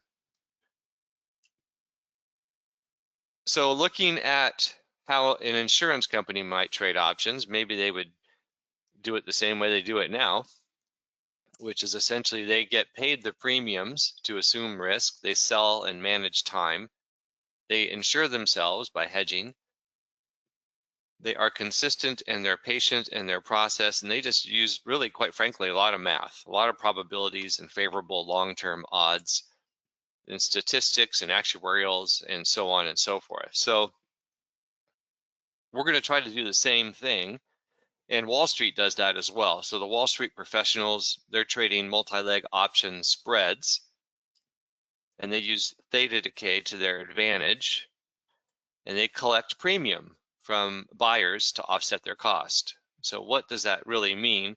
There's this woman from CNBC. She has a great interview. I think I put the link in here later, but an option spread is buying and selling different contracts. It's a common way for investors to hedge risk and volatility, and it's usually cheaper because you can offset your cost by the proceeds from different contracts. And it's been used by Wall Street professionals for decades. So what is she talking about? What is a professional option strategy to collect premium? So what exactly does that look like? Well, here's an example. This red line and blue line represents a call spread that is being sold where you collect premium. And this would be selling an out of the money call spread, and you collect a net premium. The red line is selling a call and the blue line is buying a call, but you still end up on a net basis collecting premium and putting that money in your pocket. And if the market stays essentially, for this illustration, but below the red line, there's a high likelihood that this trade would work out well for you. See, the vertical line here would be your expiration date. So you're selling an out of the money spread, kind of a bearish position or neutral, and even if it could be slightly bullish too. Then this is an iron condor strategy. So it's really taking what you just saw here, selling an out of the money call spread, and you just sell an out of the money put spread at the same time. And you look for the market to stay between those two boundaries. And you can see here the market kind of moving along, and then here's the expiration date on that trade. There's something called a dragonfly, something we developed years ago. And that also collects premium. It's a variation on the condor. And this is what it looks like here. You have the calls and you have the puts, and the net result is you collect premium on both sides of that transaction, and you look for the market to stay within that range. And then what happens is, you can see this big arrow. This is where you get a signal here, this blue square called the RTI. And this says get out of the trade because you've made enough profit on the trade. So you have a profit taking signal, and this can be automated. And I'll show you that in just a second. But so right here is where you get into the trade back here, and time goes by, and then right here you close out the trade, you buy it back, and you notice it's well before the expiration date on that strategy. And we're always going to want to get out of these positions before they expire. And then rookies do this, so we don't want you to make the same mistake that rookies do. But it says here, majority of small-time traders buy the most basic call and put options, which have a much lower probability of profit versus advanced strategies like option spreads. And that's John Foley, he's CEO of Options AI, and he says, everybody in the business knows if you're only buying out of the money calls, you're likely going to lose money over time. So that's something, it's not just me saying it, but it's really just how the options market works. And you need straightforward access to option strategies that Wall Street uses. So absolutely, and that's what we're going to show you here in just a couple minutes. And be sure to stick around. We're going to look at a live trade alert as well and show you how to accept those trade alerts just with one touch, just by touching accept or reject on your phone. So these are professional option spreads. They're created and managed for you with algorithms behind the scenes, kind of the magic working behind the scenes. Pre-built option spreads with Theta Trader is the name of our technology, generating theta trades every day with those one-touch responsive alerts, strategies for any market condition, and then we have the automation for risk and profit with the RTI. It's called the Risk Thermal Indicator, and it's color-coded. So it's time now for me to switch screens, and we're going to show you the demo. Okay, you should be looking at my dashboard for Theta Trader if I've switched my screen correctly.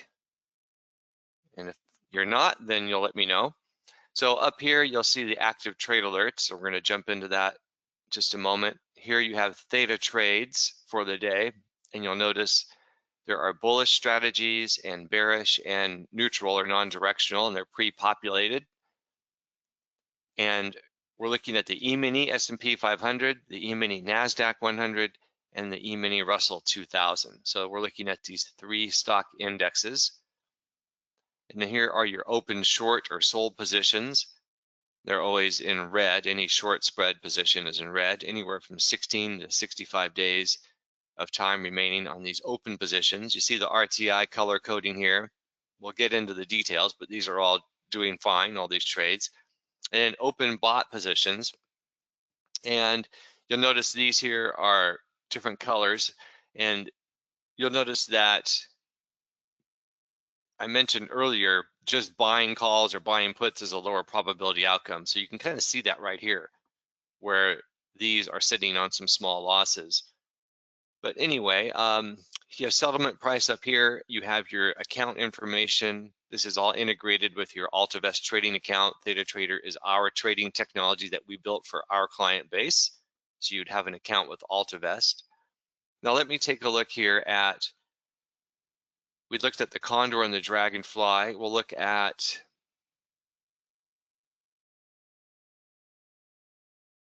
this Theta trade here. It's the 37 days till expiration, November week 3 expiration on the NASDAQ, E-mini NASDAQ 100.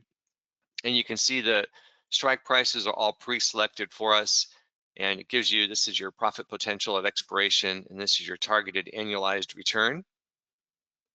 And first thing I do is look at a graph. So you're selling an out of the money call spread and an out of the money put spread. Here's the expiration date. Here's the current price. So that's kind of what it looks like. And you'll notice here all the details. We don't have time to go into all of it, but in fact, let me see here. Does that help you see the screen a little better? And you'll notice the cash required on the trade, 1,700, profit potential, targeted return on cash, targeted annualized return. You've got the settlement value, days till expiration, put risk, call risk, commission, everything you need to know up here. But I will focus right here for a second. So you're selling this 21,400 put, and look at the delta, it's 9.6%.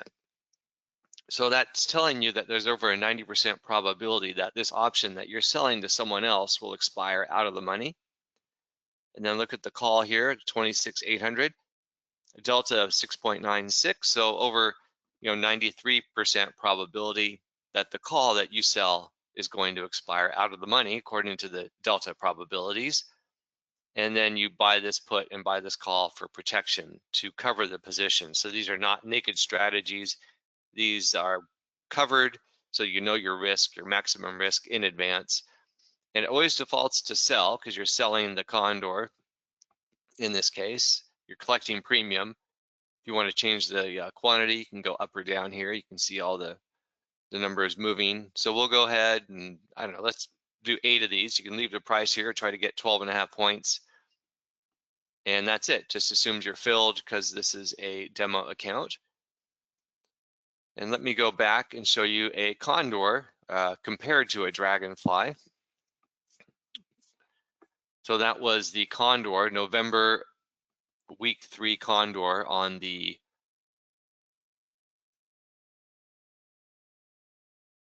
NASDAQ E-mini. Let me refresh this here. I think I clicked the screen, my mouse too many times.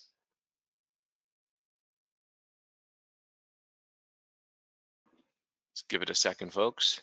Then I'll also show you here in just a minute, these trade alerts that just came in today, they show up on your dashboard just like this, but they also show up on your phone and email. So we're gonna look at a dragonfly.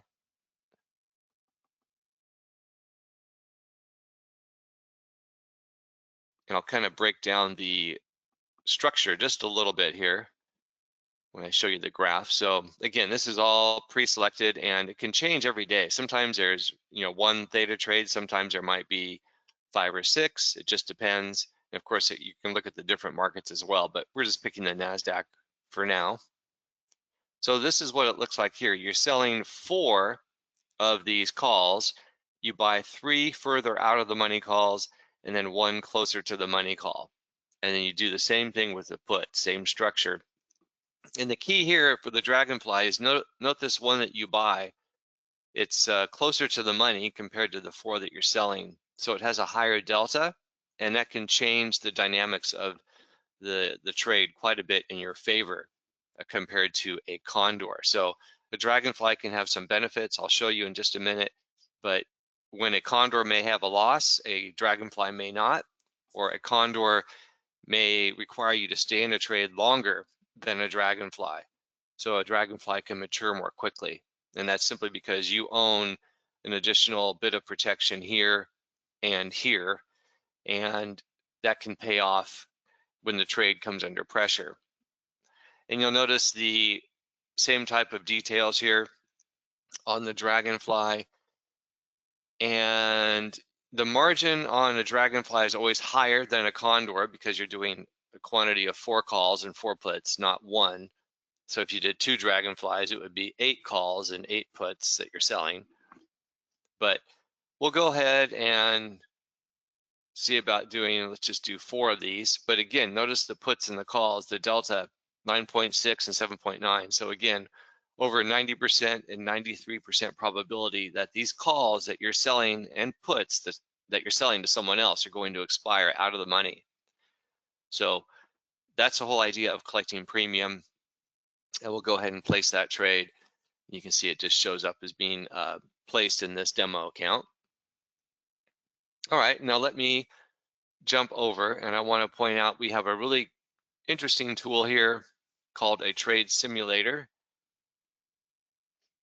And I've put up a couple for examples illustration here. Let me squeeze this down so you can see more of my screen. And here we go. Okay. So we're going to look at this trade here from August 21st with 41 days till expiration. And it's a September E-mini NASDAQ end of month expiration. And we can use these tools to go forward and backwards in time. And you can see the RTI here is green. That means good, do nothing. You see the trade turning profitable.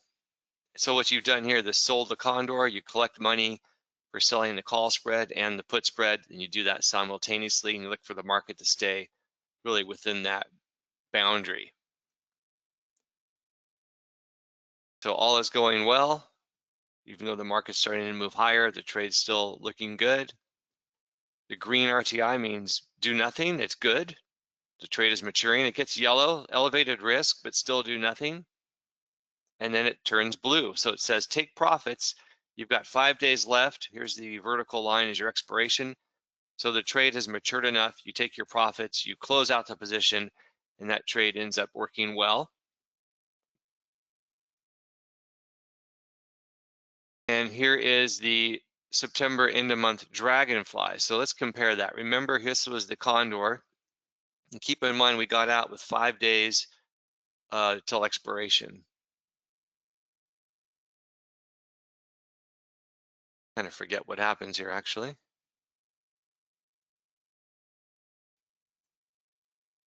And then here, we were able to close out with 6 days till expiration. So you get out just a day earlier. So the dragonfly matured a day earlier compared to the condor. And that's, again, because of the different trade structure. You own this call here, and that can help you in certain circumstances. Let's look at a couple other trades.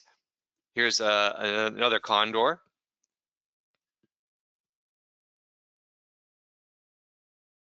And this one here, you wait and you've got 3 days till expiration, and then you get another profit taking signal. So that's your July end of month. And then we'll look at the dragonfly and compare it. Look at here. With 15 days till expiration, you get profit taking signals here on the dragonfly. So this is kind of one of the differences where the dragonfly can mature much more quickly than a condor and allow you to close out that position and move on to something else. It's a big benefit of the dragonfly at times. Here's another example. Let's look at another condor. You see it's turning yellow, turning orange, more risk, and you can see why. It's getting closer to getting through your boundary. And then it finally turns red and it says, take your loss. So you end up taking a loss on this condor. We don't want to just show, one winner after another, although they are high probability trades. But so that's the May end of month condor. Now, what about the May end of month dragonfly? So obviously the same market movement, and the trade is turning yellow, higher risk, and it turns orange, even higher risk, but then you can see that there was no signal to get out. It didn't turn red. In fact, it turns blue. You get a profit-taking signal with 2 days remaining. So the dragonfly paid off quite well here and kept you from taking a loss compared to the condor. Because again, you've got the sold call and the long call here as protection, but here on the dragonfly, you've got the sold calls, but you have a long call that's below the strike price of the others that you sold. So the delta is higher and it's offering more protection. It gains in value more rapidly than the 4 that are higher strike price. So that's a huge benefit of the dragonfly. We love using the dragonflies. And let me point out too, we don't just do non-directional strategies.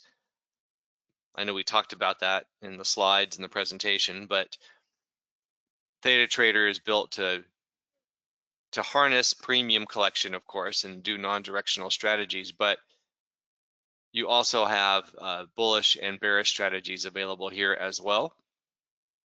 And I'll show you that in just a second here, right here. So here's something called a bull hedge.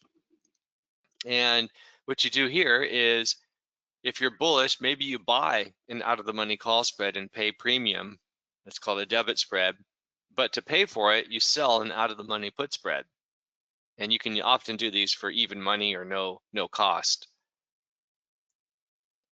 So here's an example. The market rallies, and this trade would do well. Obviously, if the market rallies, because you own this call spread, it's going to gain in value if the market moves up rapidly enough. And you can see here, the blues are all profitable. I forget where it goes, but anyway, you get the idea. That just wanted to point out there's some examples there of how that works. And let me see here. Let me go back and I'm going to show you the trade alerts now. So if we get a trade alert, you'll see them on your dashboard and you'll click to view them here. So here they are. Here is one trade alert for today. And you can see here, this is the butterfly call spread. So this is a bullish position. You sell 2 calls, you buy one further out of the money and then one closer to the money. And here's the really cool thing about these alerts. Notice the quantity is 15. Well, that's pre-selected for you and your account. everything is customized and individualized to you and your account. Now, if you want to lower the quantity, you can, and lower the risk. We'll do 14 of these just for the sake of argument. And you'll notice the pricing here, the position, and how much money it's going to cost you to place that trade. And you can go ahead and accept that trade just that simply from your dashboard. Here's another trade alert. This is another dragonfly here, came in today. And again, you can change the quantity. You notice as you change the quantity, the numbers go up or down as well. We'll go ahead and do 6 of these, and we'll go ahead and accept it. It's just that easy. So I wanted to point that out. And notice too, we have something under my account called TradeScope. That's our daily research. That's available to all of our client base, where we give some simple technicals, but also a market outlook and kind of an overview of the global macroeconomic environment. And let me show you how to automate things. So you go under My Account and you go to Settings, and this is where you automate the risk manager. So when it turns red,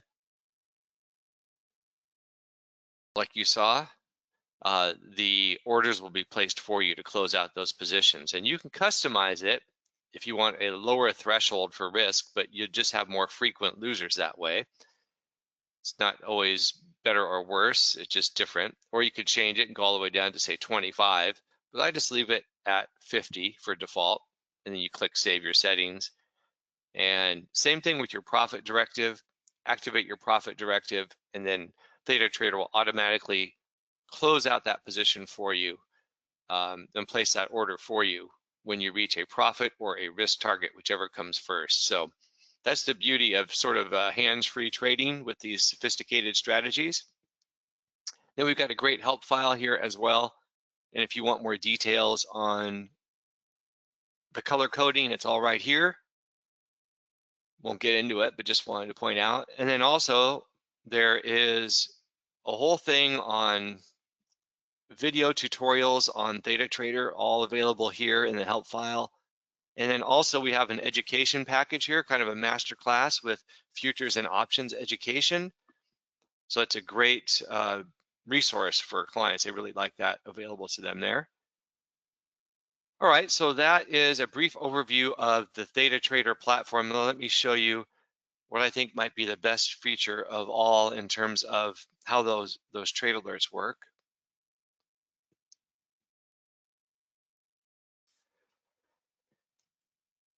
And those one-touch trade alerts you saw in the platform there when you log into your account, but you don't even have to do that because you can just receive these on your phone and you just touch your screen. You don't even have to go into your dashboard. So here's what happens. You'll receive a text message, and then it will pull up the screen for you. And you'll see a graph of the alert. You get an explanation of the alert there. Always good to have a visual.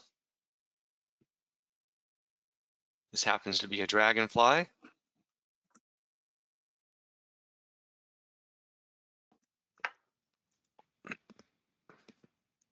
And you notice the quantity is pre-selected for you and your account.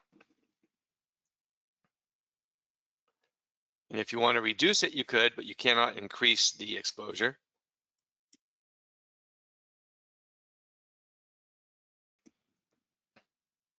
And everything's calculated for you in terms of how much premium you're collecting and what the margin requirement is.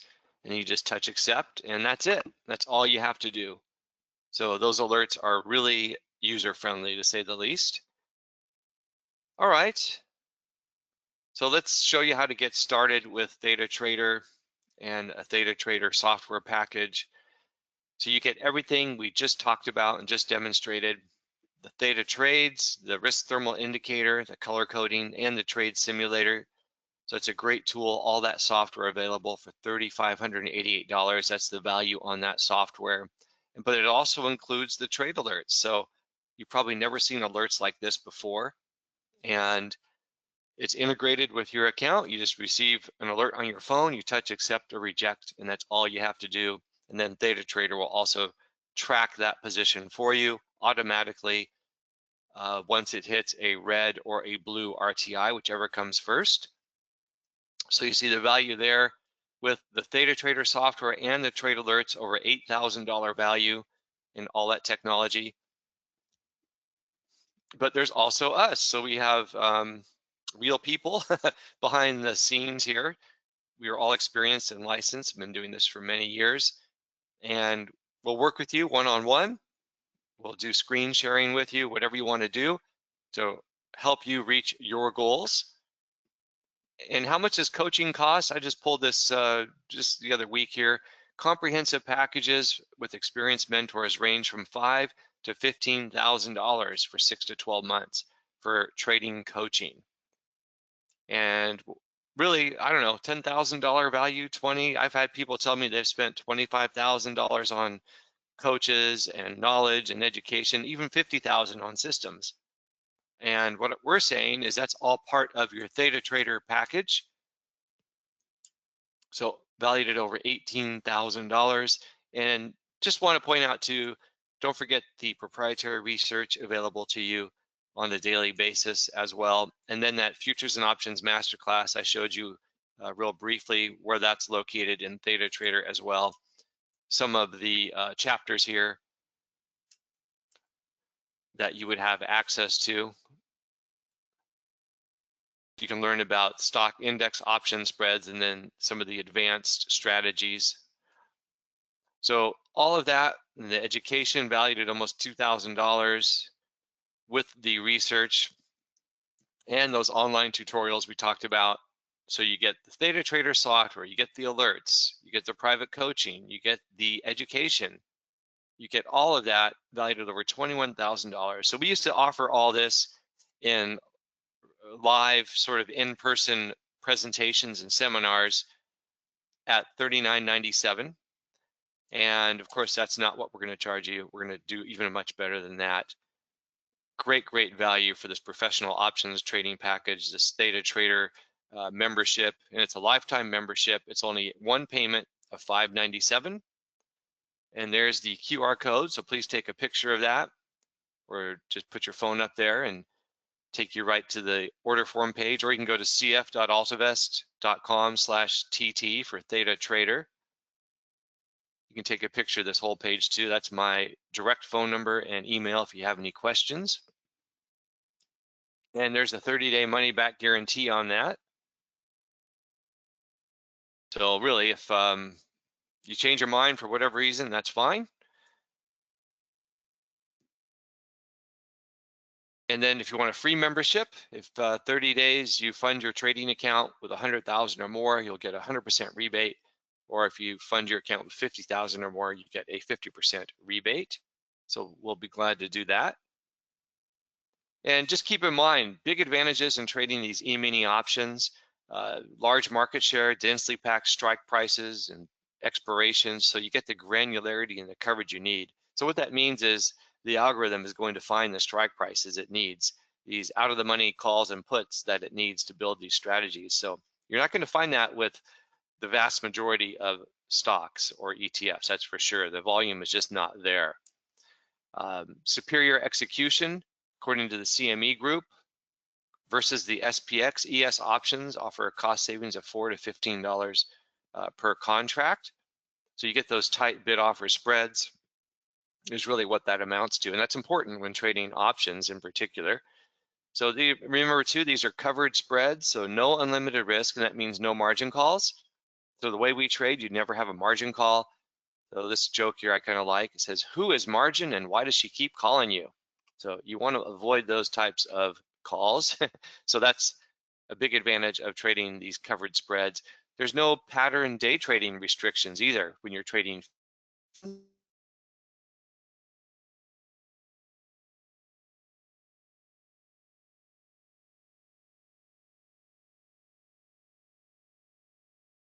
Erik, I think we lost audio.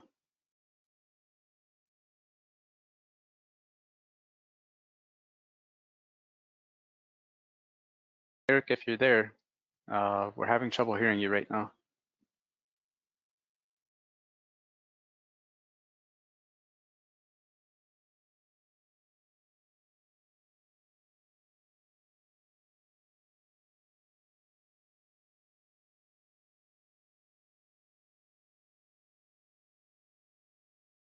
Erik,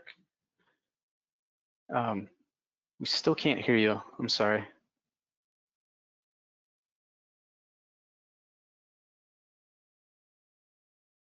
Maybe sometimes going to the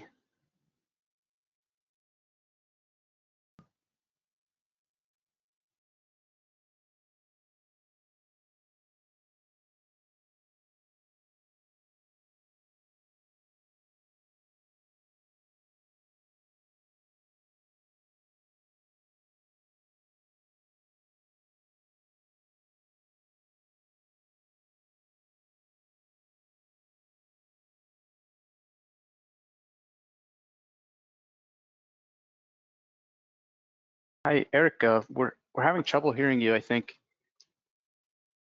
You might need to sign in and out or mess with the your audio settings.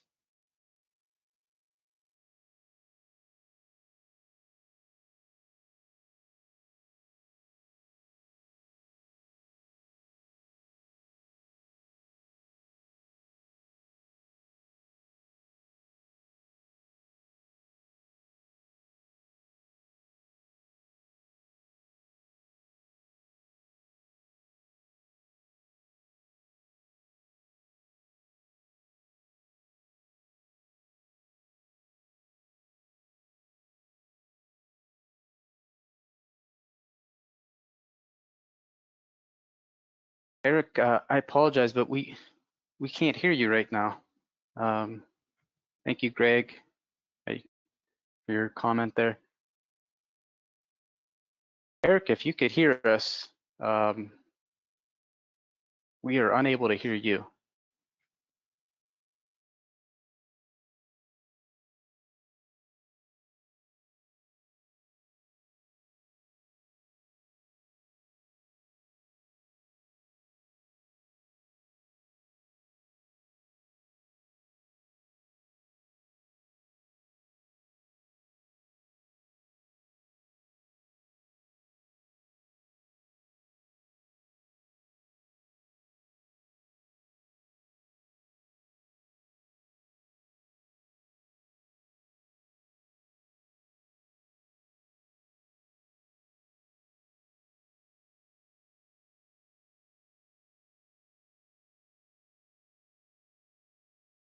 Erik, we are unable to hear you.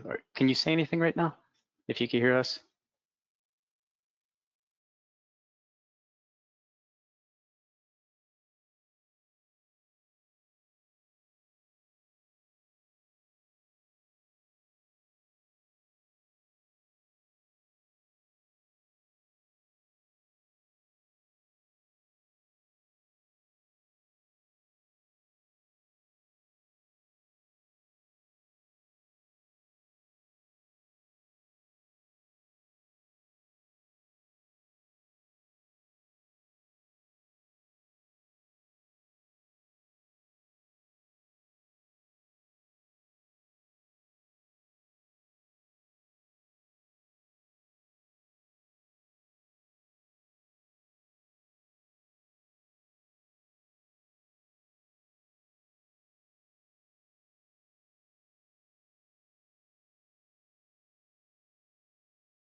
Erik, if you could hear me, we are unable to hear you, and I apologize to the audience.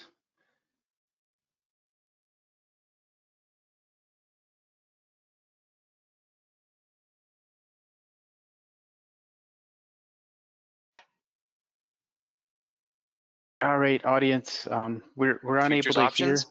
Oh, So you can get okay. identified as a pattern day trader. So if you execute 4 regular day trades, and then options and e-mini options, so you can lower gains or tax it. So just compared to trade, much on exacting, which can be messy, and just tourney your tax IRA trade fee trust. They've got a fee.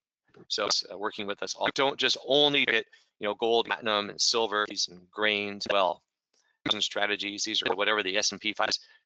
It can definitely. Nasdaq was down 80. It took 15 years to reach, and you just. All right, I apologize, audience. We were having difficulties with Erik. We're gonna with Erik's audio. So we're going to go ahead and move forward with our next presenter. That's okay. All right. Sorry about that. Thank you, Erik. You know, feel free to check out his homepage and everything that's in the chat and everything. And he had some really good stuff there. So sorry guys. All right, our next presenter is Erik Primo, and he's going to talk about three exit strategies that will change the way you trade. And Erik is a true veteran of the industry, or I'm sorry, Stephen Primo is a true veteran of the industry with over 48 years of market experience. He's going to walk you through three exit strategies that will change the way you trade. These are simple yet powerful techniques you can use immediately, whether you're trading stocks, futures, or Forex. So please welcome Mr. Primo. Hi, Anthony. Can you hear me and see the screen all right? I figure yes, I better make sure. Yeah, thank you. Yeah, we could see and we could hear you well. Thank you. Okay, great. Thanks to you and thanks to everyone else for attending today. I have a great educational presentation for you because as you see here on the screen, I'm going to teach you three exit strategies that I truly believe will change the way you trade. And the good news is you'll learn all of the rules, exactly how to apply them as soon as I finish today's presentation in about 45 minutes. So this stands to be a great educational webinar. Let me just start out by sharing with you this first example here. This is a chart, an older chart, an FANG. Get used to this chart because we're just going to be using it today for educational purposes because everything I'll share with you today easily transfers onto this particular chart. Let's say you're looking at this and you're a little bit confused, you're not sure which way it wants to go, but ultimately whatever strategy you're trading, doesn't matter what it's based off of, could be based off of technical analysis, fundamental analysis, could be based off astrology, it makes no difference, but let's just say it generates a buy signal, okay? Well, here's what happens to so many traders, and we have so many students that are new to our educational classes, and they say the same thing. They say, Steve, I have a strategy or a method that works okay, I just don't know where to get out. For example, let's say you would purchase this right here, and in the following days, you have a really nice profit on your hands. But like I said, a lot of traders don't know where to get out. Maybe they get out a little bit too early, a day or two, and then they see it fly. Or else they say, well, gosh, you know, that guy on TV says, I said, hold on, this is going to just go to the moon. And so I have a real winner on my hands. And so you don't really have a real plan. And then ultimately this happens, right? Look familiar to anyone? What had been a really nice profit on paper turns out to be a very long sustained loss. So now what you thought was going to be a quick profitable trade has turned into a long-term investment opportunity because you're holding on to this, you don't know where to get out. Well, with one of the strategies that I will be teaching you today, and once again, you'll know all of the rules, you would have been able to, based off whatever your strategy is, because it doesn't matter, we're not going to be talking about the actual entry points, we're going to be talking about exits, you would have been able to exit right here at or near the very high of that run and potentially generated a 25-point gain before the market fell out of bed. So this is what we're going to be talking about today, three exit strategies that I truly believe will change the way you trade. So welcome once again. My name is Stephen Primo. I am the president and founder of Specialist Trading. I've been trading now for 48 years. I started my career on the floor of the Pacific Stock Exchange. I was on the floor for a total of 16 years, and 9 of those years I was a specialist. That's where we get the name Specialist Trading. If you're not familiar with what a specialist is, there aren't a lot of them around anymore because of electronic trading, but if you ever Google those pictures of the trading floor, you know, back in the 1920s and 50s, where there was a lot of paper on the floor and these gentlemen making these weird hand signals, those gentlemen behind those large wooden podiums were specialists. They specialized in making a market, roughly about 50 or 60 stocks. So in the old days, if you wanted to purchase or sell a particular equity, the floor broker would have to take your order and walk up to the trader who specialized in making a market in that. So that's what I did roughly for 9 years. I made markets in stocks like Wyse Management, IBM, and I traded through the crash of '87 and the bull market that followed. I left the floor in the mid-90s to manage money and to pursue my own trading. And about 15 years ago, I teamed up with Pro Trader Strategies, where we formalized specialist trading, and with one goal in mind, and that was simply to educate traders around the world, because we feel that's truly what's missing in the most traders trading plan. It's not that they don't have a good strategy or they don't have enough money or enough experience. It's that they don't have enough education. You're relying on someone or something else to make your trading decisions for you. So what we want to do is put the power back in your hands by giving you all this information, by all the things I've accumulated in my nearly 5 decades of trading, so that you can ultimately make your own trading decisions and be in charge of your own trading. In my 48 years of trading, the only traders I know that are still around and trading on their own are the ones that make their own trading decisions. They don't have a system that automatically spits out buy and sell orders. They don't go to a chat room or a trading room to find out what everyone else is doing. They don't listen to earnings reports, or they don't listen to some guy on TV. They have a method that they trust and they execute on their own. And so this is what we're trying to do at Specialist Trading. And I'm happy to say we have students in over 115 countries and in virtually every state in the United States. So hopefully we can educate you and have you as a student of ours as well. Now, before I begin, as always, we are required to share this with you, so please take a moment to view our disclaimer. I'm going to show you a lot of performance results today using these 3 exit strategies, but please remember that we can in no way guarantee that any of the results I'm about to share with you will be repeated in the future. And since we are first and foremost an educational company, all examples are strictly for educational purposes only.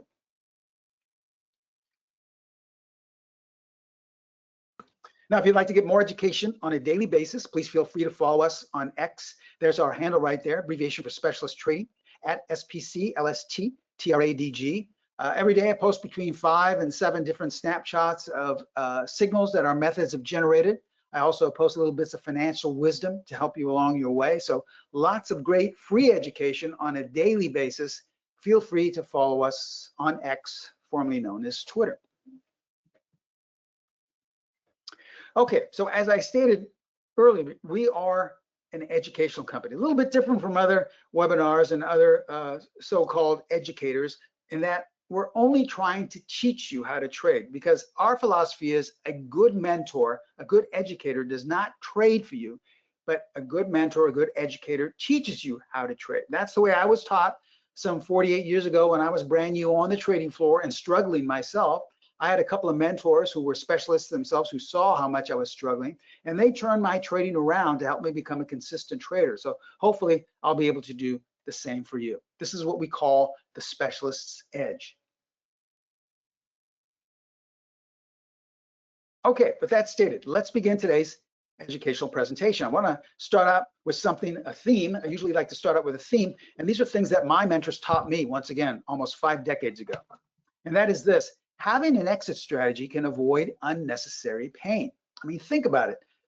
A lot of students we have that come into our program say, you know, like I said, my strategy isn't that bad. It's just that I don't know when to get out. Sometimes I get out too early.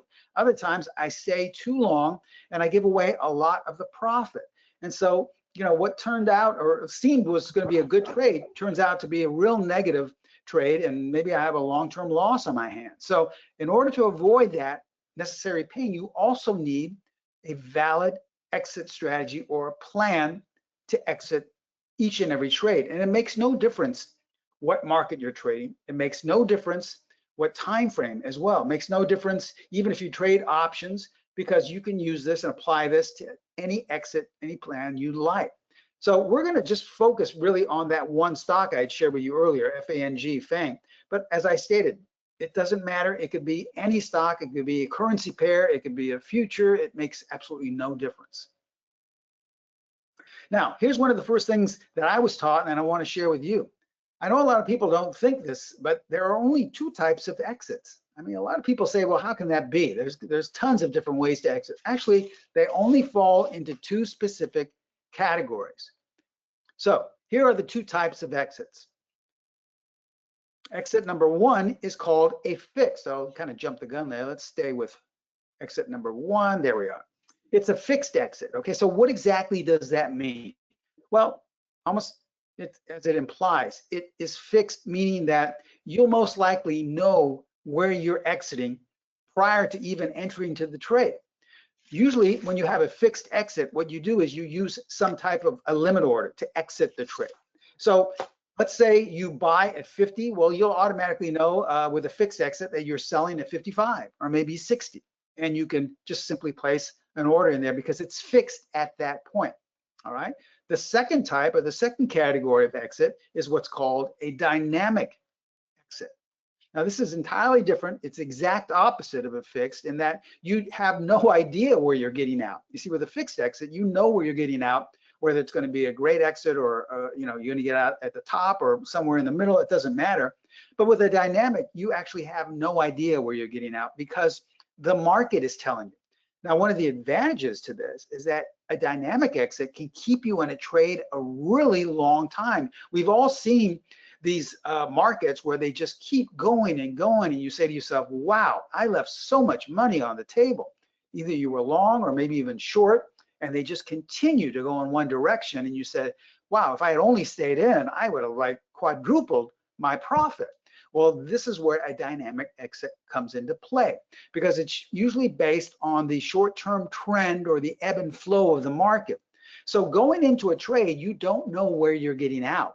You only know where you know, you'll get out once the exit comes into play. Now, is one better than the other? Does one generate more profits? No, there's no way to tell that. You can't go and research and backtest every market, every time frame, every you know, specific stock, every currency. It's ridiculous. The way to use this is to find what makes you feel comfortable, and that will be the type of exit you should be using. All right, one is not better than the other. The only thing that's wrong is when, let's say, you're a fixed exit trader by nature and you're using a dynamic exit. You're never going to be successful because you're out of sync with who you are, or vice versa. So you have to experiment with these and see which one makes you feel the most comfortable. Okay, so let's get into the strategies. This is strategy number one for exiting, and we call this our previous high, previous low method. All right, so how does this work? Well, let's go back and look at our old friend here, Fang. But before, let's ask ourselves, who is this for? Well, it's for traders who want to exit. Okay. Oops, I can hear something coming on the other end there. See, I think maybe somebody's microphone isn't turned off, but we heard a little buzz there. Who is this technique for? It's for traders who want a fixed exit. All right, so if you've been researching and back testing and experimenting paper trading with these styles, and you say, you know what, I feel comfortable with a fixed exit, well, then exit strategy number one is for you. So let's look at the chart here. All right, FANG. And let's say you like to trade candlestick patterns. All right, well, you're looking at this and you say, wow, here we have a very bearish pattern. This is called a bearish engulfing pattern. So everything you've learned and been taught tells you that this is most likely telling you that the market is going to be going lower. So you say to yourself, all right, I'm going to sell.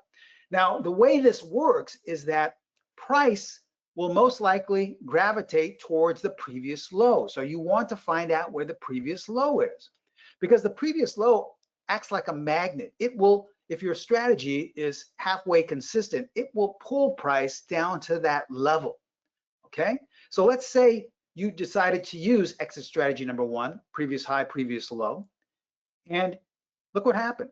In about a week, it went right to that previous low and started going back up. So do you see how this works? Once again, it's just you know, something that we've seen over and over again. If you have a strategy that it's anywhere near its consistency level, price will gravitate towards the previous low if you're short and gravitate towards the previous high if you're long, provided you have a fairly consistent method.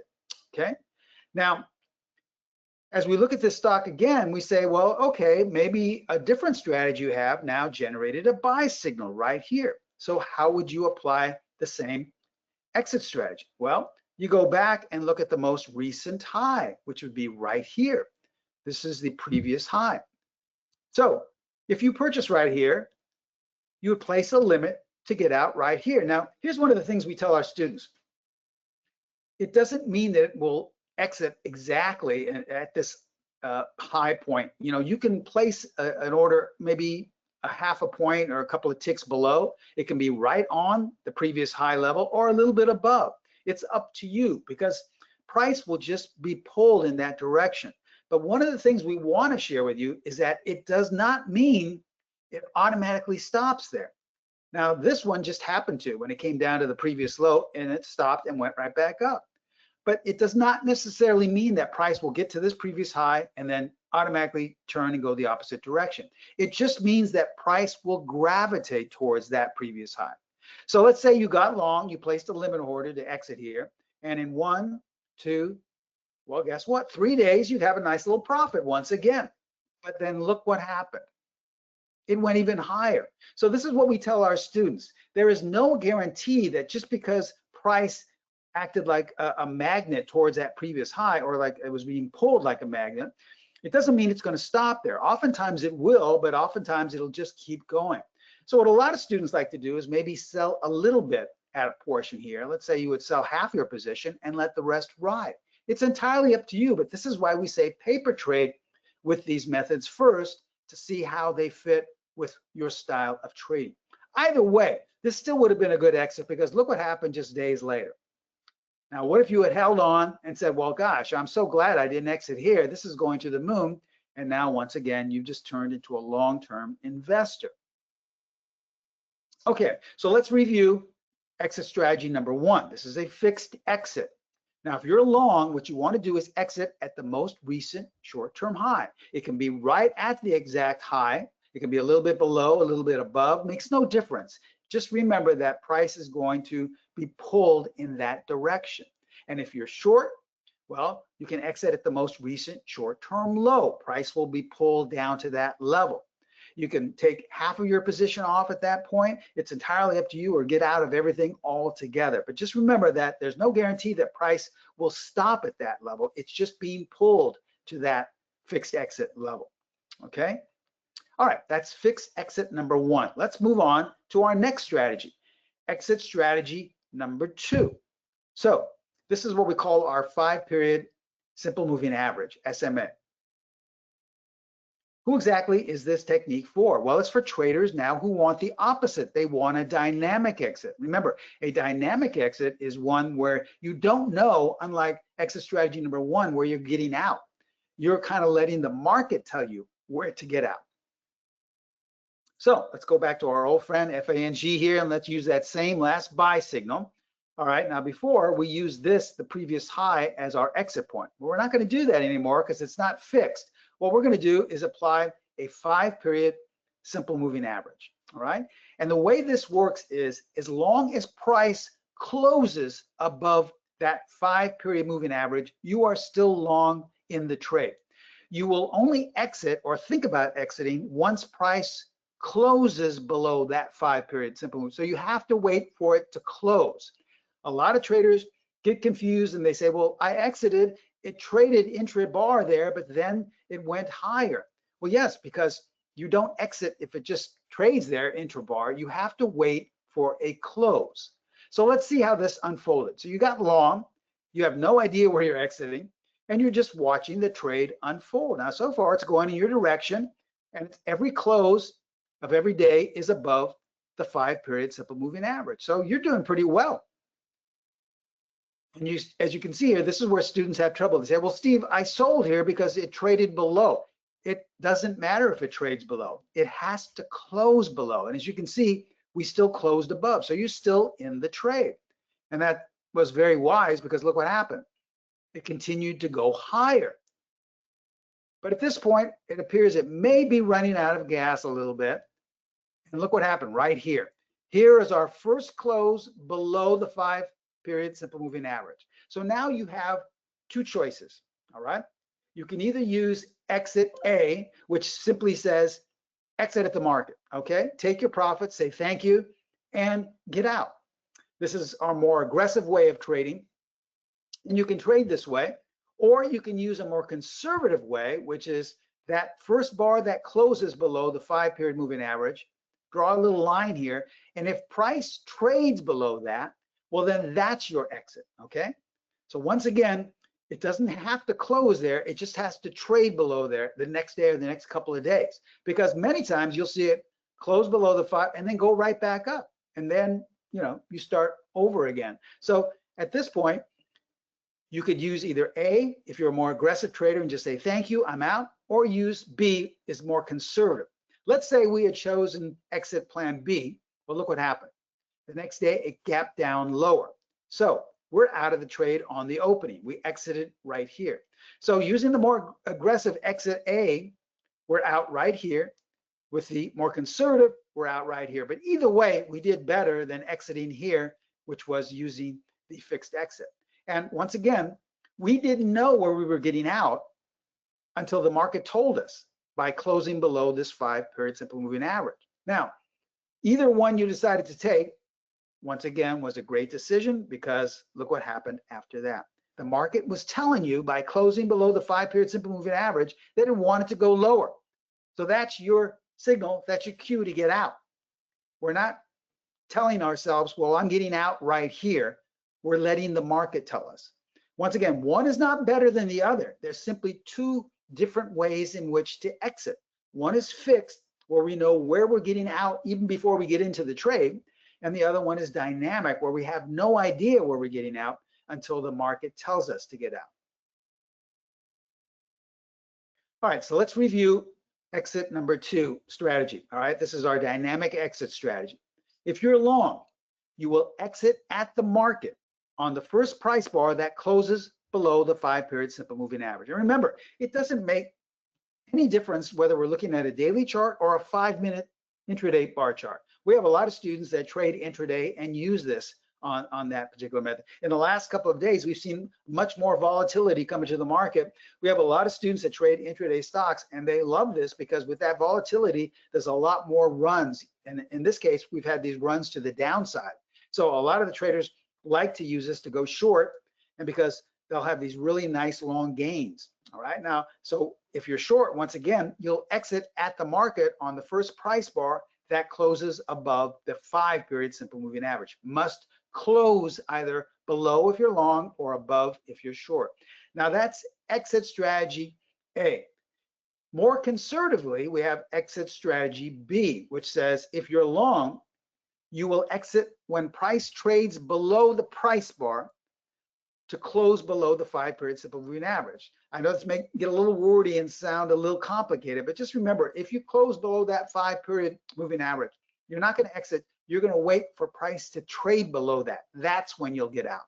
And if you're short, well, you'll exit when price trades above the first price bar to close above the 5-period simple moving average. Now, I know, once again, a lot of traders may say, wow, I didn't really fully understand that. I believe this is being recorded. The Investor Summit is being recorded. So if you're still having difficulty deciphering this dynamic exit strategy number 2, simply watch the video and make a lot more sense, okay?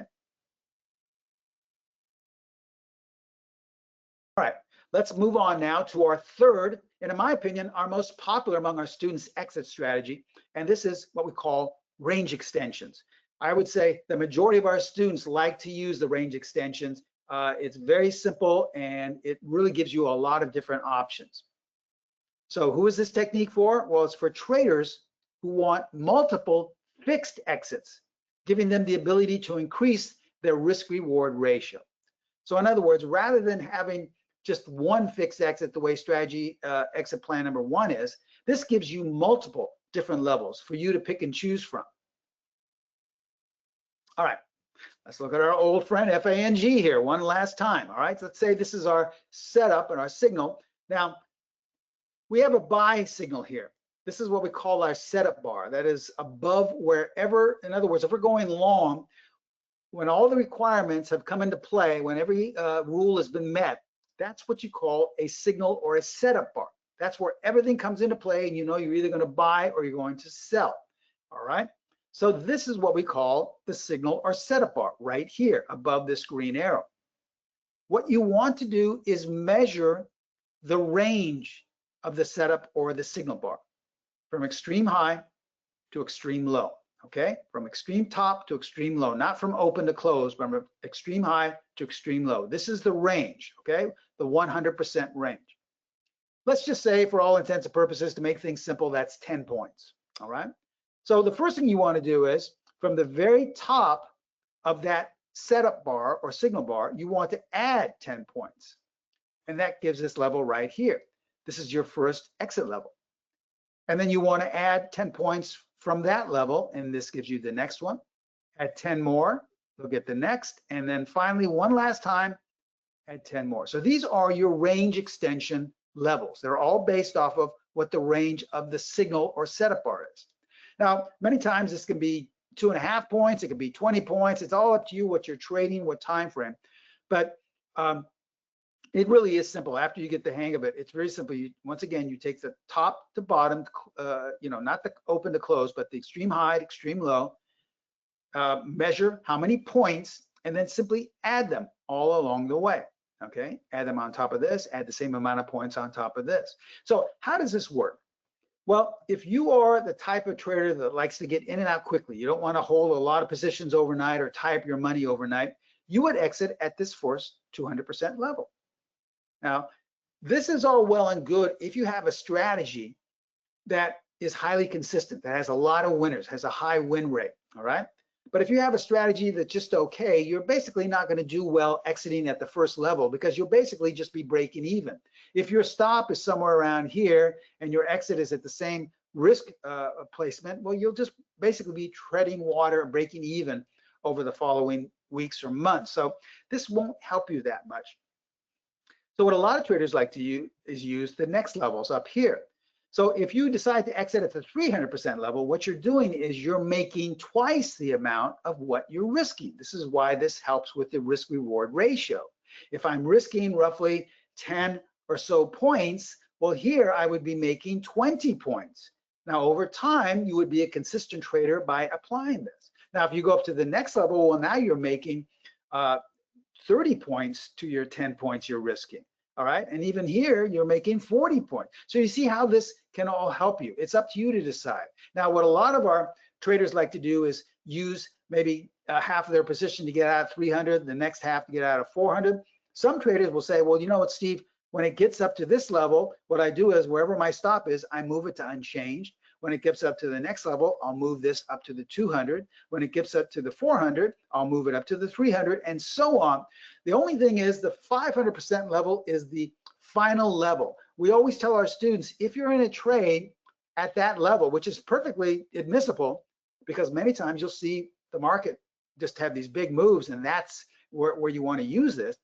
We always tell our students to exit your position entirely, especially in the beginning when you're first starting. Because we have noticed over time that that's where the trend will usually change. And that's where you want to get out to take your profits, to take your gains, all right?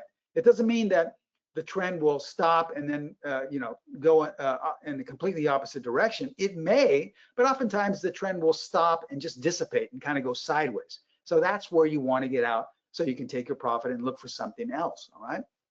So it's up to you to decide. This is the beauty of this particular exit strategy. This is why our students love this one, the strategy number 3, because it's so popular because it gives you all these different variables for you to pick and choose from. But these are fixed exits. You can place a limit at each and every one of these if you'd like. Let's say you had 400 shares. You could sell 100 shares here, another 100 here, another 100 here, and then exit altogether right here. There are just multiple ways in which to apply this. So let's watch this trade. And let's say we had studied the stock using our strategy, whatever it's based on. Let's say it's fundamental, and we thought that maybe there was going to be some great earnings, maybe some announcement was going to come out, and this was really going to fly up to the moon. So we wanted to take advantage of this. So we'll exit at the 5th and final level right here, 500%. This is where we place our exit right here, all right? So let's watch the trade. Guess what? In a couple of weeks, it went exactly up to that point, and we exited with a 25-point gain. See how this works? How simple that was? And look what happened after that. Once again, this is why we tell our students, if you are going to be using this and going to be exiting at the 500% level, we would really recommend exiting your position entirely, because that's where we have seen over time where the trend seems to change or dissipate at least. All right, so let's review exit strategy number 3. This is a fixed exit with different variables. If you're long, what you want to do is measure the range of the setup bar. Remember, the setup bar is where all the rules come into play, whatever strategy or system you're trading, where everything comes into play and everything, all the requirements have been met. And now you have either a buy signal, in this case, a buy signal. And then what you want to do is measure the range or measure amount of points and then add it to that setup bar's high. These are the range extension exit levels. You'll do that about 4 different times. Conversely, if you are short, well, once again, you'll measure the range of the setup bar from top to bottom. But in this case, what you'll do is you'll subtract it from the bar's low. So if the low is 50 and the range was 10 bars, well, the next level will be at 40, down to 30, down to 20, down to 10, all right? These are the range extension exit levels. There you have it. These are the 3 exit strategies that will change the way you trade. Our students absolutely love these. We incorporate these within a number of our methods and techniques because they're so simple and they really will increase your odds for consistency if you know how to apply them correctly. Remember, there is not one that is better than the other. I don't want you to think that, well, Steve, which gives me the best profits? There is no exit plan that is guaranteed to give you the most profits. We have found that when you are comfortable, when you are trading within your personality type, in other words, when you're using things that make you feel safe and comfortable, that's when you're profitable. That's when you're consistent. So if you are the type of trader that likes to know exactly where you're getting out, well, then apply the fixed exits. If you're the type of trader that likes to let the market tell you and you like to let it ride, well, use a dynamic exit. That's the real secret, not whether one is more profitable than the other. You will be more comfortable trading and therefore increase your odds for consistency if you are in sync with these exit strategies. Now, what a number of our students say to us is they say, Steve, these are great, but I don't have a strategy to trade. Maybe you haven't been trading long enough. Maybe the current strategy you have, maybe you spent $10,000 on, it's terrible. It hasn't given you a profit at all and you just feel uncomfortable. You're afraid to pull the trigger now because you lost so much money. Well, we have a great offer for all of you taking time today to watch this and all these other speakers at the Investors Summit. Here's what we're going to do. We're going to offer you 3 hours of trading techniques plus a full trading strategy. This is what we call our Secrets of a Stock Exchange Special video seminar. Some years ago, I was asked to be the head speaker at a convention, a trading convention in Colorado. And I spoke for roughly 3 hours, and this is a recording of that particular event that I spoke at. And what I did was I talked about many more high probability trading edges. Now today you just heard me talk about exit plans. Well, in this 3-hour course, I talked about which indicators not to use. I went into detail about the difference between a system versus a strategy. I also explained the #1 chart pattern that you should be applying in any strategy, in any method. You should always be looking for this one chart pattern. Probably one of the most important things, what most of the attendees loved, was how to be on the right side of the market. I show you a very simple, complete way to be on the right side of any market and any time frame. But here's the best thing about this 3-hour video course. I give you the complete rules to one of our most, I would say, not only popular, but powerful trading methods. This is strategy #1 right here, all right? Let me share with you exactly what strategy #1 is. Strategy #1 is a pullback method. It's designed to buy at lower levels and to sell at higher levels.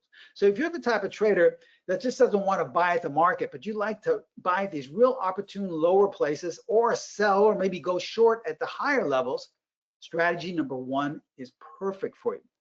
Let me share with you some older examples here of strategy #1 and just how simple it was. Here's an older chart of PLTR. Now, someone looking at this would say, well, Steve, this is obviously in an uptrend, right? Higher highs, higher lows. So you're excited about this, but then look what happens. It breaks that uptrend line, and you say to yourself, well, gosh, this must be going much lower now. I got tricked into this. We've obviously broken the uptrend line, so now we're in a clear-cut downtrend. Well, not really, because strategy #1 says we're not in a downtrend. This is simply a pullback, meaning that price is pulling back to an opportune buying level. And the strategy automatically generated 3 buy signals right at or near the very low. And when most traders thought we were in the beginning of a downtrend, look what happened. the stock shot up 35 points in the following days. Let's say you're a currency pair trader. All right, here's an older chart of the Australian dollar. Obviously, it's going down. It's really steadily going down. But a lot of traders think, well, maybe it's oversold. It's gone down too quickly, too soon, and it starts to move up. In fact, rather strongly. You have a couple of really nice bullish engulfing patterns right here, a really strong up trade. So you say to yourself, wow, time to get into the Australian dollar. Well, it's not really the beginning of an uptrend. Strategy number one discerned that this was actually just a pullback, meaning that this was a selling opportunity because price was just pulling back to a level before it started its downward run again. So look what happened with strategy number one, generated a sell signal right at the close of that high day. And in the following days, the Australian dollar fell 460 pips. That's close to $5,000 potentially you could have captured per unit. Now, we can look at another currency pair, but a different time frame. Here's a 4-hour chart of the Canadian dollar. Once again, looks like it's going higher, but we start to see that maybe we're going lower. This is a downtrend. Nope, not a downtrend at all. This is a pullback. And as you can see, strategy number one generated buy signals at or near the low of that sell-off before the Canadian dollar shot up 300 pips, or roughly $3,000 potentially you could have made per unit in the next week. And then lastly, looking at IIPR here, okay? Obviously, we're going lower. In fact, some news or something happened where it gapped down and it's going down, but maybe you think, well, once again, it's oversold, it's come down too much, and it's slowly starting to make higher highs, higher lows. Someone in that chat room says, we're gonna come and fill this gap, maybe even make new highs. So you get really bullish about this. You say to yourself, gosh, maybe I should buy this. I don't wanna miss this if it takes off. Well, this is where strategy one could help you, because this is not an uptrend. This is a pullback, meaning that price is simply pulling back to a level that is opportune for exiting or going short. And in fact, strategy number one generated 2 sell signals right here in that so-called uptrend before the stock fell 35 points in the following days. So a year from today, you will have wished you became a member of this course. You're going to get all these techniques and tips and things I've accumulated in nearly 5 decades, plus the complete rules to strategy number one. You just saw those examples, okay? Now you can apply all the things I'll teach you in this 3-hour course to virtually any market and any time frame. Makes absolutely no difference what market you trade. I just showed you some currency pair examples here. You can try the E-mini trading. I trade the E-minis myself. That's my market of choice, and I use all these tips and techniques in E-minis. You can try them to currency pairs, like I said, crypto. We have a number of crypto traders that use our methods and techniques. Intraday stock trading, or you can be a long-term investor. It makes no difference because everything I teach and apply is easily transferable onto any market and any time frame. One last thing, you'll also get educational correspondence from yours truly. So let's break this down. Now, the Secrets of a Stock Exchange Specialist video seminar. And once again, this is 3 hours of tips and techniques I've accumulated in nearly 5 decades, usually sells for close to $1,000. On my sister site, Pro Trader Strategies, this is what they advertise this for. The entire session plus strategy number one, nearly $1,000 at $997. Well, we're not going to charge you that. We have a great, deep discount for Investor Summit attendees today.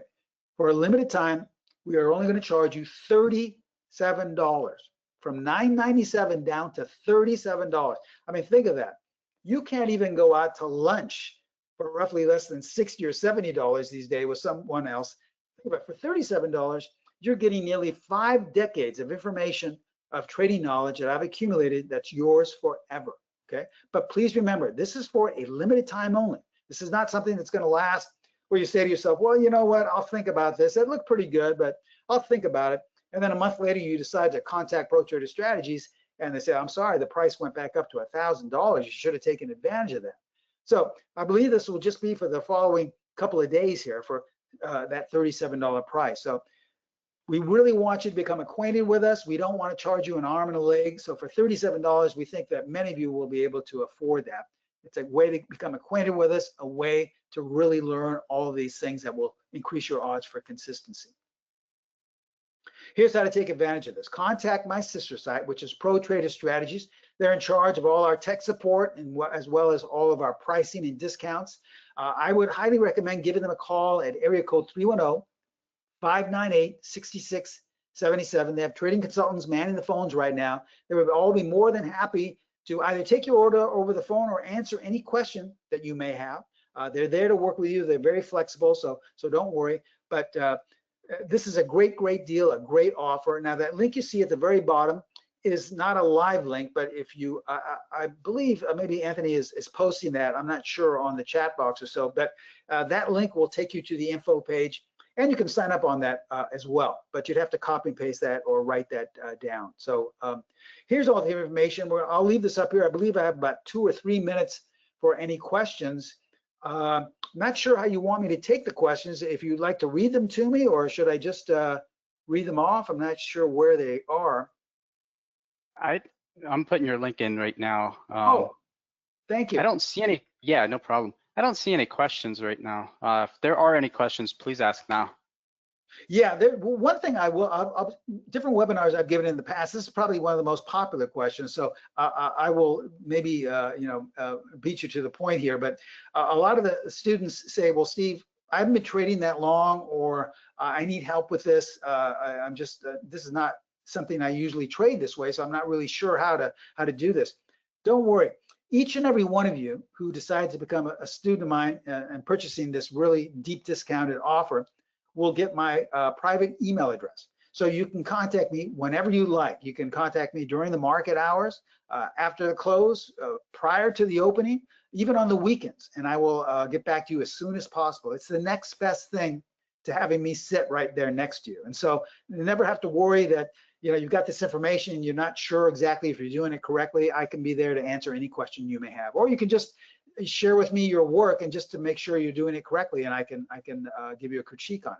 So you never have to feel like you're left out there on your own. We will be there with you every step of the way.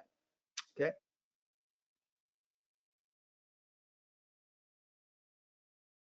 I think if there are no further questions, I guess that would be it. I think, like I said, most people also ask, how long is this lasting? I think anywhere, it's really a question for Pro Trader Strategies, since they're in charge of all the discounts, and this is a really deep discount from nearly $1,000 down to $37. I would say anywhere from a couple of days to a week max. So if you're at all serious about taking this offer, just give them a call, 310-598-6677. They're there to work with you, and they'd be more than happy to take your order over the phone as well, okay? Well, if there are no questions, that brings me right back to the end. I hope you enjoyed this presentation. I hope you really learned something from it. Remember, those strategies we incorporate in a good number of our methods. So there's nothing there that our students aren't applying themselves. We give them to you today for free. I hope that it can help you, but please just paper trade with them first before you actually start applying them with real capital, just so you can find out what feels the most comfortable with your trading strategy. With that, I give it back to the Investor Summit and to Anthony, and just want to say thank you so much for attending today. Hey, thank you so much, Stephen. Really appreciate it. You're welcome. Yes, thank you, Greg, as well, for your comment there. Greg really enjoyed everything. So grab the promo offer in the link or call 310-598-6677 and get started with Pro Trader if you like. Thank you, Stephen. Really appreciate it. Thank you. Have a great day. You too. Thank you so much. All right. Next up, we have another trading veteran. His name's David Wyse from Rateline Trading. His presentation is called Heiken-Ashi plus SPY super system equals consistent wins. And he's closing out the lineup today. David's sharing his Heiken-Ashi plus SPY super system setup, a rules-based strategy that has helped him achieve a verified 89% win rate over the past 2 months. If you've been looking for more structure, clarity, and confidence in your options trades, then this session will deliver. David, it's all yours. Thank you for being here. Anthony, thank you so much. You had a long day so far, haven't you? Yeah, you too. Yeah, well, yeah, I'm just, welcome everybody. My name is Dave Wyse. I got it right here. And I have a trading room from Rateline called SPY Super System software trading room where we do trade options and option strategies. We do trade few stocks, but mostly options, and also have an alert service. And we're going to talk about that today. And actually, I cut my trading day short so I could do this.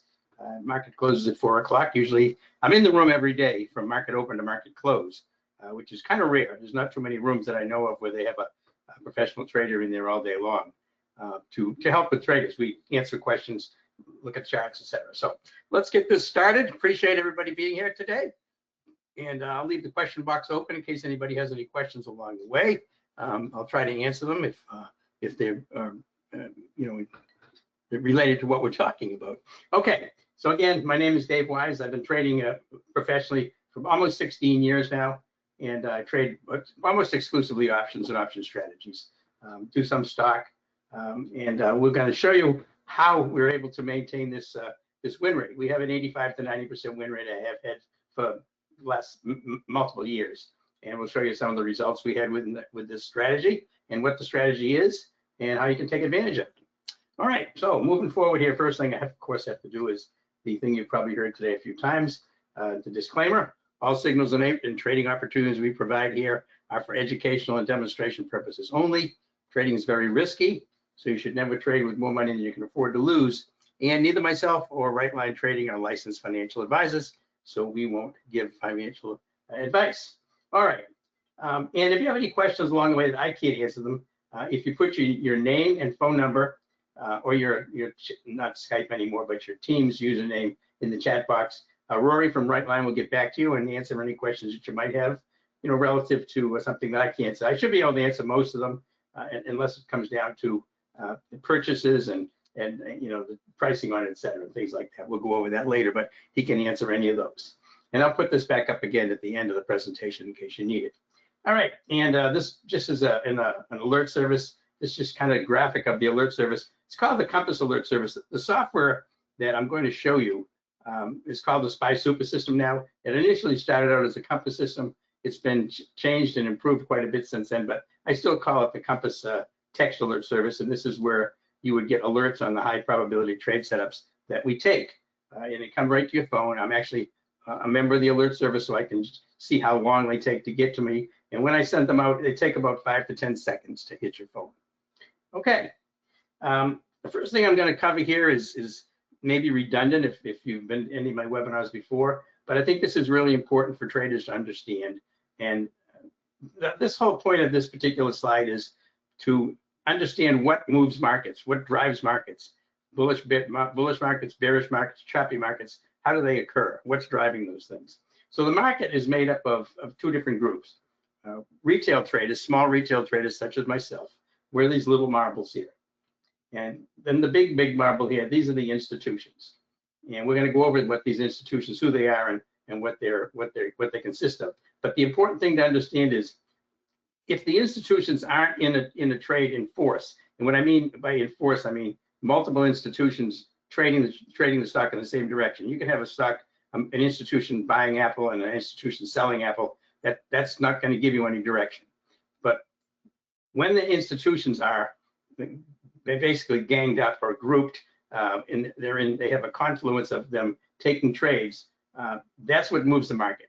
And our job as retail traders is to identify when those are occurring and take advantage of those trades. And a lot of times you get choppy days where there really isn't any movement to the market that's of significance that's being driven by the institutions. But the important thing to understand is if the institutions are not in the trade and retail traders are basically in there trying to drive the market, we can't do that. All we do if the retail traders are in this tens of millions of these traders, if all the retail traders in the world are making trades, we're not going to move the market. Until the institutions get in, we're not going to make it. So we don't want to be in trades with just retail traders because we have no edge, we have no advantage. We'll take our money off the retail traders when the conditions are correct. But when you're in there with just retail traders and no institutions, you can't judge which way the market's going to go. So this is what makes the market. The institutions are what pushes the market. Now the institutions, just to make sure you understand what we mean, those are the big players such as investment banks, JP Morgan, Morgan Stanley, Bank of America, HSBC, Wells Fargo, all these big banks, these are institutions. All right, now, in addition to the investment banks, you also hedge funds, and there's hundreds and hundreds of hedge funds that also are part of the institutional group. You have pension funds. And pension funds are a lot bigger than people realize. You have fireman pension fund, police pension funds, state worker pension fund. There can be pension funds for lots of different things, but they have billions of dollars to trade and invest. And the last thing would be mutual funds. T. Rowe Price, Vanguard, these big mutual funds have huge amounts of money. And these are the folks that drive the market. When they're in there in force driving the market. So our job as retail traders is to come up with a good way to find out with fairly high percentage accuracy when the institutions are moving a market and when they're not, so that we can take advantage of it. And all we're really going to do is basically ride their coattails when they're pushing the market up and pushing the market down. Okay, so that's very important to understand, because this is what we try to identify with the SPY Super System software that I'm going to show you. All right, now this is I know this is, people say, what in the world does this got to do with trading? This is a blackjack table, ace and jack of spades, nice blackjack, couple $100 chips out here. So what has this got to do with trading? Well, if you're a new trader, or you've been trading or talking about trading, if you talk to anybody that you know, whether it's your family or friends, etc., about what you're going to do, you're going to hear a lot of times that trading is gambling. It's fixed, you can't beat it, it's rigged, and it's like gambling. So is trading stocks and options gambling? Well, I'm going to use this analogy. When I was very young, much younger, way younger than I am now, I made my living playing blackjack. I was a card counter. I played in Las Vegas. I lived there for a couple of years and made my living as a card counter. All right, and this, by keeping track of cards, and just to understand, card counting is not counting exact cards. What you're doing is you're tracking the cards as they're removed from the deck. So when the little cards come out, which would be the deuces through sevens, then as those cards are removed from the deck, that would increase your count. And when the big cards come out of the deck, the tens through aces, that would reduce your count. So if you have a deck that has a plus count, that means there's a lot more little cards been removed than big cards. That means the edge goes to the player. The player gets an edge when the little cards are removed from the deck. So I'm not going to go into a lot of details about it, but what this means is by having a way to track that, you have a mathematical edge over the casinos by knowing the cards are in my favor, right? So I wasn't trading as a gambler. I was trading as a house. So basically, I had an advantage over the house when the deck was in my favor, and that's when I bet big. And when it wasn't in my favor, I just bet the minimum. Now, the reason I say this, trading stocks and options is very similar in that without knowing what the institution is doing, the trader has no edge. And so in essence, they're gambling.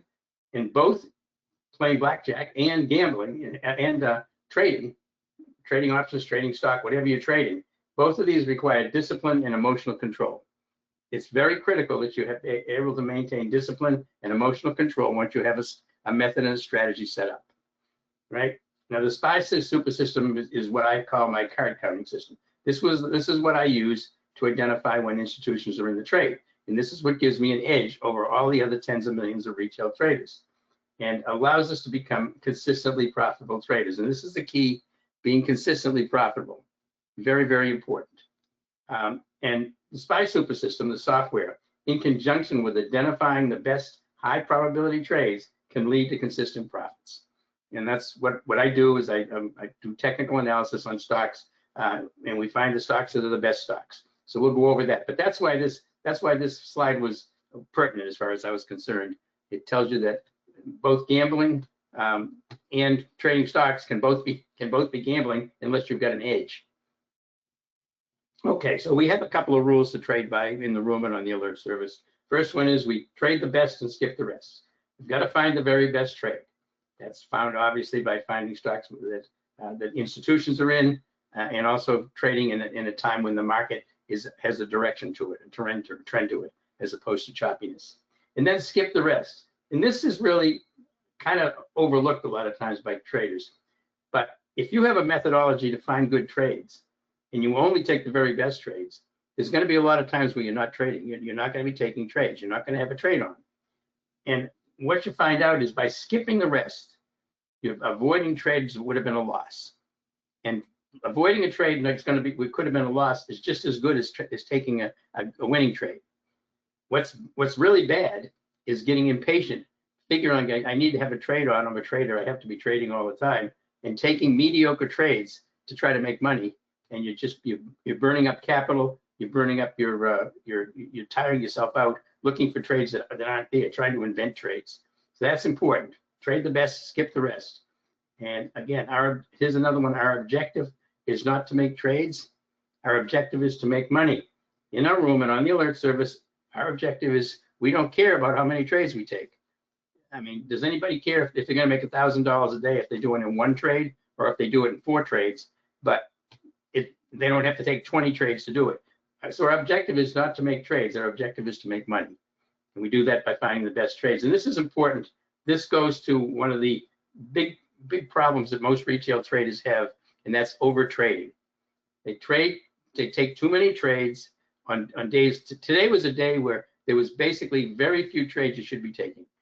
There was some bearishness this afternoon that you could do some intraday short-term trades. But for swing trading right now, extremely difficult because there's no pace to the market at all, right? So our objective is not to make trades. Our objective is to make money. Please be patient. Wait for the setups to come to you. All right, and maintain discipline. Now this is important. When I say maintaining discipline, what I mean is once you've learned a strategy and internalized a strategy and a method to trade, which we're going to go over exactly what those are, you've got to stick to it. You don't want to be wandering off, watching, reading something on X, on any social media, or reading listening to something on CNBC or Bloomberg, or listening to your brother-in-law's cousin, uncle, who just found this really hot stock, and you really need to take this one. Maintain discipline. Stick to the strategies. Stick to the methodologies. Don't be listening to other people. I'll tell you a truth here right now. With all the analysts that are out there, and all the things you hear on CNBC and Bloomberg and Fox Business, and where you read on social media and all these gurus that trade stock, they don't know any more about what the market's going to do than you do.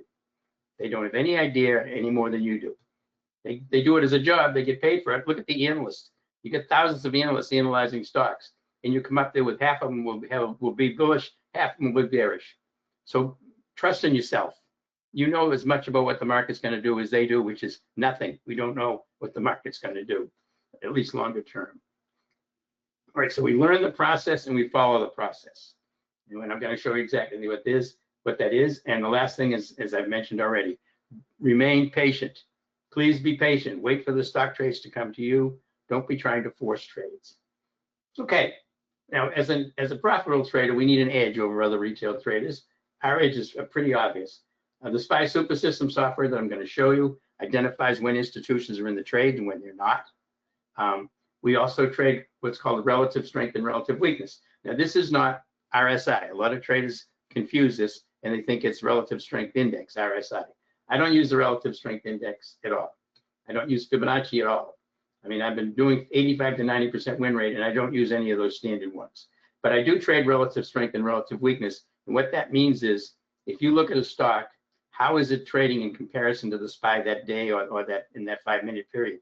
If you've got the SPY's moving sideways and down, and you've got a stock that's moving up, stacking green candles, it's got relative strength to the market, and vice versa in relative weakness. If you take trades that have relative strength or relative weakness, relative strengths when you're going long, relative weakness when you're going short, it's going to increase your edge over the rest of the traders. Again, very few retail traders do this, and it's amazing to me that most retail traders don't understand what real relative strength is and take advantage of it, but they don't. Okay, trading with the market trend. Well, that's obviously important. Trade with the trend. If the market's choppy, it's more difficult to take very many trades. You got to check. You can only stay in the trades a little bit, a short period of time. If the market is trending, then you can stay in the trades longer, take a little bit longer risk. Now, the market direction or the market trend, it comes 2 different ways now.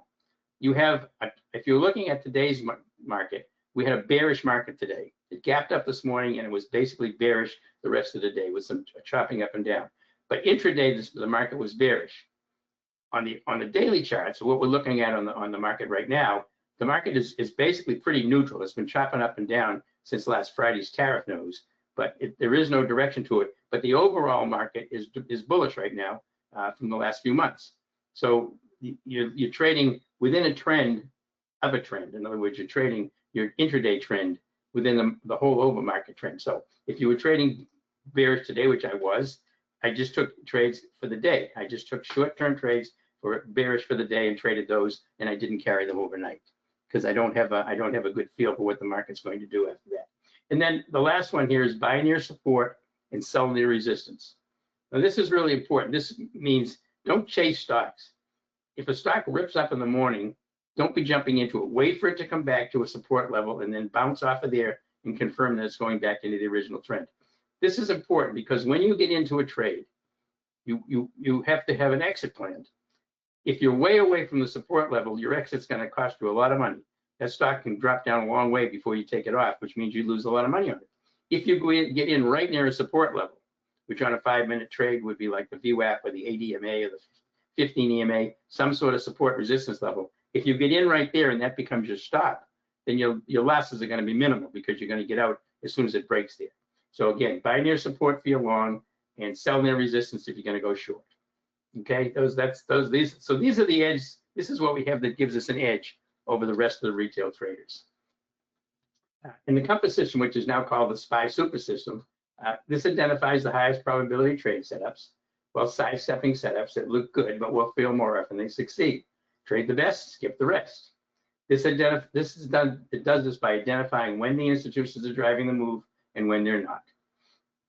And it analyzes some fairly complex trading data and displays the results in an easily identifiable visual format that makes it really easy for traders to see whether institutions are driving a trade or not. And I'm going to show you a lot of examples of this, but it's just done through color on indicators on the chart. And I'll show you that as we move along here. So again, we're getting an edge over retail traders. How do we do this?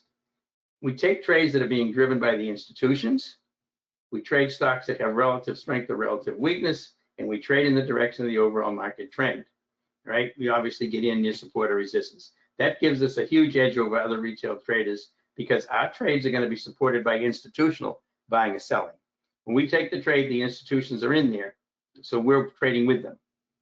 They'll be outperforming the SPY. This is what relative strength means, or relative weakness, and they're going to be moving in the direction of the overall market if there is a direction. Okay, those are our edges. So let's move along here and just cover the SPY super system software. Quickly, I want to just kind of recap why this is important, right? The SPY super system software, this is the critical element in finding and trading the highest probability trades. Right? This is really important.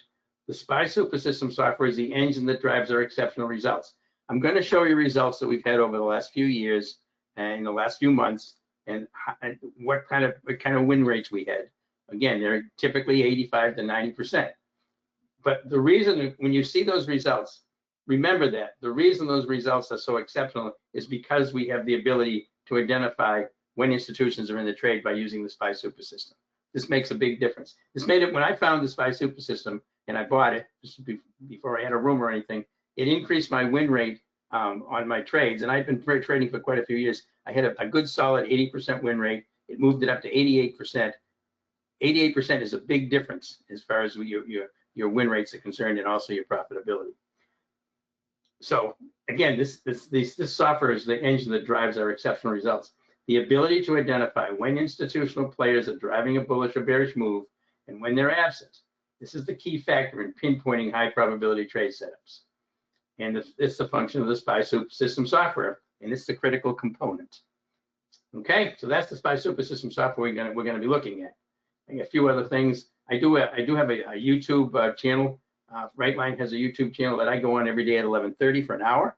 If you want to join that, just go to Rightline Trading and join me on there at 11:30. That'll take you into my room where I'm broadcasting all day.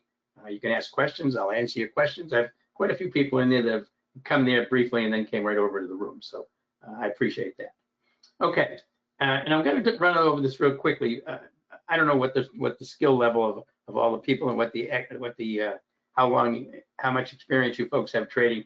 But in the 16 years that I've been trading, these are the most common mistakes that retail traders make, based on all the mistakes that I made when I was learning how to trade. Not considering the current market conditions is the most important thing. It's really important. The market drives about 70 or 80% of the stocks. So not considering what the market conditions are is really important. If you're trading like you have a nice trending day in the market and you're taking big positions and looking for big moves, but you're in a choppy day, you're going to get killed. You're going to get chopped to bits. So consider what the market conditions are and use that. Over trading, we talked about this. A big, huge red flag for most retail traders. They feel like they have to have trades on all the time. I've got to be trading. This is a big one, right? I mean, I went through today, I took 3 trades, intraday trades, that's it for the whole day. A lot of people I know took 20 trades today and they lost money. You know, I took 3 trades and I made money, and that's all I needed to. Again, our objective is not to make trades. Our objective is to make money. Trading your P&L instead of your technical setups.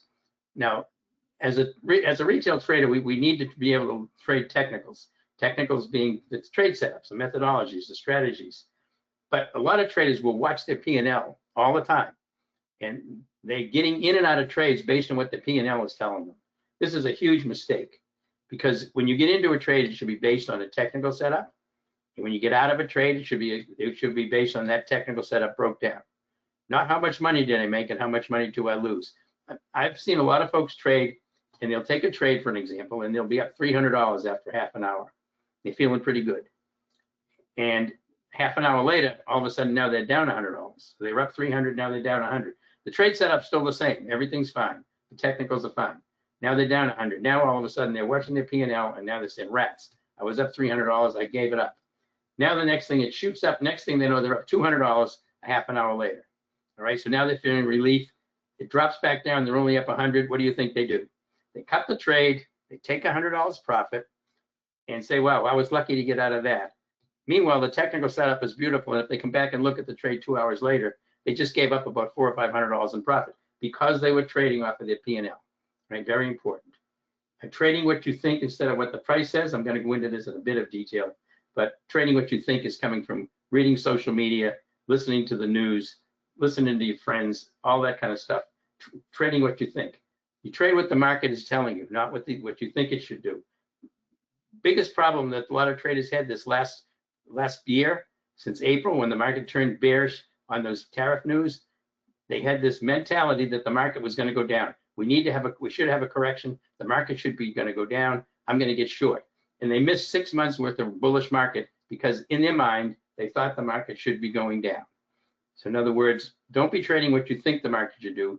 Trade what the market is doing, right? It's a killer, because not only did they lose money on the bearish trades they took, but they missed all these beautiful bullish trades.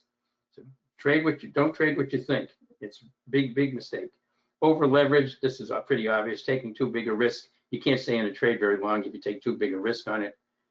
Not using the daily chart for swing trades. Should always be looking at the daily chart first for any trade you're going to swing. And when I say swing, I mean even just for the day. If you're going to be in it for 4 or 5 hours, you want to be using the daily chart.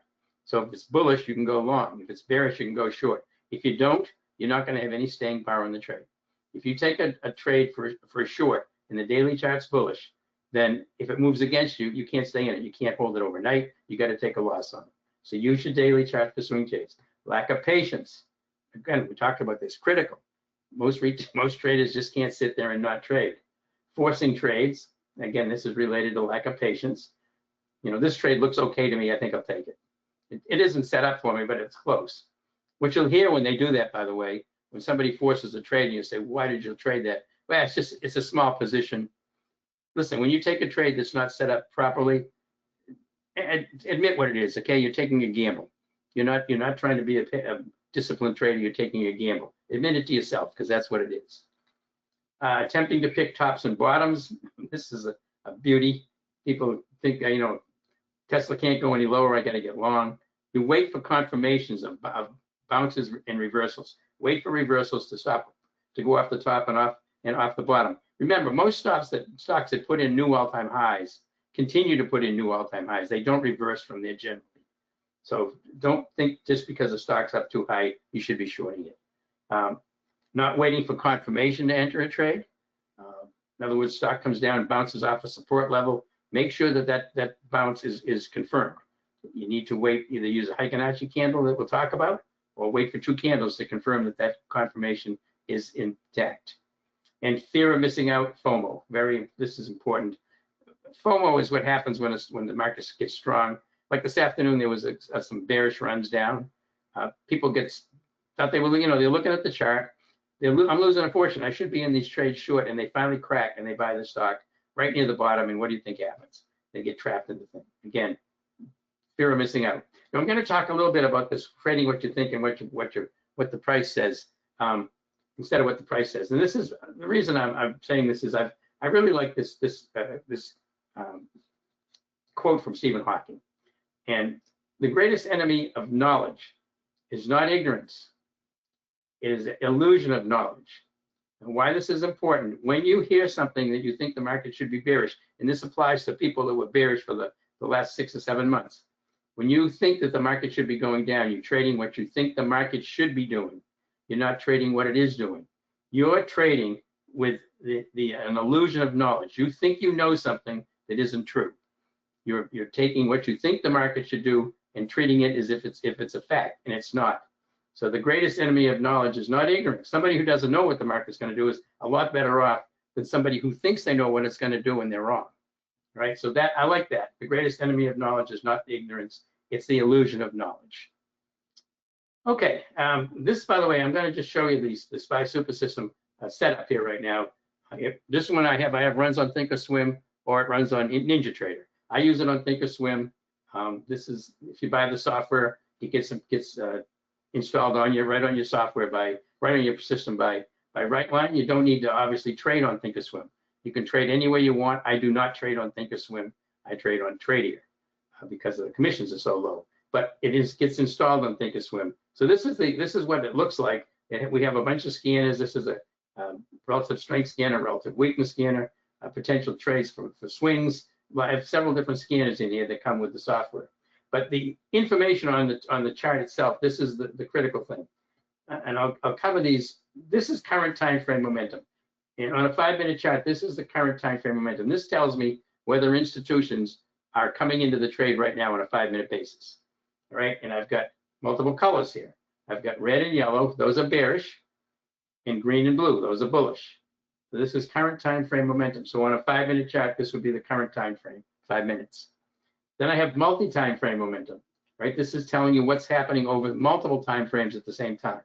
So this is, you can see that the multi-time frame on this particular setup was green, but the current time frame was switching back and forth. So there was a longer term strength here, and the institutions are in it longer term, but they were coming in and out of it on a 5-minute basis. All right, and this is on the spot. And then we have long-term trend. Again, green and your red on the long-term trend. So these are the important lines.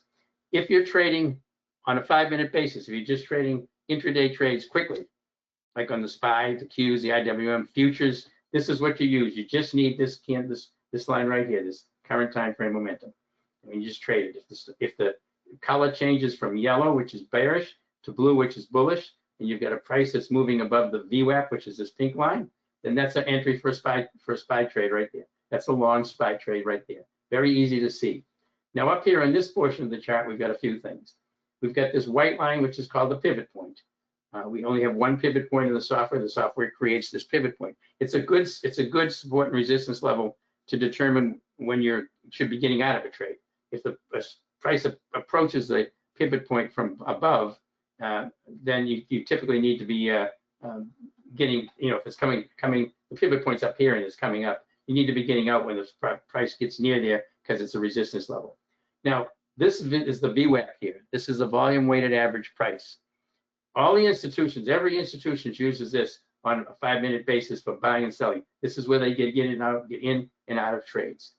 When we're trading, we use this as our main support resistance level to enter a trade. We enter long if it's going through it, the price is going through it, and we've got bullishness down here, the institutions are buying, right? The next one we use is the 15 EMA, the one above the VWAP. The 15 EMA becomes another level for us to enter the trade if it's far away from the VWAP. In this case, it was right on. But so this is what you're looking at, right? The VWAP, the 15 EMA, those are your support resistance levels. A pivot point here, right? Which isn't always going to be there. It's only there when it occurs, when it's created. And then we have this thing called VOLD, up, down. This is the market internals. This tells you what's going on in the whole entire New York Stock Exchange right now. It takes all the volume that's being on stocks that are moving up, subtracts all the volume on stocks that are going down, and either comes up with a bullish or bearish basis.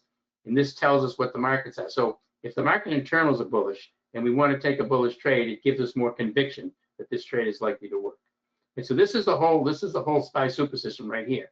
This is the actual oscillator that's being used. But this oscillator is the Laguerre. But we strip out the divergence. It only has momentum in it. This is truly a completely strict momentum indicator, and I can see exactly how steep it is, how fast it's coming down, how fast it's going up. So this is the SPY super system. We're going to look at a bunch of these charts, but we have the market internals now. This is a fairly new addition, and then we get the VWAP, the 15 EMA, your pivot point here, and your indicators here that are important. That's all you need. Okay, and this is, by the way, I call that over here the market internals. It's really kind of the current market momentum is what it is. And again, it's going to be, if it's yellow and trending down, that means it's slightly bearish. If it says down like it did here, up here, green would be bullish. So the colors will be the same. They'll change colors as the day goes on and as the trend switches. Okay, so here it is, there it is right here. Now we also have, if you buy the SPY super system, if you like to do intraday trades, and I do a lot of them, if you like to do just 5-minute trades during the day, you can also get this template. You get them both, this one and this one.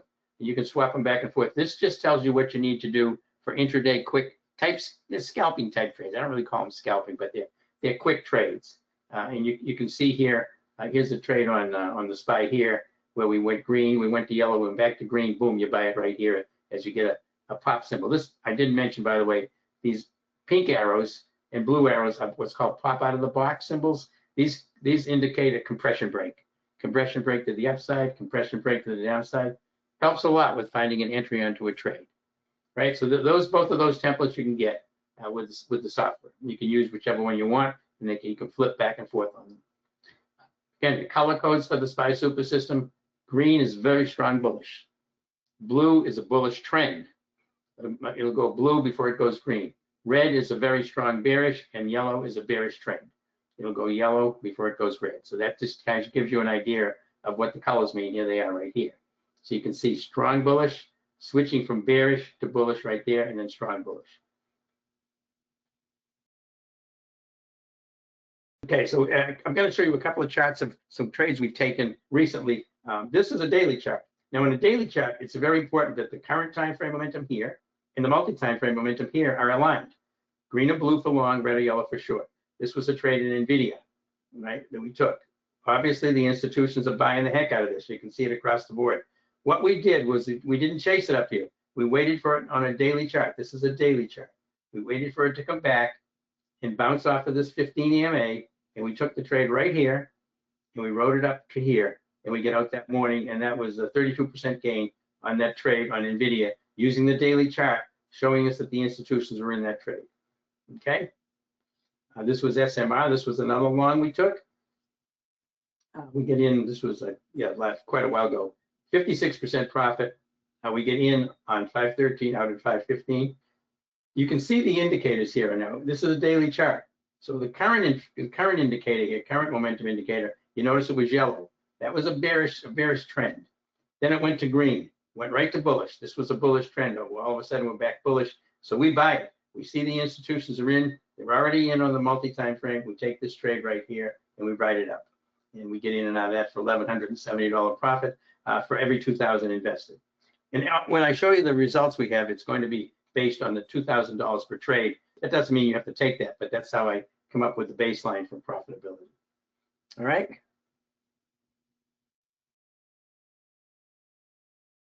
Which platforms is it available for, Erik? It's only available on Thinkorswim, in Ninja 8, right? Either one of those, Toss and Ninja 8.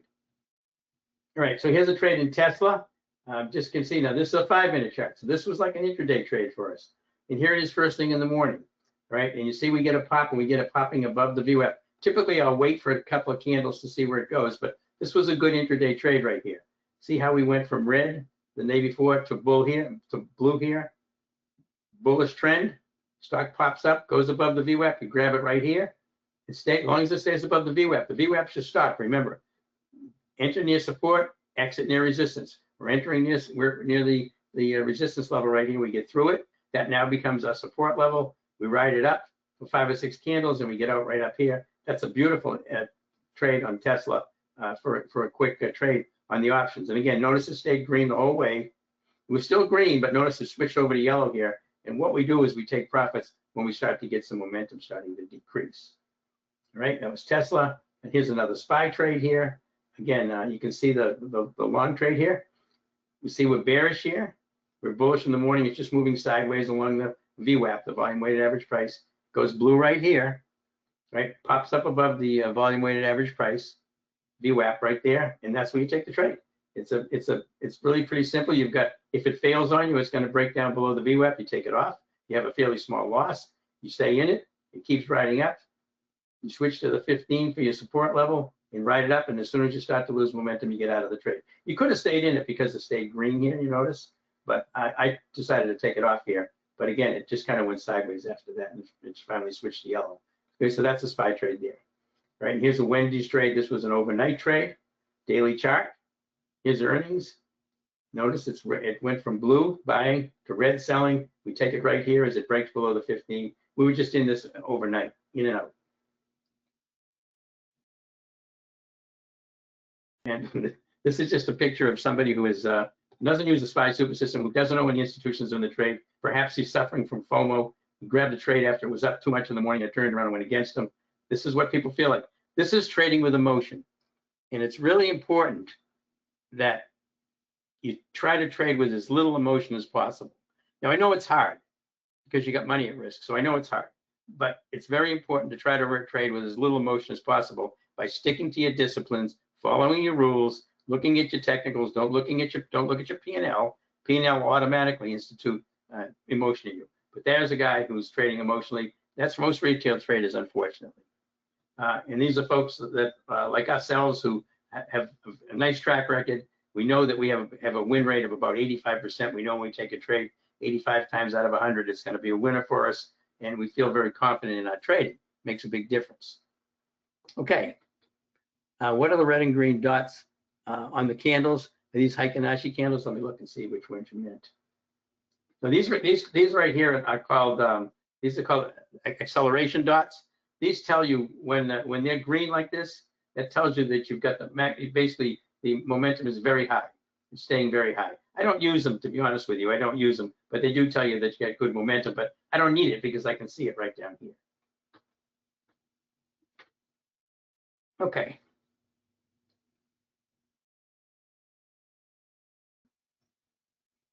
Okay, so yeah, that's a red and green dots. Again, as acceleration dots, I don't really need them. Now, process precedes results. I just wanted to cover this quickly. And I do this for a couple of reasons. One, I find so many traders look at their P&L to make a determination if they had a good trade or not. All right. When you take a trade and you make money on it, that doesn't mean it's a good trade. There's a lot of bad trades that make money and a lot of good trades that lose money. The point is you want to be able to take all good trades. You don't want to be taking bad trades. And if you take a bad trade that makes money, you're basically cementing in your mind that that's a good setup when it doesn't work. It doesn't work long term. So learn the process before you focus on how much money you're making or losing. How much money you're making or losing is not really important in the beginning.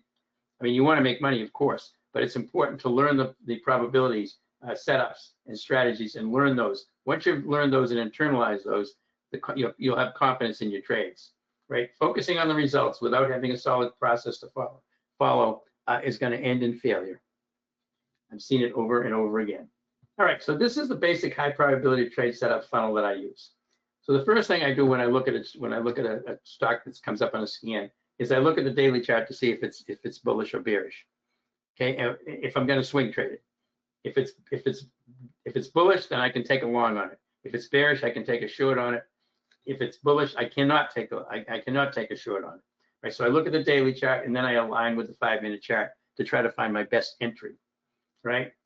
Now I want to trade with the trend if there is a stock. In other words, determine the market right now. What's the market doing right now today on the 5-minute chart, and what's it doing on the daily chart overall? Do we have a trend either way? Do we just have a lot of chop? That's important. Then the SPY super system comes into play. Once you've found a stock and maybe the market's trending, it looks good, the daily chart's bullish, you want to go long. Does the SPY super system have that as a bullish trade for you? Does it have green or blue on the multi-time frame and current time frame momentum? That's important. If it does not, the trade is, I don't take it. There's no trade I'm going to take that's going to have that isn't aligned on the SPY super system. I only want to be in with the institutions, right? Then you look for relative strength and relative weakness as the criteria are met, and then engineer support, sell near resistance. Perhaps if it's away from support or resistance, put an alert in. You know, I did that today on the stock on SPY. I wanted to go short. It bounced up. I waited for it to get up to the VWAP, turn around and head back down again, jump back in again when it was right at the VWAP, and made some good money on it. Right, so that's the high probability trade setup funnel right there. This is the process that we follow. Inside of the room and on the alert service, these are the strategies that we use. Right, I have straight calls and puts. This is fairly common. Most everybody knows about that. I also do straddles and strangles, quite a lot of straddles and strangles. These are non-directional trades. If you've got a market that's choppy as heck, but you've got a stock that's got a lot of volatility and it's making big moves up and down, but you don't know which way it's going to go, then straddles and strangles are a very good way to trade that because it's non-directional. And as long as it makes a big move, you make money on it. You don't care which direction it goes in. I use debit spreads, usually weekly options expiration. I do this quite often. Those have good ROIs if you get the direction correct. Again, and it reduces the cost of what the trade costs you. These are less expensive than taking straight calls. I do time spreads over earnings. It's called a calendar spread. This is to capture volatility crush. This is a non-directional trade as well. I did one of these on Slumberjay today. Had a hard time getting filled on some of them, but we did get filled on a bunch of them at 24 cents this morning. And then I actually took it off today for 30 cents at the end. $25 in, $30 out, 25% profit before earnings even came out. But typically what we do is wait overnight on these things until the earnings are released, either after the hours or before the market opens, and then we take the profit as the volatility crushes down. Right? If you don't know what volatility crush is, when a stock is going to have earnings, when the earnings are coming out, they add a bunch of premium to the puts and calls because they don't know which way the stock's going to go and how far it's going to go. And we take advantage of that because once the earnings come out, that volatility crush comes out and we take profits on it. Weekly ATM strategy, this is one where we take a neutral to bullish stock and we sell puts every week to bring in premium for ourselves and have a longer dated put further up in time to protect the trade in case the stock goes against us. And we do credit spreads. And I'm going to talk quickly about the SPY super system. You notice I was talking about taking quick 5-minute trades off a 5-minute chart. That's what the SPY super system is. And the SPY super system methodology, we use the SPY super system software to do the SPY super system methodology. You can do this on the SPY, the Q, the IWM. Mostly I do them on indexes, but you can also do them on futures. You can do them on commodities. You can do it off of any individual stock. You're following exactly the same structure, and they work very, very well. They're quick trades. You only have one trade on at a time, but you've got to watch them. I can't post these. I can't alert on these. They're too quick. I can tell you when I see them setting up, but I have a video on this whole thing, how to find these particular trades. And these have if you don't know what a profit factor is, profit factor of 1 is breaking even. A profit factor of 2 is very profitable. Most of the trades we take in the room have a profit factor of about 2.6, 2.7. The SPY super system trades, these quick 5-minute trades, have a profit factor right now of about 3.9, which is extremely high. All right. The alert service, by the way, it's designed for day trades and short-term swing trades. Obviously, we're not doing an investment service. Designed for traders who can't watch the market all day. Real-time alerts will come out of the highest probability trade setups. And what's that mean? Are the institutions in the trade? Yes. Okay, that's a high probability trade setup. Is the market direction in our favor right now? Is the market trending bullish? Yes. Those are the trades you're going to get. And then we do technical analysis to find the best ones with the best entries on them. Okay. All right. Now this is my equity curve. I don't like to brag about this. I don't talk about myself very much. You know, I'm much more interested in folks in the room learning how to trade good, trade well, and make consistent profits. But this is this year so far for the $2,000 invested in each trade in the room. All right. Now we're going to talk about Heiken-Ashi candles here. I think, you know, people want to know about Heiken-Ashi. Does anybody in here trade using Heiken-Ashi very much, or do they know what Heiken-Ashi is? Give me a yes if you do trade using Heiken-Ashi. I'd be interested to see if we have a few people that do that now. Erik, yes, you do. Okay, excellent. All right, excellent. So some people do. All right, I'm going to show you. Mark, yes. All right. Trading Heiken-Ashi can make quite a big difference in your trading. Two things: it's going to give you the ability to stay in trade longer. It's going to get you into good trades with more conviction, and it's also going to add confidence in the trade. You're not going to get shaken out as quickly on Heiken-Ashi candles. All right, so here we go with Heiken-Ashi candles. These are Heiken-Ashi candles. This is British pound, Japanese yen. Doesn't matter. This could be Tesla. This could be gold. This could be SPY. Doesn't matter. But the key thing with Heiken-Ashi candles are the candles that have flat tops. See these flat tops? These are bearish Heiken-Ashi candles. This is what you want to remember. Bearish Heiken-Ashi candles have flat tops. Bullish Heiken-Ashi candles have flat bottoms. That's the main distinction here. So and every time you're getting a flat top, you've got a nice Heiken-Ashi bearish trend taking place, right? There could be a bunch of noise in here in the 5-minute chart, but on the Heiken-Ashi candle chart, which is 5 minutes, it's going to look like that. Now notice something, just for information purposes. The beginning of each candle begins at the halfway point of the previous candle. They always start halfway up the previous candle, or halfway down the previous candle. They always start like that, halfway, always, because of the way they're calculated. So this is a Heiken-Ashi bearish trend right here, right? Big red candles with flat tops coming down, coming down. Now let's say we were in a stock that we were actually bullish on this stock. We were waiting for it to pull down to a support level so that we could get in and take a trade. So we watch it come down. We watch it come down. It's bearish, bearish, bearish, bearish.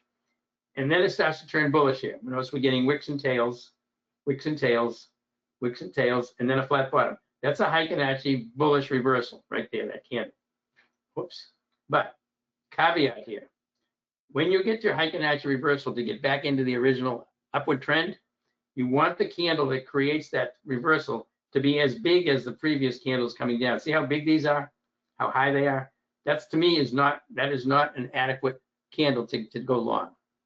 And you would have made some money on it. If you took it here, you hit it here, then it starts to get a bit choppy, and then it flattens out again. But this is not where I would have taken it. Some people would take it there. It's a Heiken-Ashi reversal candle. Then you get a bearish Heiken-Ashi reversal candle. That comes down, flat top, flat top. Here's your Heiken-Ashi candle. This is your Heiken-Ashi reversal candle to start a new trend. This is where you want to take the trade, right? See this Heiken-Ashi candle, see it's got a flat bottom. See how big it is? You don't even have to wait for this to close at 5 minutes. You're going to have a big candle. You're going to have a flat bottom.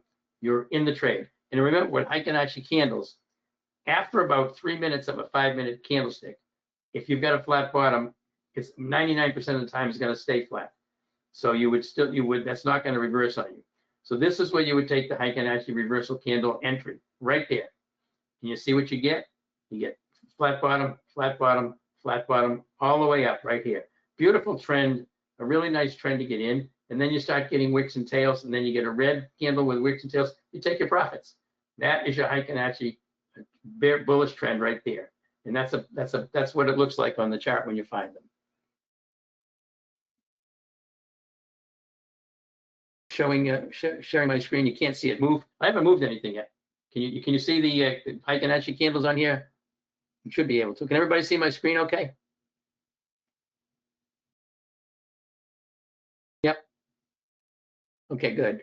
Yes. Yeah, so these are Heiken-Ashi candles. This is what they look like. We're going to look at a few of these. But this is, it's nice on stuff like this graphic because you can kind of show it, right? They call it no upper shadow. I call these wicks, and I call these tails.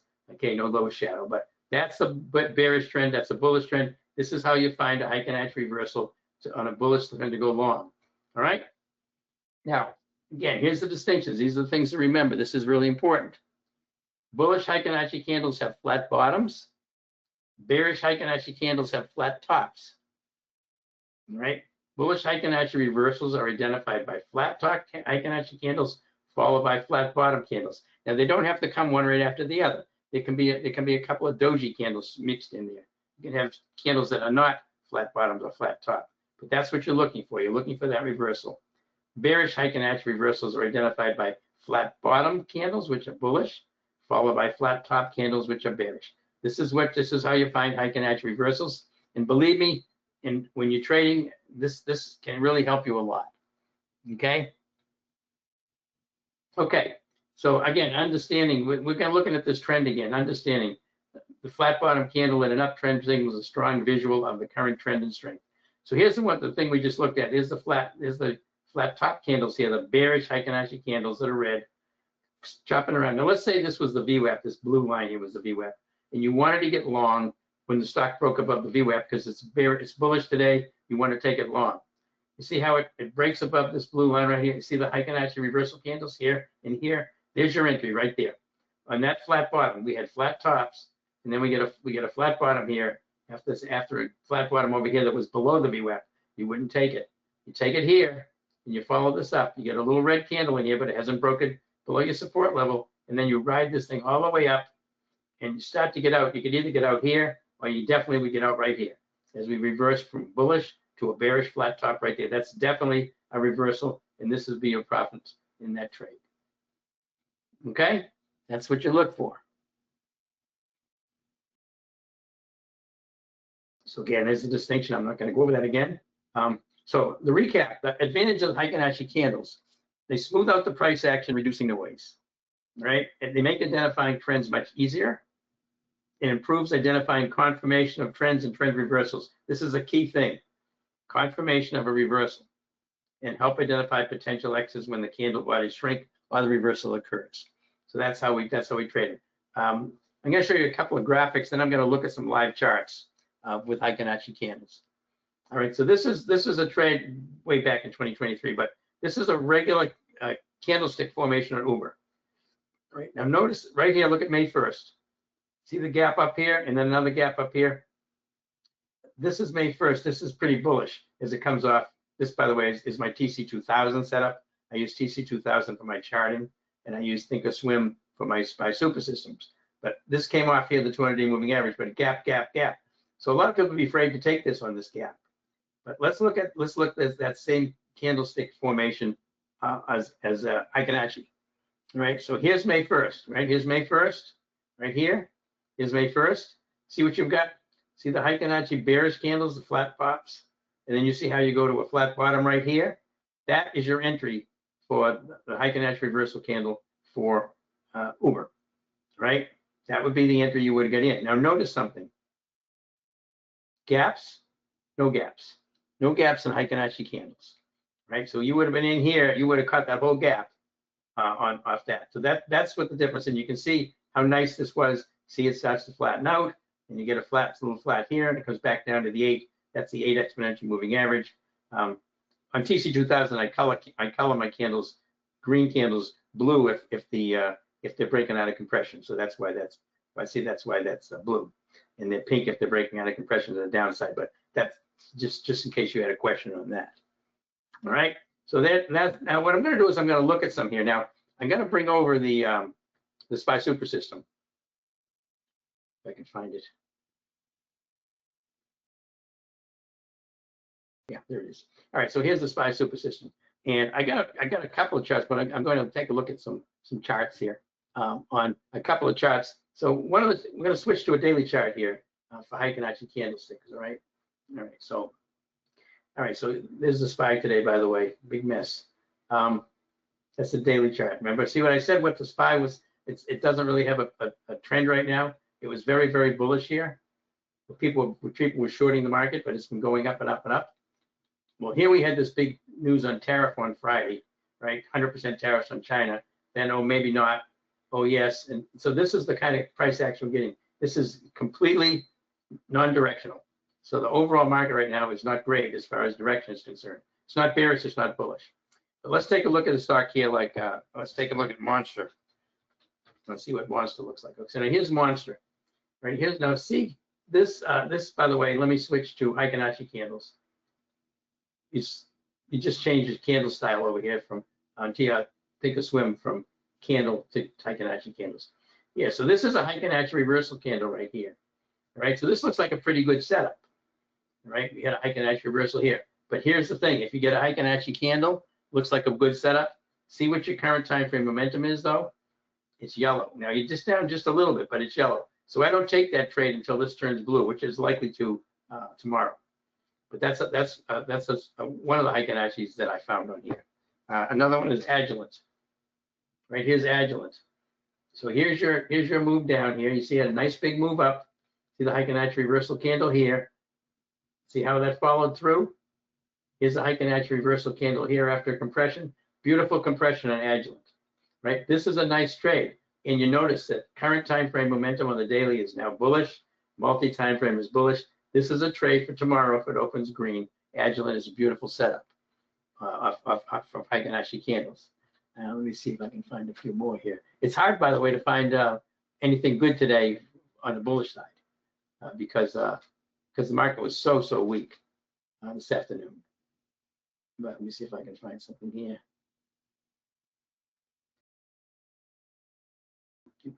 Yeah, how about IMNN? IMNN. Okay, IMNN. Okay, Heiken-Ashi reversal candle. Right here, this had a tiny little tail on. Here's your Heiken-Ashi reversal. Green, green, green, green, green. Beautiful setup. Beautiful setup to go long on this one if it's green tomorrow. And again, very nice, very nice. This is actually not considered a reversal. This is considered a confirmation or continuation because it actually reversed back here and then compressed, and that's a continuation candle of the Heiken-Ashi uptrend. All right, and I'll look for a couple of shorts. There should be plenty of those today.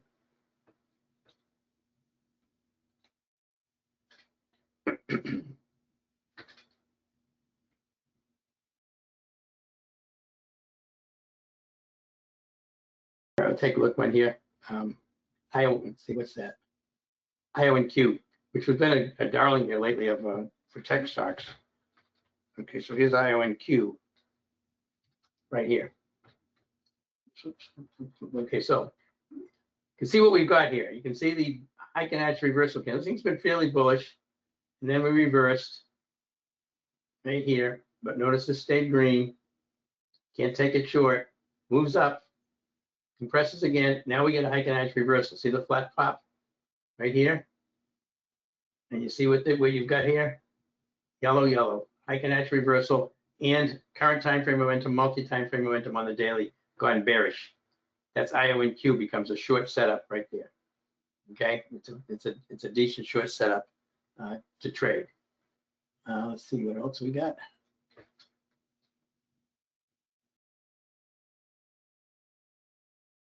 I'll look at EPD. This looks like a continuation to me. Yeah, so this is a Heiken-Ashi continuation to the downside. Here's where your Heiken-Ashi reversal occurred right there, which would have been a nice short. The reason this is now considered a Heiken-Ashi reversal is because we had a little wick on it yesterday, but today it's flat again. This is a nice continuation of EPD to the downside.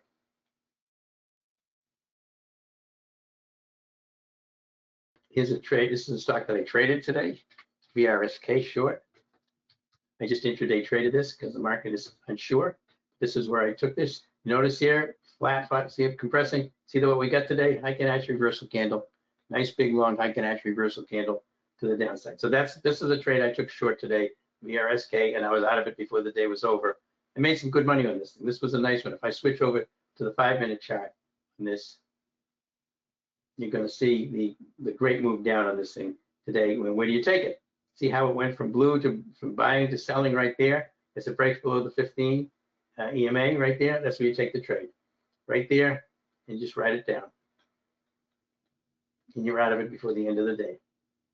All right, so that's what the Heiken-Ashi candles look like on the trading platform. And again, you can use them on 5 minutes.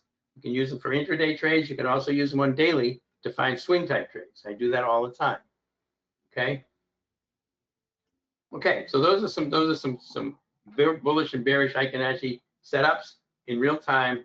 This is live trading, and how you find these and how you use these for yourself.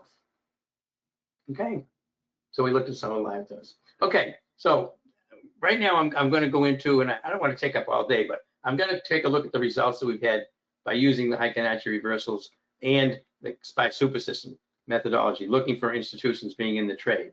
Right, and then we're going to look at some individual charts so we can see exactly how we trade them. Right, so here's the SPY super system option trades right here. In fact, before I do that, let me just quick go back to the SPY super system. I want you to look at what the SPY trade was like today. There was some really good shorts on the SPY today. Right, so this is a 5-minute chart, and here's the SPY right here. You see how it went from green here to yellow right there, right on the, see how it's just broke below the 15. This is right. I took a SPY trade right here on this trade today as it broke down Heiken-Ashi. I mean, Heiken-Ashi, not Heiken-Ashi, but these are Heiken-Ashi candles. But this was a pop out of the box to the downside, and I took it right there, right as it broke below the 15, and I wrote it right down, and then I get out as soon as it flattened out right here. This is a nice trade on the SPY. That's probably about $130 a contract on that trade right there. So that's how you use it. I go back and look at it. You can see there was some more opportunities right here as it broke below the VWAP and the 15, and it got through the pivot point. Another short for 3 or 4 candles. These can be pretty quick trades, right? So just so you see how those work. Okay, we go back to the presentation. We're going to talk about some results. All right, so looking back, I've got just the last 3 years here, but I've been doing this since 2022. 2023 trade results, investing 2,000 in each trade we took in the room. It was the Compass, called the Compass at that time. It's now called the SPY Super System trade. Putting 2,000 in each trade in the room produced a little over 60,000 or a little over 5,000 a month by putting 2,000 in each trade. In 2024, same thing, 2,000 in each trade, produced 54.9, almost 55,000, but 4,500. And a lot of the profitability, by the way, in these trades is dictated more by the market. In other words, trending markets are going to typically generate more profit than choppy markets because you can't stay in the trades as long. All right. September, this was through this year, 2025 through September, investing 2,000 in each trade, produced 4770, 765, about 48,000, a little over 5,300 per month so far. Pretty nice. I mean, these are pretty nice numbers. If you're using 2,000 trade, obviously you use 1,000, you'd be about half of that. Okay, now to kind of go over the results, I do want to point out what happened back in April when the tariffs went on and then the tariffs went off. Because back in April when they put the tariffs on and then the tariffs went off, a lot of retail traders that I know basically got wiped out. Their accounts got wiped out. The tariffs went on, they went short, they got trapped, they got margin calls. Then they took the tariffs off, they went long. The market pounced up for a brief and then it turned around and right back down again. They get trapped again. They're out of business. They basically get wiped out. They got way too aggressive. They just didn't adhere to any kind of discipline. We only had, at that point in time, the SPY was down over 10%, actually in 2 days. We only had 4 trades on in the room and in the alert service. We had the Broadcom, ABGO. We get in for $75, you know, for 104, made 754. And again, these were all short. We were short everything. This was a big one, Nike. We were short Nike. We get in at 285.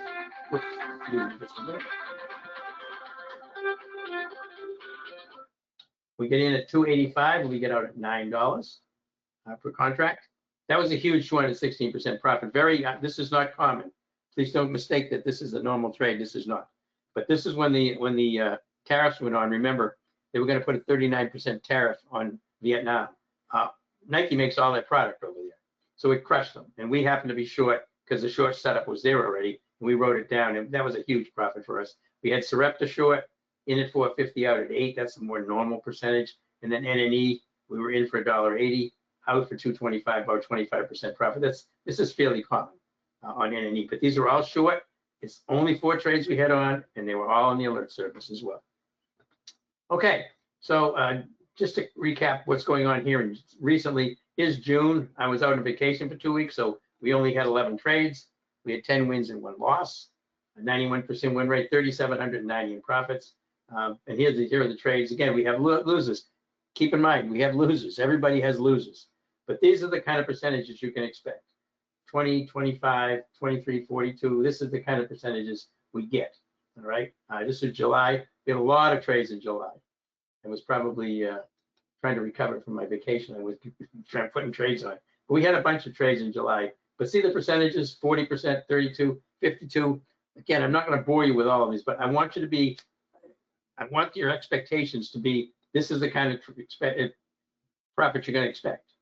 10, 20, 30, 40, 50%. That's normally what we're going to get in most of our trades. You know, we did have the Sarepta Strangler. We had 166% on, 77% on the SPY overnight, but these are the percentages you're going to see. So July, we had 30 wins and 3 losses. This is really hard to do, to keep this kind of win rate, really. To go from 88, 70, 87, or 88% up to 91 is very, very hard. But 2,000 invested in each trade produced almost 17,000, 16,829. Big month in July. August, 20 wins, 4 losses, 84% win rate. 2,000 produced 5960. And September was actually, I think this is the whole month now. 21 wins and 4 losses, 84% win rate. Produced 4744. We had some losses in there. You can see the losses we took. But those are our trades recently. I'm going to run just through quickly some of the old trades back from 24 just to show you the percentages. But all I really want you to see here is the percentage games, how consistent they are, how few losses we have, and you know what our profitability is. Very, very profitable on these trades. January, February, very big month. 24 and 2 produced 11,745. That was another big month. This is not common.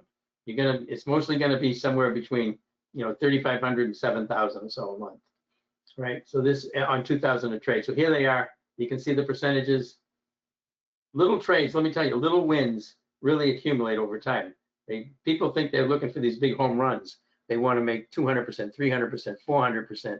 Believe me, taking 25, 30, 35, 40% on a trade after trade after trade really adds up. Is there a scanner in the SPY system so we can find our own trades? Yeah, the SPY super system has about 5 scanners in it, and I'll show you some of them. I'll show you some at the end. I did show them when we had them. We have one for shows relative strength and relative weakness. You can do that on a 5-minute chart, or you can do it on a daily chart. And then we have the what I look for swing trades. Those are on the daily chart. And then I have another one that looks for what's called pop out of the box. So those arrows that show us compression breaks for bullish and bearish stocks all in one scan. So it's quite a few scans. And I'll tell you, we have a lot of people in the room. We have hundreds of more people in the room every day, and a lot of professional traders, and they're throwing out trades all day long that they see for setups. And I just pop them up on the screen, and we can see those. A lot of our trades actually come from trades that other members are finding. Okay.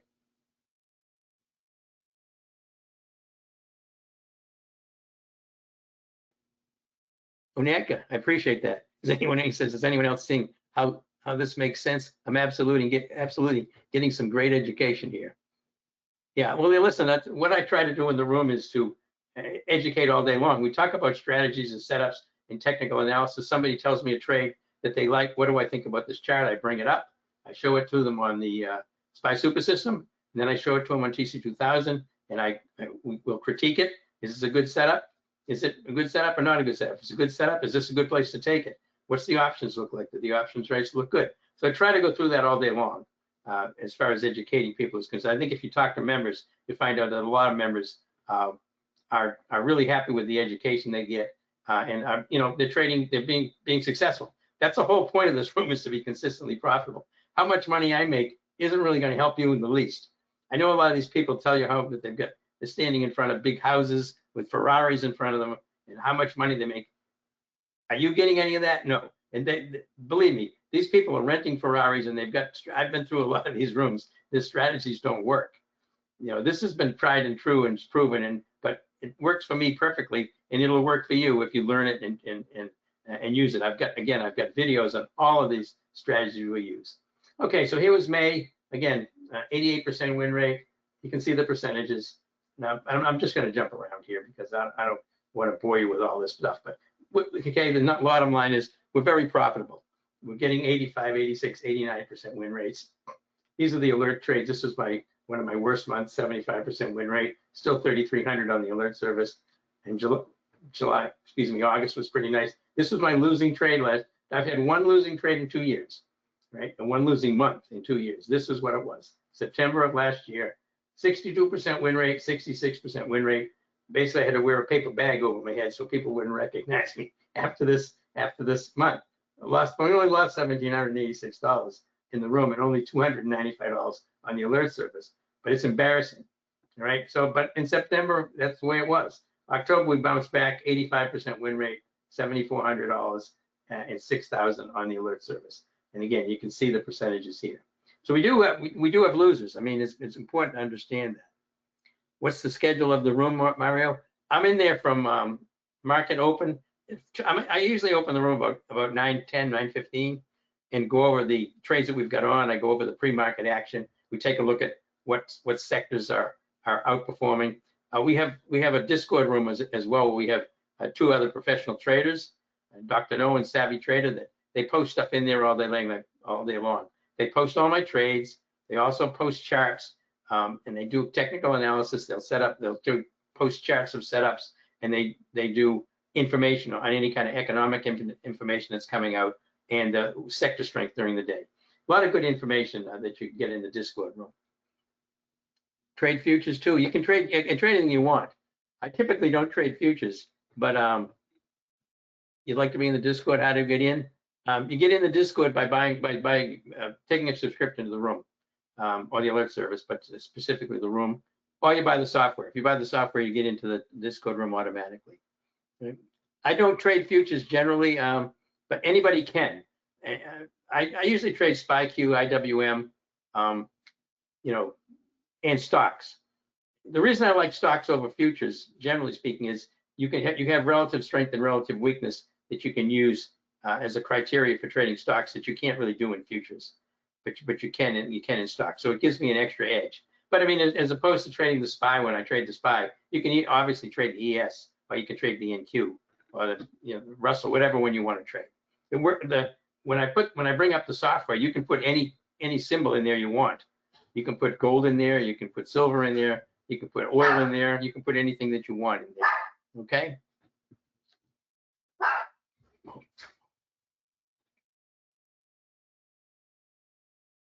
It's my dog.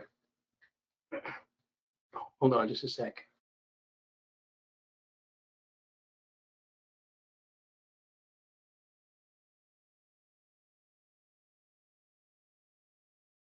Sorry about that. My wife just came home and my dog's agreeing her. Okay. So yeah, futures, you can trade anything you want. You can put on the SPY Super System software. You can put in, you can put in /ES, /NQ, whatever you want, and trade that way.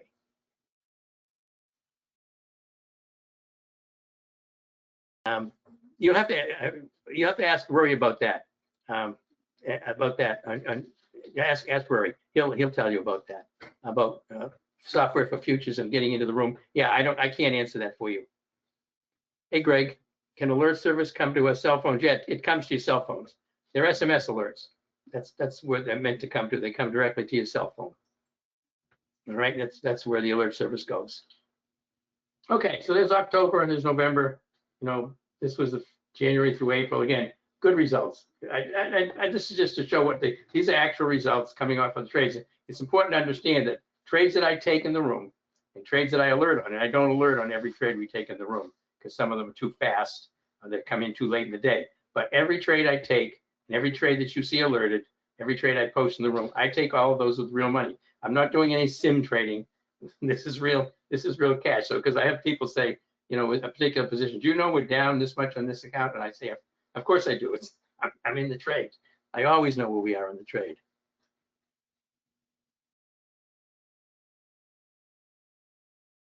Okay, so these were the results: January, February, March, April. All good results. So you can see that. I mean, I don't have to re-emphasize this. The alert service, by the way, this is what it looks like. The first thing you get, like on this Nike trade, this big Nike trade, it has the date. It's going to come to you. The first alert's going to say NKE by the April 11th, 67 puts for 285. That's what you're going to get. That's what you go. So there's your stock. Here's your expiration date, April 11th, and here's your strike price, 67 puts, and how much you should pay for it. Then you'll get another one that'll show that, and it'll say sell order, tell it for 9, and then you'll get one that says it was sold. All right, and there could be other ones along the way if we make adjustments to where the X is going to be. All right, and when they come out now, I put a little disclaimer in front of there. You know, here is the updates that you requested. The reason I do that is the alert service is cautious about people giving financial information. So basically, it says that here's the update you requested. Since you signed up for the alert service, you're obviously requesting these things. Okay.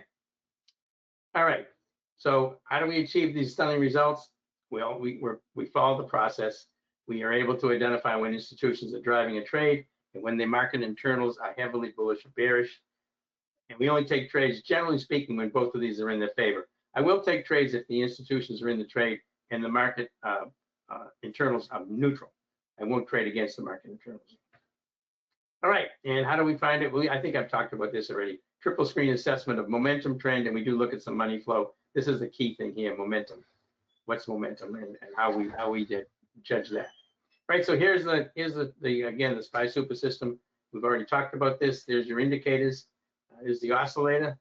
Here's the current time frame momentum, multi-time frame momentum, long-term trend, pivot point, exponential 15 exponential moving average, and the volume weighted average price. And here should pop out of the box symbols. There's all of the stuff that we need to trade. And here's the new template. Again, just the current time frame momentum. If you want to do a bunch of trading off the 5-minute chart, not worrying about the day trade for swing trades. But you get both of these. You can swap them back and forth. All right, this was a SPY super system trade that we took on the Qs.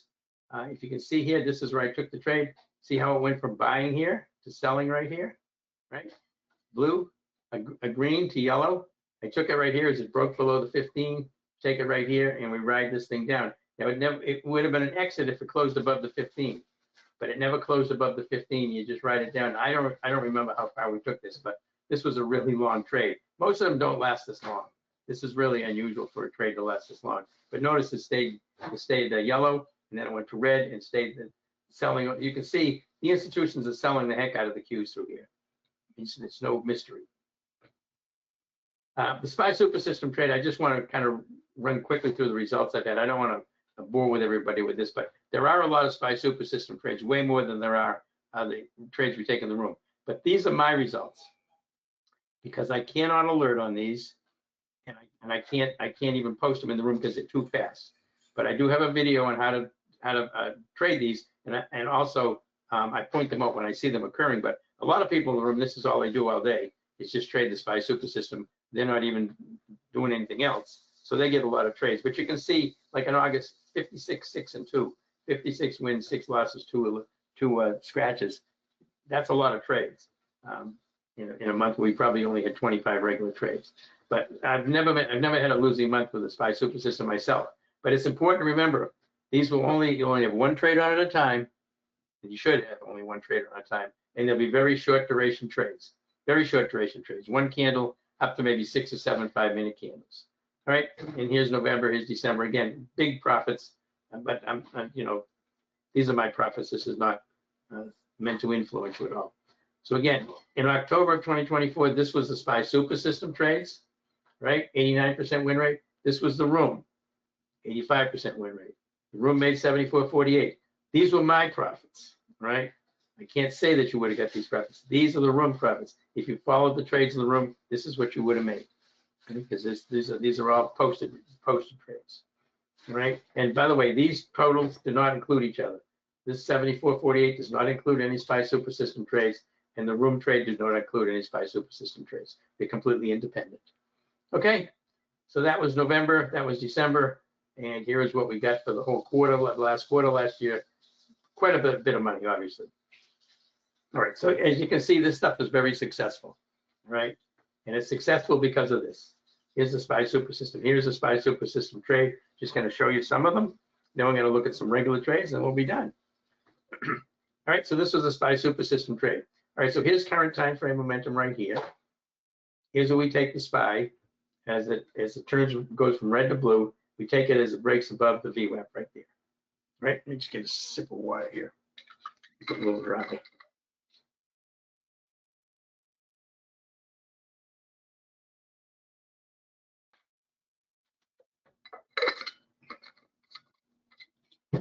Okay. So again, here's where we entered the trade. We follow this up as it rides along the 15. That becomes our stop. We get extended, starts to flatten out. We take it off right there. That's a lot of profit. That's not normal. That was a pretty long trade. Here's another one here. This was 2 candles. See, selling here as it breaks below the 15 with a pop out of the box. You take it there short, right down here and out. Here it is on the new format. See, you take it right here, where it goes from blue to yellow. Take it here, out right there on this bounce. Still was red, by the way, but I was out of it here. And there it is with the new methodology right there. You can see it. I showed you this one before. All right, and this was IWM. This was a fairly long trade here. Again, you can see the institution selling the heck out of it. It breaks below the VWAP right there with a pop out of the box. You take it there and you ride it down. The VWAP becomes your stop, and then the 15 becomes your stop as the stock moves down. And then you get out of it right here as it flattens out. Notice it went from red to blue. That's your exit. You didn't even have to wait for that. As soon as it flattens out, you get out. $120 profit per trade. All right, so those are what SPY Super System look like trades. Here's what some of the other trades, these are the normal trades that we take in the room and on the alert service. And this was on a line. And this was set up to be a swing trade, but we ended up taking it just for the day. And we took it right here. The daily chart was nice and bearish, so we wanted to go short. You see how we go from buying right here, the green, to selling right there, and you see it breaks below the VWAP and goes to yellow. As we break below the VWAP, we take it right there. Right, we were in this trade for an hour, and we made 51% profit on this thing as it pulled down. Never really threatened to even come close to the 15 for us, or the VWAP. Very nice trade. And so we just we took 51%, and we just ended the trade for an hour. I didn't think I had to hold it overnight at that point. URGN, this was a long trade. Again, this is where I get in. It was compressing. Went from selling here to buying right here, compressing. Pops up off the 15 right here on the daily chart. See that? It's blue. We take it here. Didn't go far. We just didn't go very far very quick. We had to stay in it, stay in it, stay in it. Notice it stayed above the 15 though. This is your technical support. Technical support's holding. Then we popped up here on this day, gapped up, and we took it off. Right? And just a little tip. If you're in a trade, long, for example, overnight, and you get a gap up in the morning, take the profits. Take the profits and went right at the open. People like to stay in there and think they get greedy and they think it's gonna keep going. Gap ups, they're called gap and goes. Gap with a continuation to the upside is much rarer than a gap and crap, where it gaps and pulls down, a gap and chop. So you want to take it off right near the open on a gap on to the upside on a long downside for short, because you have two things going for you. You've got a nice move up in the market, right, in your stock. You've got good profits, and because it gapped up, you've got a lot of extra volatility in the premium. The premium gets jacked up because it becomes volatile. So that's going to increase the price that you're going to collect for that premium on that option price. All right, the call. So let's say the stock jumped up to 100 at the open, and your option was going for $3.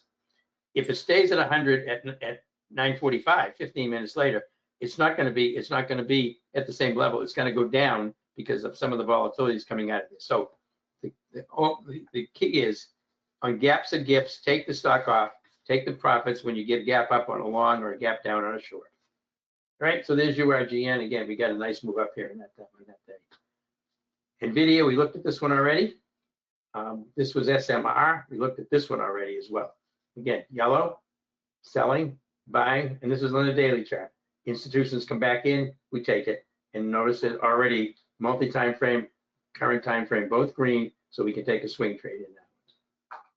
Nike, this was the famous one. We made 216%. Here's where we took it. Look at the selling going on here.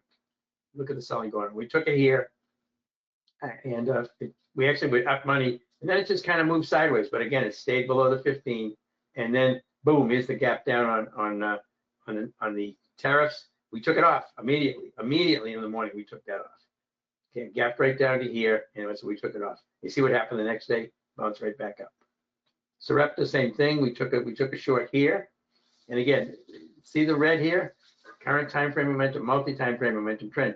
Institutions selling. You can tell the institutions are selling here by looking at this. Right? This was a nice long in HIMS, 25% profit. I kind of missed the entry on this one. Actually, I should have entered back here further. I didn't. I don't know why. All right, so those are the charts. That's how you use the SPY super system. Those are the indicators you need. That's all you need. Right? Here's what we do in the room.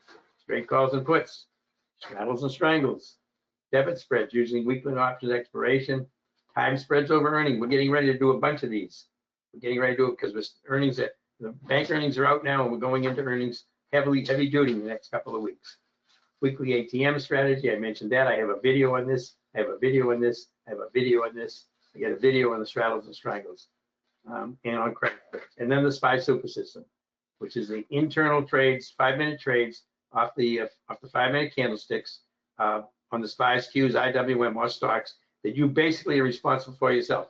You have to get in and get out. I can't tell you where to do that because they're so quick, but it's a really, really solid setup and a really solid strategy. Okay, so here is the offer that we've got from Rightline for the software and the room and the alert service. You can take a free 2-week trial. You get the alert service. You get the live trading room, my live trading room for 2 weeks, and you'll also get the videos. You get to see the videos. And these things are really, it's about 32 of them. These things are excellent. If I don't say so myself. $396 a quarter after that. If you take this is where it's going to go to. It's going to go to $396. All right. So if you want to save some money, if you just want the alert service, they have a special on the lifetime. This is one-time payment. You get it forever for $24.96. If you want to get it for less period of time, you just call Rory, and he'll give you the offer for that. And also the one-time payment. This is like the no-brainer to me. You get the options live trading room. You get my live trading room forever. You get the SPY super system software forever. You get that on your computer, on your Thinkorswim platform. You can use it forever. You don't even have to be in the room. You can trade on your own if you want to, but you do get my room for life. You get the SPY super system forever. You get all the upgrades to it. And we got an upgrade getting ready to come out next week that I'm going to modify it a little bit. I think it's going to be even better than it is now. And then you get the Wyse way to trade options. This is the masterclass. Those are all the videos that I've got. And then you get the private Discord access as well, as you do on the alert service. Right, $24.96. This is really, to me, this is like a steal to get just to get the software for that price forever. I mean, it really is good. But it comes with the room forever too, so you can come and go as you please in and out of the room. All right, those are our offers. And okay. And again, if you have any questions on variations of this, maybe get it for a year or 6 months or whatever, you can call Rory and he'll tell you what it would be for that. He can take care of all those questions. Here's his number right here, 786-732-4656. Right, 786-732-4656. And this, by the way, this is a return on what I call return on subscription investment. This is assuming your subscription, the max you'd pay would be $1,600 a year. That would be like the $396. With average trade size of 2,000. This assumes you take all the trades taken, historical results of 40x ROI per year. You're getting 40 times your investment minimum. If you pay, if you took it cheaper, if you took a longer term one, obviously it's going to be a lot more than that. But annual profits have exceeded 40 times the subscription cost. So obviously the subscription has consistently paid for itself many times over. Again, high ROI, simple math and proven results. And of course, the past performance is not indicative of future results. And I can't push the most for you. Everybody's responsible for their own trades, always will be. But this is what an indication of what you can produce with it. All right, so there's the offers. I appreciate your being here today so much. Again, I'm kind of winding down from the trading day, so I'm a little tired, but I do appreciate everybody coming into the room. Again, I'm a professional trader. I'm not a professional presenter. And so it might not be as smooth as some of the others, but I think the information is very, very useful to people. And hopefully this will help your trading. So have a great afternoon, have a great evening, and trade well. Thank you, David. David's setups and tools are available now in the chat. So make sure, don't leave without checking it out. Thank you so much, David. Always a pleasure. And that wraps up today's stock and options special event here at Traders Corner. This is a really challenging trading environment, so thank you for sticking with it and choosing to educate